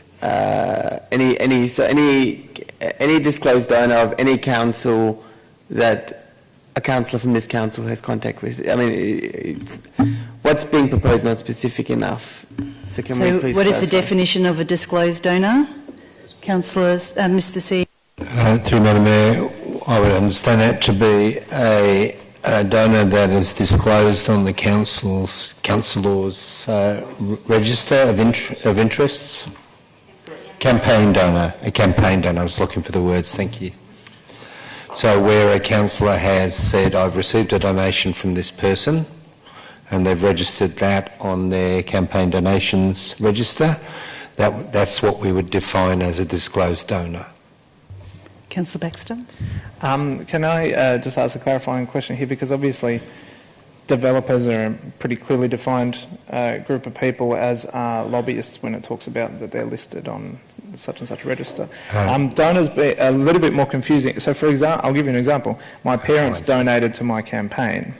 I meet them every single week. So my question is, under the wording here, would I have to disclose my weekly dinner with them? Through Madam Mayor, that's a very interesting question. I think developers can be loosely defined as well. It can be a property owner or a resident. So I think because you've asked for a report back, part of the report back would be to give you some advice back on those definitions. Is probably the best way to do it. So I'm comfortable with part one as it's originally proposed or amended, because I think part of the advice back would be to give you some advice on those definitions in terms of how other councils are defining those, because I think at different times, to answer your question, Deputy Mayor, even lobbyists, I think, needs close and precise definition at times. So we've got a mover and a seconder. We've had a couple of clarifying questions. Do I have any? Councillor Pearl, would you like to speak? Thanks so much. Look, I think this motion is well overdue, but it's too narrow. So when we look at where corruption and influence is likely to permeate council, it's people who's actually giving councillors money in particular, and where those interests sit. So I take Councillor Baxter's point about disclosed donors as a definition, but it's actually pretty clear. It's those people that are on the disclosed donor list that is published on the website. Developer is much, much harder. So is a property owner a developer because they're renovating their house? There is no official definition at law or even at common law that I could find that details what a developer is. But absolutely, that is one of the key interests that we need to look at. People developing large amounts of property, such as Fishermans Bend, is an area of heightened interest, and St Kilda Road, there's a lot there as well. And yes, we don't need to talk about what's been happening in the news at the moment, but key to the lessons of what's been happening at IBAC at the moment, and the alleged allegations there, stem from donations to councillor campaigns, which inappropriately influenced outcomes on those councils. So I think this sort of reform is well overdue, and this small addition widens the scope out to be more appropriate to a modern council. 20, 30 years ago, the key points of corruption with councillors were lobbyists and developers, and they were really one and the same. Now, with software contracts being in a much larger quantum, you think of the amount of money we're spending every year on software development, and all the influences around councillors in general, more transparency about the communication between developers, lobbyists and donors to councillor will ensure that our public can look at us and say they are fearless, they are fair, and they are transparent in their decision making. So I'm really excited to get this report back to further define what those terms are and give us more guidance on it, and I commend Councillor Copsey for bringing this motion this evening. Councillor Bond? Yes, I share Councillor Pearl's enthusiasm for this particular motion. To address Councillor Baxter's concerns, if I was walking down the street or walking to a coffee shop or a pub or something and I happened to run into someone who has a developer, we say hello and walk away, I wouldn't expect to have to put that on this registry. But if I sat down and had a meeting with them and they put forward to me a proposal, I would consider that would then have to go on here. So if you're having dinner with mum and dad and the purpose of dinner with mum and dad is dinner with mum and dad, no, I wouldn't think you'd have to put it on here. But if mum and dad sat you down and said, all right, Tim, at council next week, here's what I want you to look at, you would probably have to put that on here. So I think we're all intelligent enough to know that when we are being contacted for the purpose of discussing council-related decisions. And those council-related decisions would be what goes on here, not just general, hi, I said someone, waved to someone as I walked down the street. I wouldn't think those would go on here, but that's how I would see this operating if it was we were to proceed with this. Would anyone else like to speak to the amendment? Councillor Gross? I support the amendment because I think we need to be agnostic about the various categories of donor. So I think it's a good idea to have this reporting mechanism, but to me it doesn't matter what sort of donor you are. Let's be agnostic about the categories. The other thing is just harking back to what Councillor Pearl said. My experience has been that the big difficulty with corruption often lies with procurement. Procurement is a big issue. So I really think this is an important augmentation of the original motion, and I urge people to look very seriously at it and vote in favour. Thank you, Councillor Gross. Councillor Copsey. I just have a clarifying question, if I may, for officers, if it's allowable. Leave it to you. Allow it, yes. Mayor Voss. So in bringing this motion, I was aware that there are existing examples of a developer and lobbyist contact register.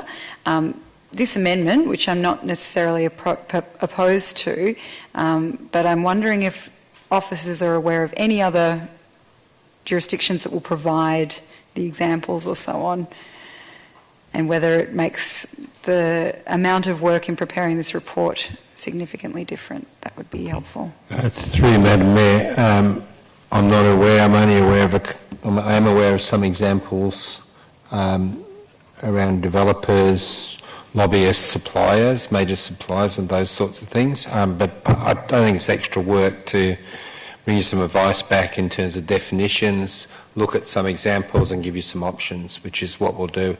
The options may or may not include all of those three things. Okay, so are there any more speakers to this? Councillor Baxter, to the amendment? Yeah, I'm just a little bit worried because so Councillor Copsey put this motion and circulated it among all councillors like a really long time ago and asked for input. None was given. This has now been sprung on us at the last minute, which radically widens the scope of what we're looking at, and we haven't really had time to consider that.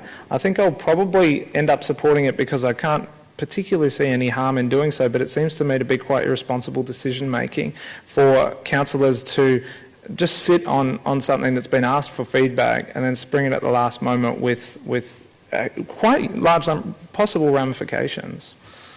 Yeah, point of order, if I could. On what basis? On that there has been an accurate representation of what's been discussed here this evening. I think it's section 13 under the new Act, under the new local law. So I've called Councillor Copsey and I'm still waiting for that phone call to be returned.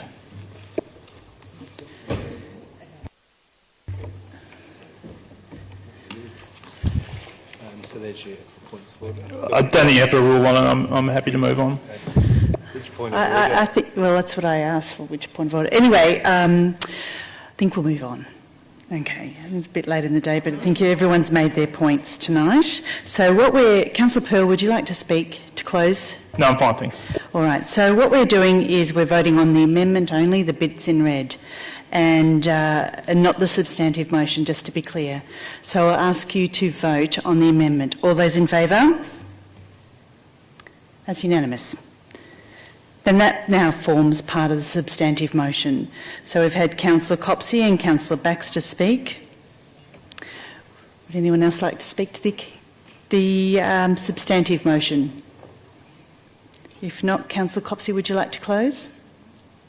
Well, this is now broadened, and I look forward to, well, I hope that we'll have support. That vote was pretty good, so I'm hoping that this will be a new level of disclosure. I believe if we do go ahead with this, we may be the first council in Victoria to establish such a register, and I'll wait and see what options officers bring back to us, but I think it's exciting. Obviously, it's an important time for having confidence in local government's decision making, and yes, the news of late and the shocking disclosures coming out of the IBAC hearings have only sharpened the need for us to take all options available to us to continue this council's record of transparency and accountability, which I think has been a real key theme of our term. And I hope councillors will support us going forward on this. Then I'll put that motion. All those in favour? That's carried unanimously. Thank you. Now we'll go to Councillor Bond's notice of motion 15.2, which is a request to review council's rating of small clubs. But before I do, I'd like to offer the opportunity for anyone to ask questions of the officers on this item. No? Councillor Bond, would you like to introduce? I, Councillor Andrew Bond, give notice that I intend to move the motion outlined below at the ordinary meeting of Council on 4th December 2019. The motion is that Council 1 requests the officers provide a report to Council in February 2020 on options to mitigate the financial impact on smaller, less financially viable clubs who are experiencing an increase in rates payable due to the reduction of the discounts to the rates of clubs with liquor licences applied in accordance with Council's rating strategy. Thank you. Do I have a seconder? Councillor Gross. Councillor Bond, would you like to speak? Yeah, this was born out of a conversation I held with Albert Park Bowls Club, and their president was going to come along and speak to this tonight, but I did warn him it could be a very late meeting, so it looks as though he decided not to come along and speak. Albert Park Bowls Club has about 100 members. 75 of them are bowling members, about 25 are social members, 50% of the club are pensioners. They have a bar that opens on a Saturday. They close the bar at 6 o'clock. They don't open at night for functions. They might have a couple of drinks at training, that sort of thing. Their bar turns over about $60,000 a year, and they've received a massive rate increase from us, or in terms of their financial position or the size of the club, the rate increase they got, or the loss of the discount, was a massive hit from them. The loss went from, we used to get I think it was a 85% discount to 25, or the other way around. Either way, it was a couple of $1,000 hit to a club that only turns over about $60,000 across a bar because they have a liquor licence. I know Mayor Voss has had similar conversations with the Port Melbourne Bowls Club, who were in a similar type situation. They're not a massive bowls club, a couple of hundred members, they probably turn over more than Albert Park across the bar, but they're nowhere near the turnover of the Super Bowls clubs of St Kilda and Middle Park. Point of order. Sorry to interrupt. We haven't got a seconder for this, I don't believe yet. Dick seconded it. You're seconding, are you? Okay, sorry, I missed that. I shall continue. Albert Park and probably Port Melbourne to an extent are not in the same position with the Super Bowls clubs of Middle Park and St Kilda that have a couple of full-time employed staff behind the bars. They're open, from lunchtime to midnight. These clubs would turn over, estimate $500,000 to probably up to $750,000, maybe $1 million across the bar. They're a completely different category of club to Albert Park and Port Melbourne. And I'm sure that I've used the word clubs because I'm sure there's probably other clubs in there that would be impacted by this. Just not aware who they are at the moment. But I know there are a number of clubs like the Albert Park Yachting and Angling Club, which is in a similar position as St Kilda and Middle Park, where they're quite financially well off. They don't appreciate the rates increase. No one does. But they're probably in a better position financially to pay for it than some of the smaller clubs. So what this is, it's not making a decision on how much this is going to cost us tonight. It's asking our officers to look at it and say, is there a more equitable way we can treat our clubs who have gone out and done the right thing and they've got liquor licences and all of that, whereby the smaller clubs who don't turn over as much as the bigger ones can look at some way of a more equitable discount for them who are not financially as well off as the other ones. And I'm sure this will impact footy clubs and angling clubs and all sorts of clubs, life-saving clubs if they've got liquor licences and things like that. So there's a whole heap of our clubs that could be caught up in this. So it's just asking officers to have a look at it and see what it is we can do to have a more equitable situation. Thanks, Councillor Bond. Councillor Gross, would you like to speak? Yeah, I really like to thank Councillor Bond for moving this. I intended to move it but never actually did it. Deeds, not words. The other example I'd add to this is Albert Park MCC Lacrosse. You know, very small. They're in the cricket ground, St Kilda Road. And so they're going to give a beer away, not even going to sell it because they're such a tiny alcohol operation. So they're the sort of anomalies that I think you're alluding to. Can I just mention one other thing?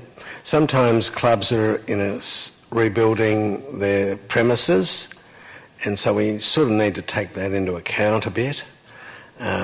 If they've got big capital works coming up, which we'd encourage, then that might be a mitigating issue, but it might not. Maybe it's better to charge them, if they're a big club with a big operation, charge them the full rate and then give them a grant subject to a competitive process. And that competition is a much safer way of dealing with those sort of issues. But anyway, well done for this. Thanks, Councillor Gross. Would anyone else like to speak? Councillor Brand. I'll be supporting it. I think it's a good thing. I think our property and leasing policy has been, it's an incredibly big and thorough overhaul, and it's been terrific. But with such a huge overhaul, such a comprehensive overhaul is what I'm trying to say. There are bound to be anomalies as they apply to reality on the ground all the time, and so we need to expect to have these sort of reviews to see whether the policy needs tweaking to achieve what we intuitively think it should achieve in a systematic way, and whether it's an actual tweak to the policy or whether it's a transition. Tweaking the transition clause, how we transition from current reality to the new policy. The transition might be the question here, but whatever it is, we need to do these things, and I thoroughly support this motion. Thank you, Councillor Brand. Would anyone else like to speak to the motion? Councillor Bond, would you like to close? Then I'll put that motion. All those in favour? That's carried unanimously. Thank you. Okay, getting to the pointy end now. 17.1, urgent business. I'm sorry. Reports by Councillor Delegates. You're right. Number 16, reports by Councillor Delegates. Do we have any reports by Councillor Delegates? No? Okay, we'll move on to 17, urgent business. So, councillors, we've got one item of urgent business, being a motion on Brooks Jetty. So I need a mover and a seconder for council to accept that the item is of urgent business. Councillor Gross to move. I'm going to go Councillor Brand to second. I will now put that motion. All those in favour? That's carried. So we will now be discussing Brooks Jetty, 17.1. So first of all, before you talk to it or move it, Councillor Gross, I'd just like to open it up for councillors to ask questions of the officers in relation to the item. Councillor Bond. Are there going to be any financial implications for the City of Port Phillip as a result of this recommendation, if this recommendation was successful, other than the cost of a couple of stamps? No.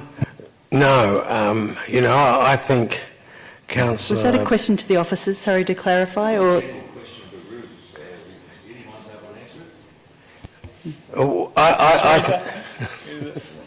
I think we've been very disciplined in saying, you know, this is not a Port Phillip matter, and, you know, we had to withstand pressure over the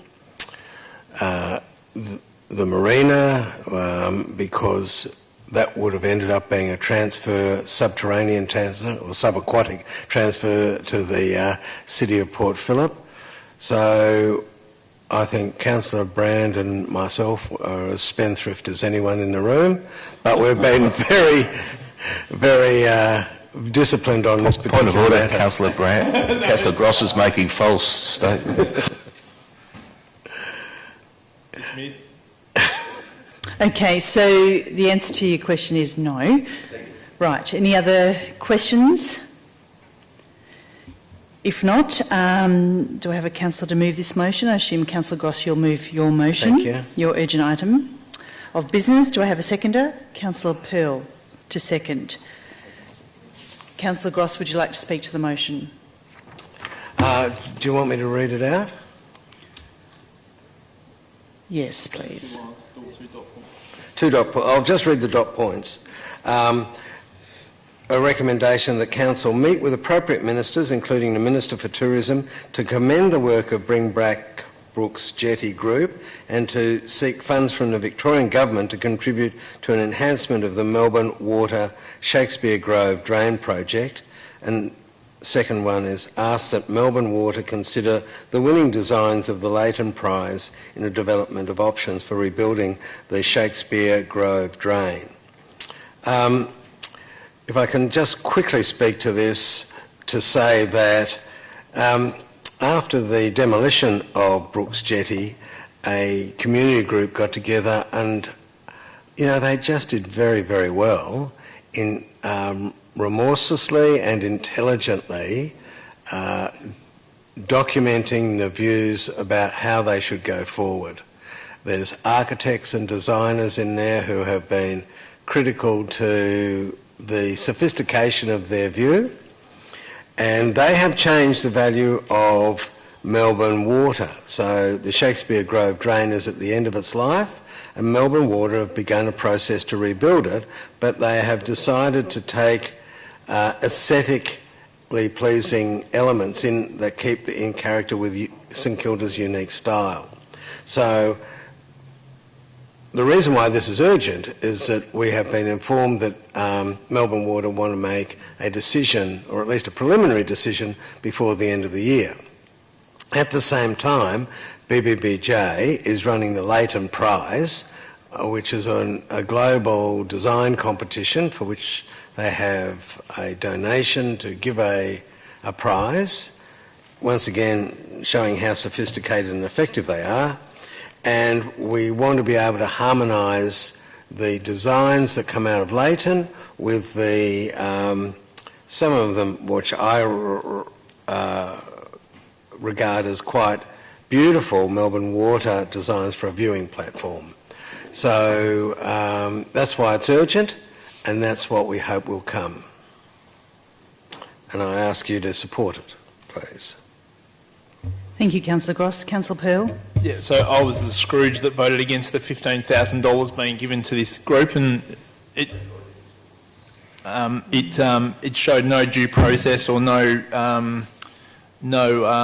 accountability in terms of the way it was selected, and the speech. It was all wrong. It was all wrong, and then they put this horrible prison-like box on top of it, which looks horrendous. I took my daughter past it the other day, and she thought it was a jail, a prison where people live, and it's turned into an eyesore. And I'm amazed that $15,000 potentially helped produce this outcome. And you've taught me a lesson in the process. So hopefully we get a great outcome for an area that needs a bit more of an attraction, and this hopefully could be that. And it may cost ratepayers nothing, albeit we could get a ginormous benefit out of it. So I'm happy to vote for this. Would anyone else like to speak? Councillor Brand? No. Yes, I just want to, I suppose, explain in a little bit more depth why it is actually urgent to do something at the moment. The disappearance of the demolition of Brooks Jetty was really a small but major tragedy for St Kilda Beach and the surrounding community and all of the thousands of people that came and saw it and sat on it and did things on it for decade after decade. It was a tragedy, and it's been very, very difficult to find a remedy to that because it was easy to pull down and hard to put back up again. The urban design framework for the foreshore does two things. It shows Brooks Jetty right at the sort of a mini crossroads, right in the middle of the whole map of the foreshore, where the Shakespeare Grove access line coming from Ackland Street, down beside Luna Park, following the main drain, through the obelisks, Wallabilly Griffin designed obelisks on Marine Parade, and then down along the spine of the drain, down the concrete drain and onto where Brooks Jetty used to be, is one of the major axial sort of lines in the foreshore, and it meets it across with the promenade, the beach promenade that goes across it. So it sort of has this absolute centrality, and it needs to have something to end it. I think it's an inevitability that something really good and important will go on that spot, which is the extension of the drain at the moment. To get something there is really difficult, even though I think it's really important and almost inevitable. And we suddenly have, quite fortuitously and quite rapidly, we have this opportunity where Melbourne Water just happens to be redeveloping its concrete drain, which is half of Brooks Jetty, one half, and it is the time to put the other half of Brooks Jetty back onto it somehow, in whatever form that takes. And it's an opportunity which is not going to come again, because once they do that, and if they put exactly what they want to put on the end of the drain too, which has got some imagination to it, there's not going to be any other development beyond that. So this is the time that all of the aspirations that we would have for that jetty structure have to be addressed now, and combined with Melbourne Water's offer of doing this extra percentage of, I think they call it the livability extra percentage, I can't think what it's called.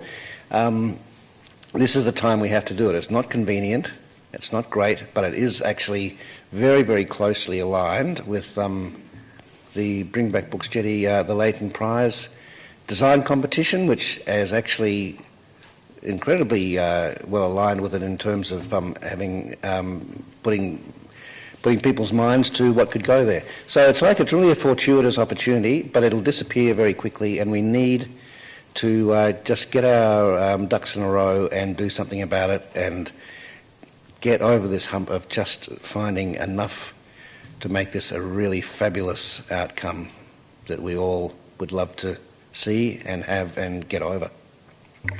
Thank you, Councillor Brand. Would anyone else like to speak? Councillor Gross, would you like to close? Then I'll put that motion. All those in favour? That's carried unanimously. Well done. Okay, so councillors, we've got one confidential item listed tonight on the agenda, so I'm going to call on the councillor to close the meeting to members of the public to consider these confidential items. Don't all move at once. Looks like I'm going to move. Do I have a seconder? Councillor Bond to second.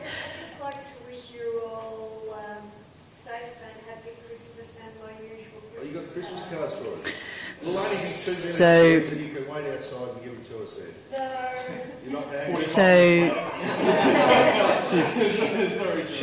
So the meeting be closed to members of the public in accordance to Section 89(2)(d) of the Local Government Act 1989, as the items relate to contractual matters. I'll now put that motion. All those in favour?